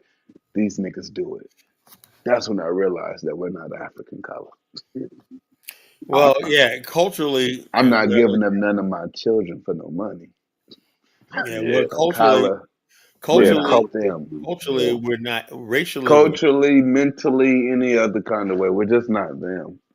And the Well, faster we realize that, the better off we'll be. culturally we not, but genetically we Oh, connected. fuck genetics. I don't believe in genetics no more. Yeah, we're black. Hey, Jonathan, when you went to Africa, Genetic. how did you feel, man? How did you feel when you went to Africa? Did you feel some In the kind of beginning, spiritual connection? I was like happy, like, oh my God, I'm in Africa, and all of that shit. And then when I landed, I'm like, nigga, why am I here? I couldn't wait to get back to America. Then I A went to reality check, Jamaica. right? So you got a reality check. So what Reality did you check. see as a black American that you did not like about Africa besides poverty? Everything. What did you see? To elaborate.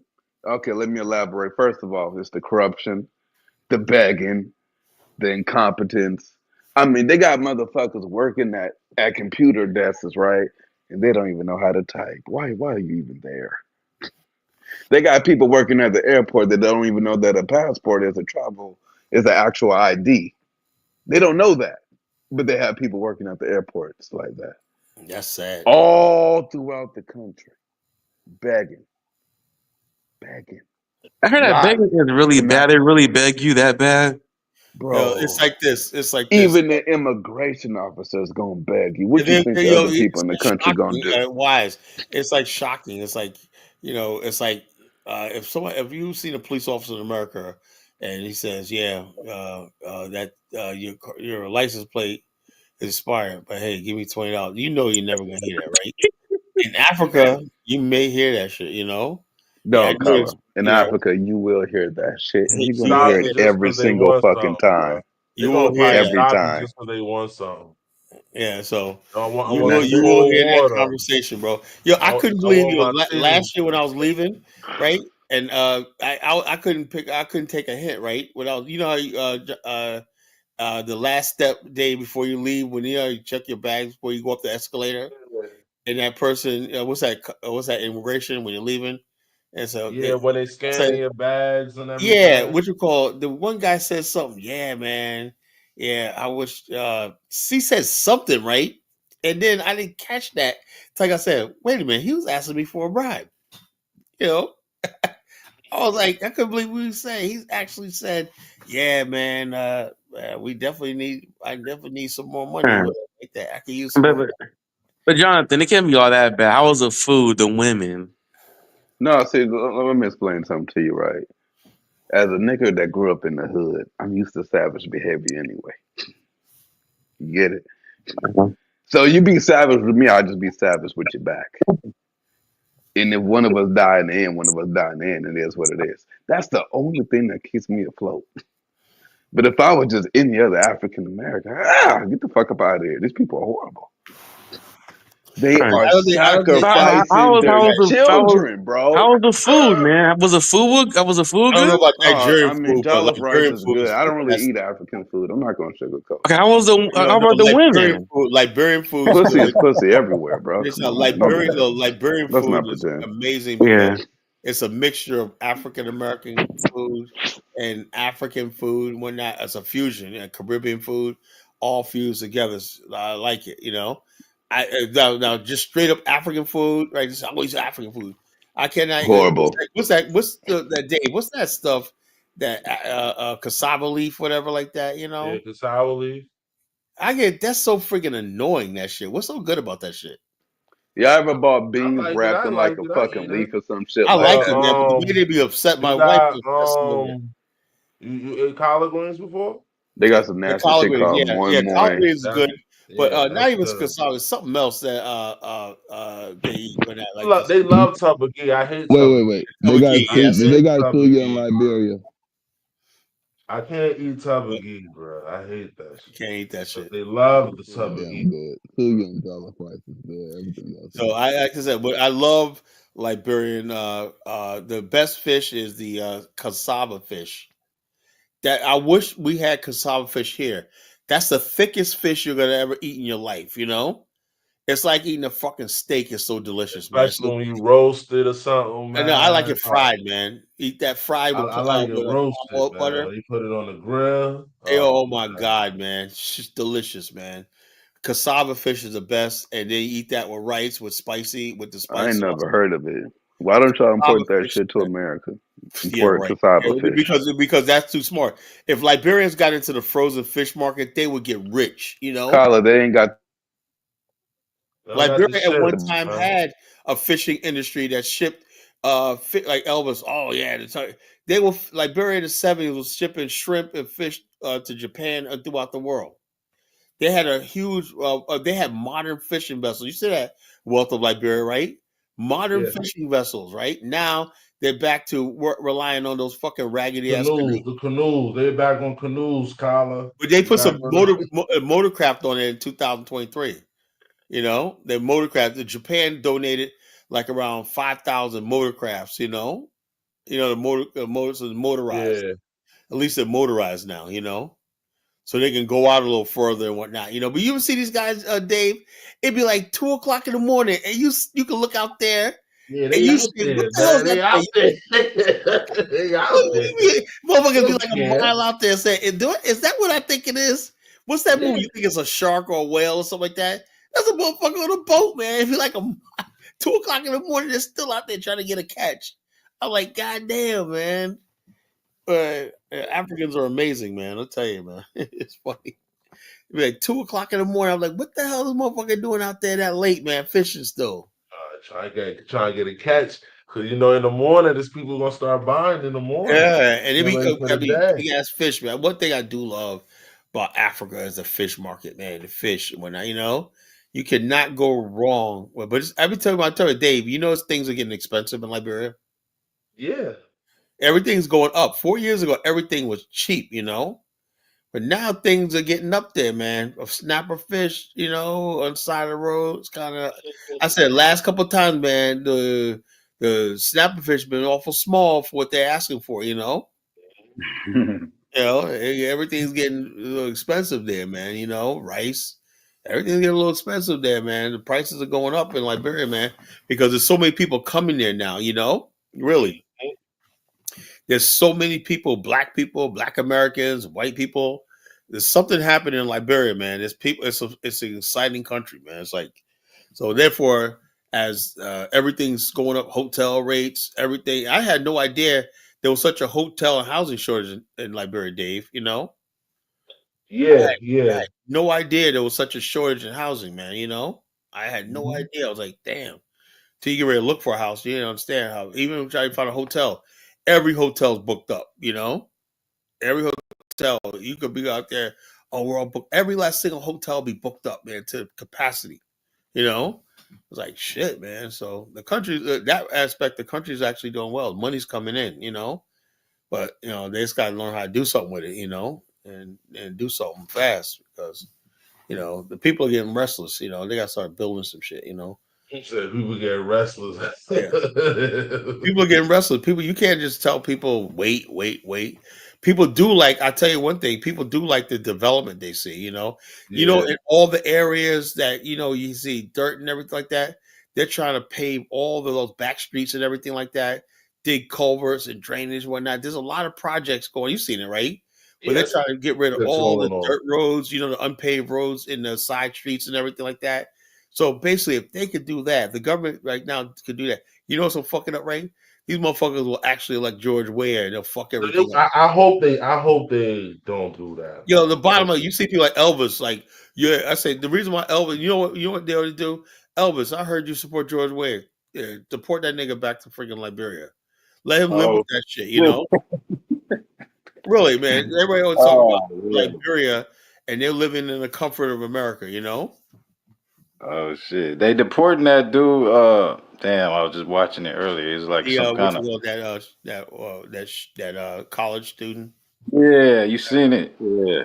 Yeah, which like, oh yeah, man, right? You come to this country, shut your mouth, man. Like, just come here Yeah. and be quiet. Make your way. Well, I can do it, man. I come here, I keep my mouth shut, whatever like that, because I really don't give a shit about the Palestinian situation. That ain't my. Like you said, like we had the conversation the other day. Call it again. Too comfortable. Too comfortable. You Yeah, here on Yeah. a visa, you getting comfortable in America. and you can think You you can got say full whatever rights. you want to say Yeah, and all stuff like and you that. got full rights, and Yeah. it's a free country. And get the fuck out of Nah. Yeah, no, it don't work like that, man. They could just snatch your thing all the time.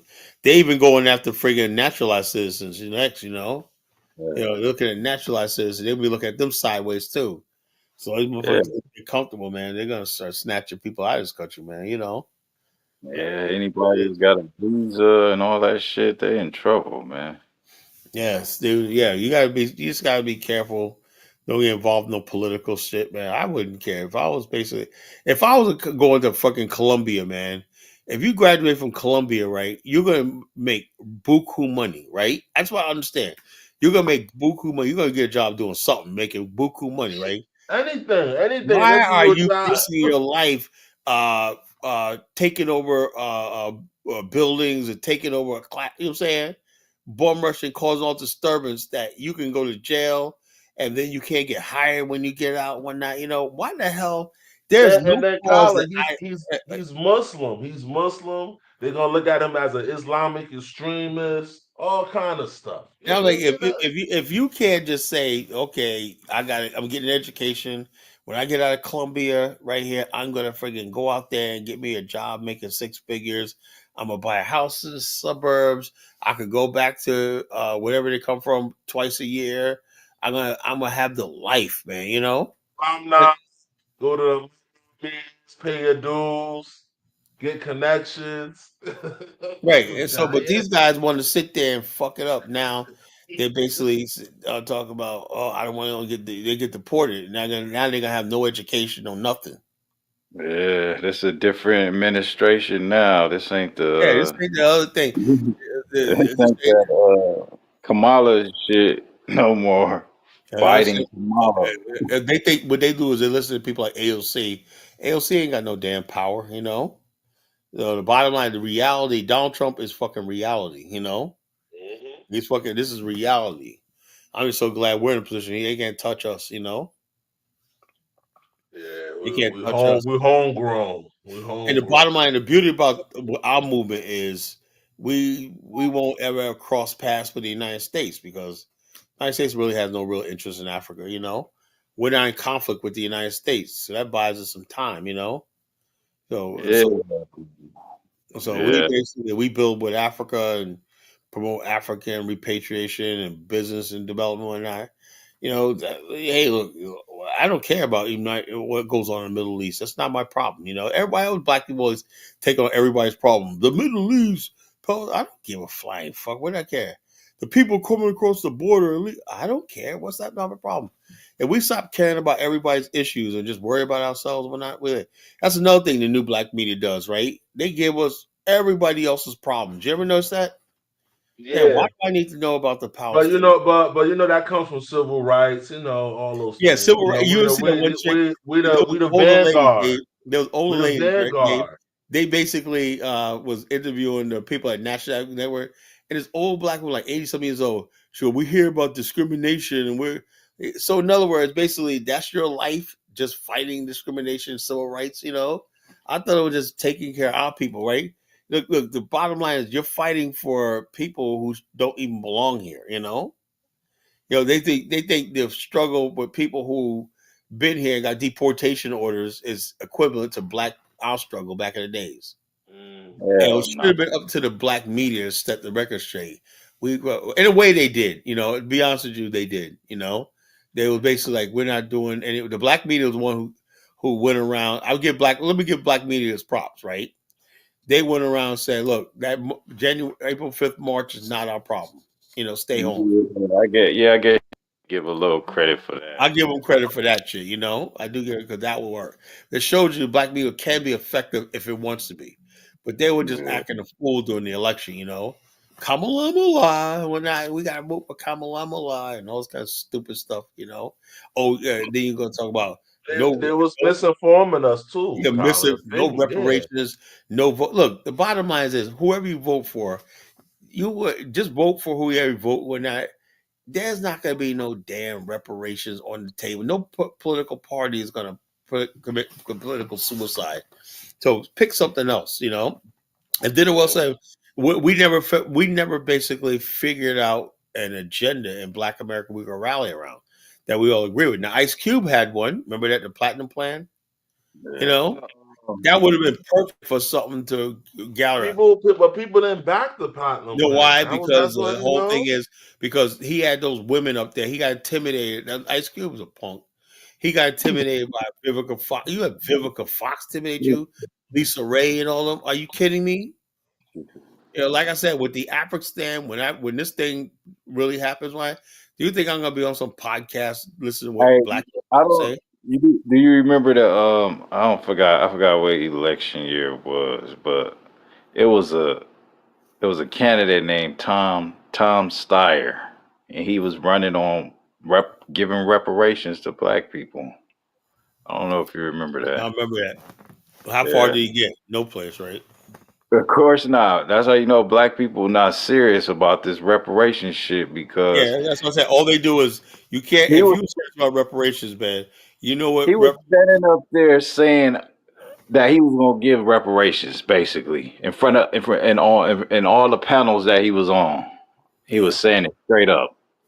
How far did he place? How far did he? How much? Nah, he didn't get that far, but he got far. He got kind of far, but he didn't get like he didn't get into the main race. So Yeah, that's all. that's the whole thing. It's a fringe issue and stuff like that. Even if you got all black support, you still those Yeah, people that's with him. even. But they didn't even support it. So Yeah. know. So even if they did support it, right, But you still yeah, gonna even if need they did Hispanics. support You're it, gonna need yeah. Hispanics, and not only Yeah. that, you're gonna need a strong support from the white community, right? And then you gotta basically have so much support that you gotta override a Yeah. presidential veto and stuff like that. Now what But the could fact that happen, they right? didn't even support it, that shows a lot, though. Yeah, the black people. I think Uh, what it is black people just get, I think we're becoming apolitical. We're resorting back to the time period before Barack Obama. Remember something? Black people didn't start participating in politics until Barack Obama came around. Only thing we had was that rock your vote. Remember that? Puff George Daddy. Bush did such a bad job too, Yeah, and that's Colin. what basically also And his relationships with Africa, It was you Katrina. know. It was a What? Katrina situation. It was the Iraq War, all that stuff like that. And then you had Barack Obama, right? Everybody was like, "Oh, Barack Obama," and whatnot. And so everybody started getting into politics. Nah, remember with Bill Clinton with his saxophone and shit like Yeah, that. That's what. but that was Bill Clinton, and I agree with that. Black people just voted for Bill Clinton because let me tell you something. What happened, right? In Uh, 1992, I don't know if you guys remember this, right? This is what happened in America, right? The biggest thing that happened was you had Ross Perot running as third party candidate, right? And then you had on the Republican side, right? You had George W. Bush, Pat Buchanan, and a guy named David Duke, right? I David Duke, remember that shit. remember that David Duke was a racist, you know? You And know the who whole sound thing is, like Ross Perot? Barack Obama. If you listen to him without looking at him, they sound alike. they probably are, like, probably related. Mm. Check this out. Anyway, but David Duke was getting popular in America, right?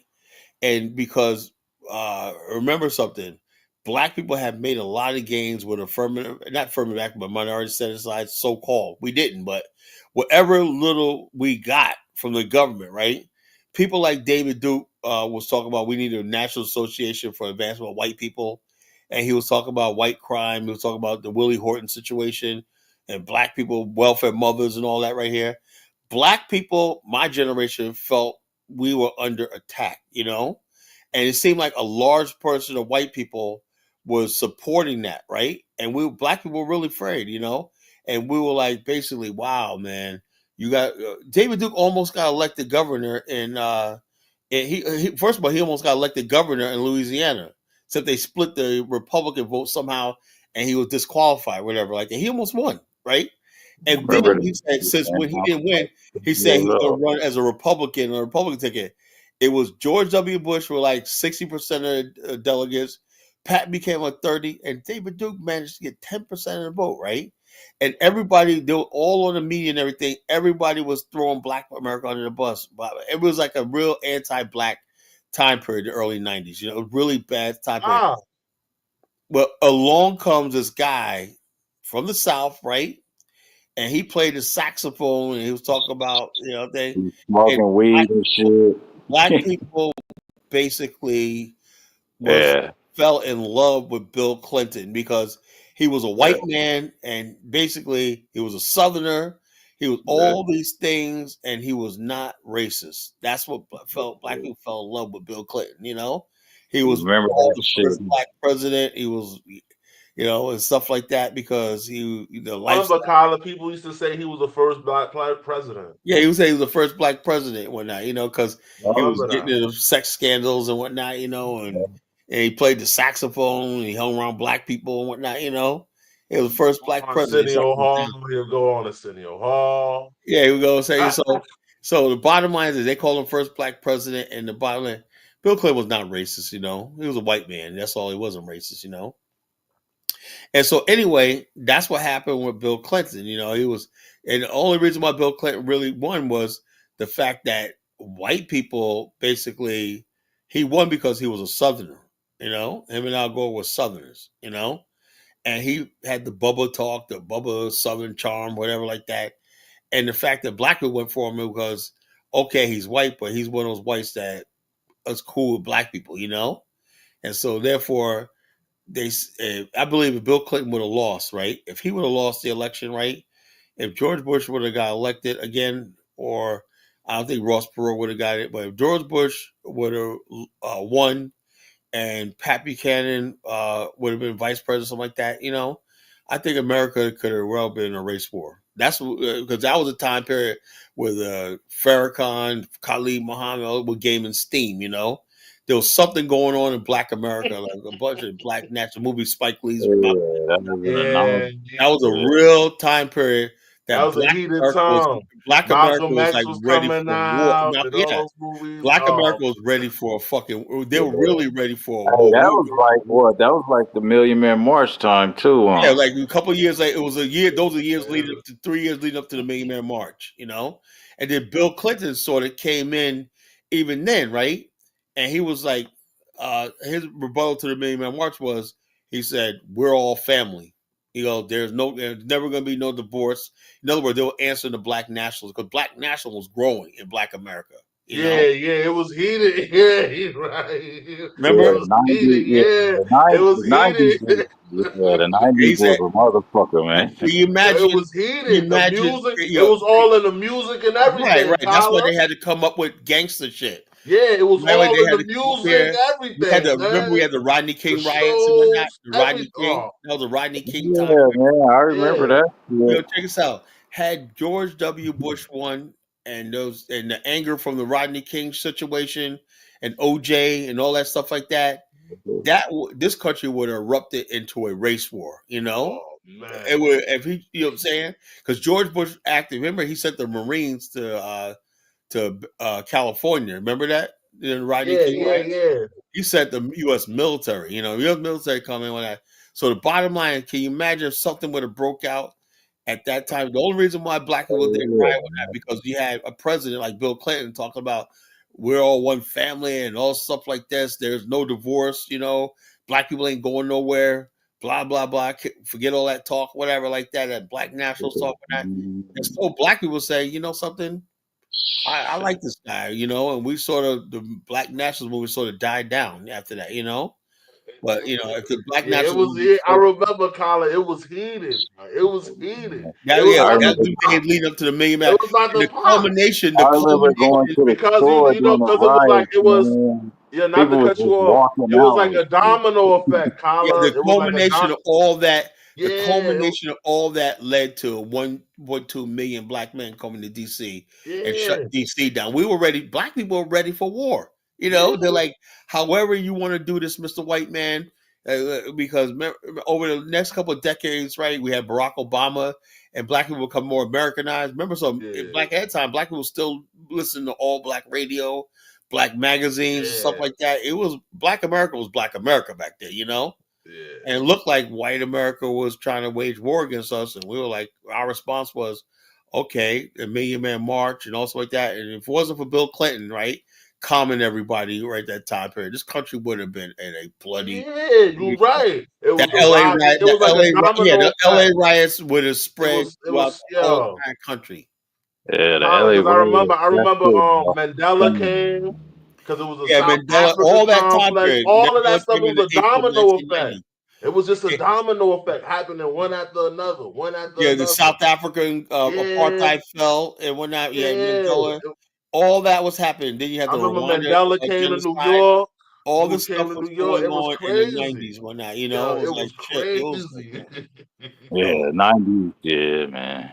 It was getting heated, Colin, because they had to do something, Colin, because it was they gonna did something. pop. They It was gonna basically pop. told Ross Perot to run so they can get George because they said they knew if George W. Bush ran again and won, this country would have exploded into a race war. That's that. But you think if Ross Perot didn't run, Yeah, Bush would have Ross got back Perot to what took the votes away from Georgia. That's how he won, because Ross yeah. Perot took a lot of votes away from Bush. The media propped up Ross Perot, and basically about half of people who would vote for had it not been for Ross Perot, he would have I definitely been. remember I couldn't stand that little motherfucker, man. I couldn't Well, he was stand A him. lot funny of though, man. he He was said funny made though, man. sense. A lot of stuff he said made sense. He No, said, I "Yeah, couldn't stand his voice. It This shit just Yeah, sound I know weird. his voice, but he was a everything he was billionaire." saying, everything he mostly said Yeah, came to he's a pass, though. billionaire. Yeah, yeah. Well, That was that Everything he dude. said came to something. pass, though. Yes, I voted for him in that election. That's why I voted for Ross Perot. Yeah, that dude I was telling you, Tom Steyer, he was a billionaire too. And he had money. It was like Yeah, he had bread too. yeah, he So was a billionaire too. He he might Ross, have, he like a Ross Trump before Trump. yeah. Yeah. I'm saying, Nice. and America says America should never work with non-American. What the hell? If you believe Bill Clinton was a good president, I never said that, but I'm saying at the time period, right? You had to understand something. Although we was all behind Farrakhan and whatnot, blah blah blah. But the bottom line, that was a scary time period because That if was a we scary started a time race war, there was period, no yo. turning back. So Bill Clinton kind of calmed us. Okay, we got this guy over here that likes us. He hangs around black politicians and black people and stuff like that. Because had it not been for Bill Clinton, black people, middle class, and every strand of black people were ready to tear this country apart. Yeah. You know, I Yeah, remember that, those days. That No, was a it was scary heated, time yo. It period in was Black heated. I America. remember, Colin. I Yeah. remember. Because it was Yeah. just a domino effect of things happening with Yeah, a that's what I said. So, domino. like I said, on this platform, this is what we talk. We talk about the history and the stuff nobody else talks about. Who else? I'm not bragging or nothing like that, but who else fucking sits back and tells us give us a narrative of what happened? That's nah, what happened in the Yeah. '90s. Yeah, it Yeah. was heated, man. It was because And everybody was ready. right We was during that too, heat you of know, that, at that time, Colin, we was too militant and because you know what they did to we get had rid of leaders, militant? Check this We, out. You know what they did to get militant? I never forget. I had to spend in '94. I had to spend a weekend in jail, right? And when I got out, right, I turned on BT and I see this big fat guy talking about I blew like you thought I would, right? I go, who the fuck is this? Biggie Smalls and Tupac and all, and talking about gangster shit and whatnot. I said, what the hell? Then next thing you know, there was a segment of black people that was steered that way because like a year after the Million Man March, that's when Tupac got shot. They're like Yeah. so the black people start talking about being a big. Remember that in the late '90s, everybody talking about yeah, being a big Willie or yeah, the gangster player, whatever. Like they did that on getting purpose. money. It So, started getting more flashier. yeah. So the bottom line, we went in the '90s. Movies like Malcolm X with songs like Arrested Development. Remember that? You know the Yeah, baddest song they ever made with that song Revolution. Remember that? yeah. Revolution. Remember that? Revolution. Remember Mm, that song? yeah, I And remember that song. that's so. And also, I love the rest of development. I love that group. Back in the days. And then by late '90s, man, we got Snoop Dogg and and all stuff. I'm like, what the fuck? The culture is Money, we got Cash Money, and yeah, money. No Limit, all those You spots. think this is all an act by coincidence that all these rappers suddenly got all this money to put on stuff? They changed our culture. They know how easy it is to change our culture because they know we watch MTV, Hey, VH1. you know who was instrumental in that shit that I didn't even know till recently. It was JT, the bigger figure. He put a lot of people on, man. I was like, Yeah, damn, I yeah. didn't know that shit. Now he wants to go to Africa and whatnot. It was like, yeah. Yeah, So nah, yeah, he back here. He back there here. were people basically being paid by the state. Like somebody's come out now, USAID was paying people to talk against Pan Africanism. See, white man Oh, works against a 24 days, 7 days a week. There's also people the CIA who pay people to talk about negative lyrics and stuff like East Coast versus West Coast, stuff like beef. There's people who put lyrics out there. Black men calling women bitches and hoes and whatnot, and all stuff like this all these negative things, and people stop singing 5% stuff, Yeah, and start talking about their gats and their guns and whatnot. So that's what they do. They rather have us talking about killing each other than talk about shit. Because the bottom line, the stuff that we were listening to, we were ready. A Public Enemy, we were ready for war. So they had to come in there and tell us how to sip Cristal, and do all this kind of stupid shit. So. yeah. But you guys are worthy disciples of the college Genesis, man. I love talking to they you guys, was. man. Yeah, they Well, was. Anyway, brother, I gotta get up in the morning. I am so tired, All man. But right, Colin. another Later. great show. Thank you guys so much for your support. sir, peace. You guys Have a also, good G. All right, man. All right, take care. All right, take care.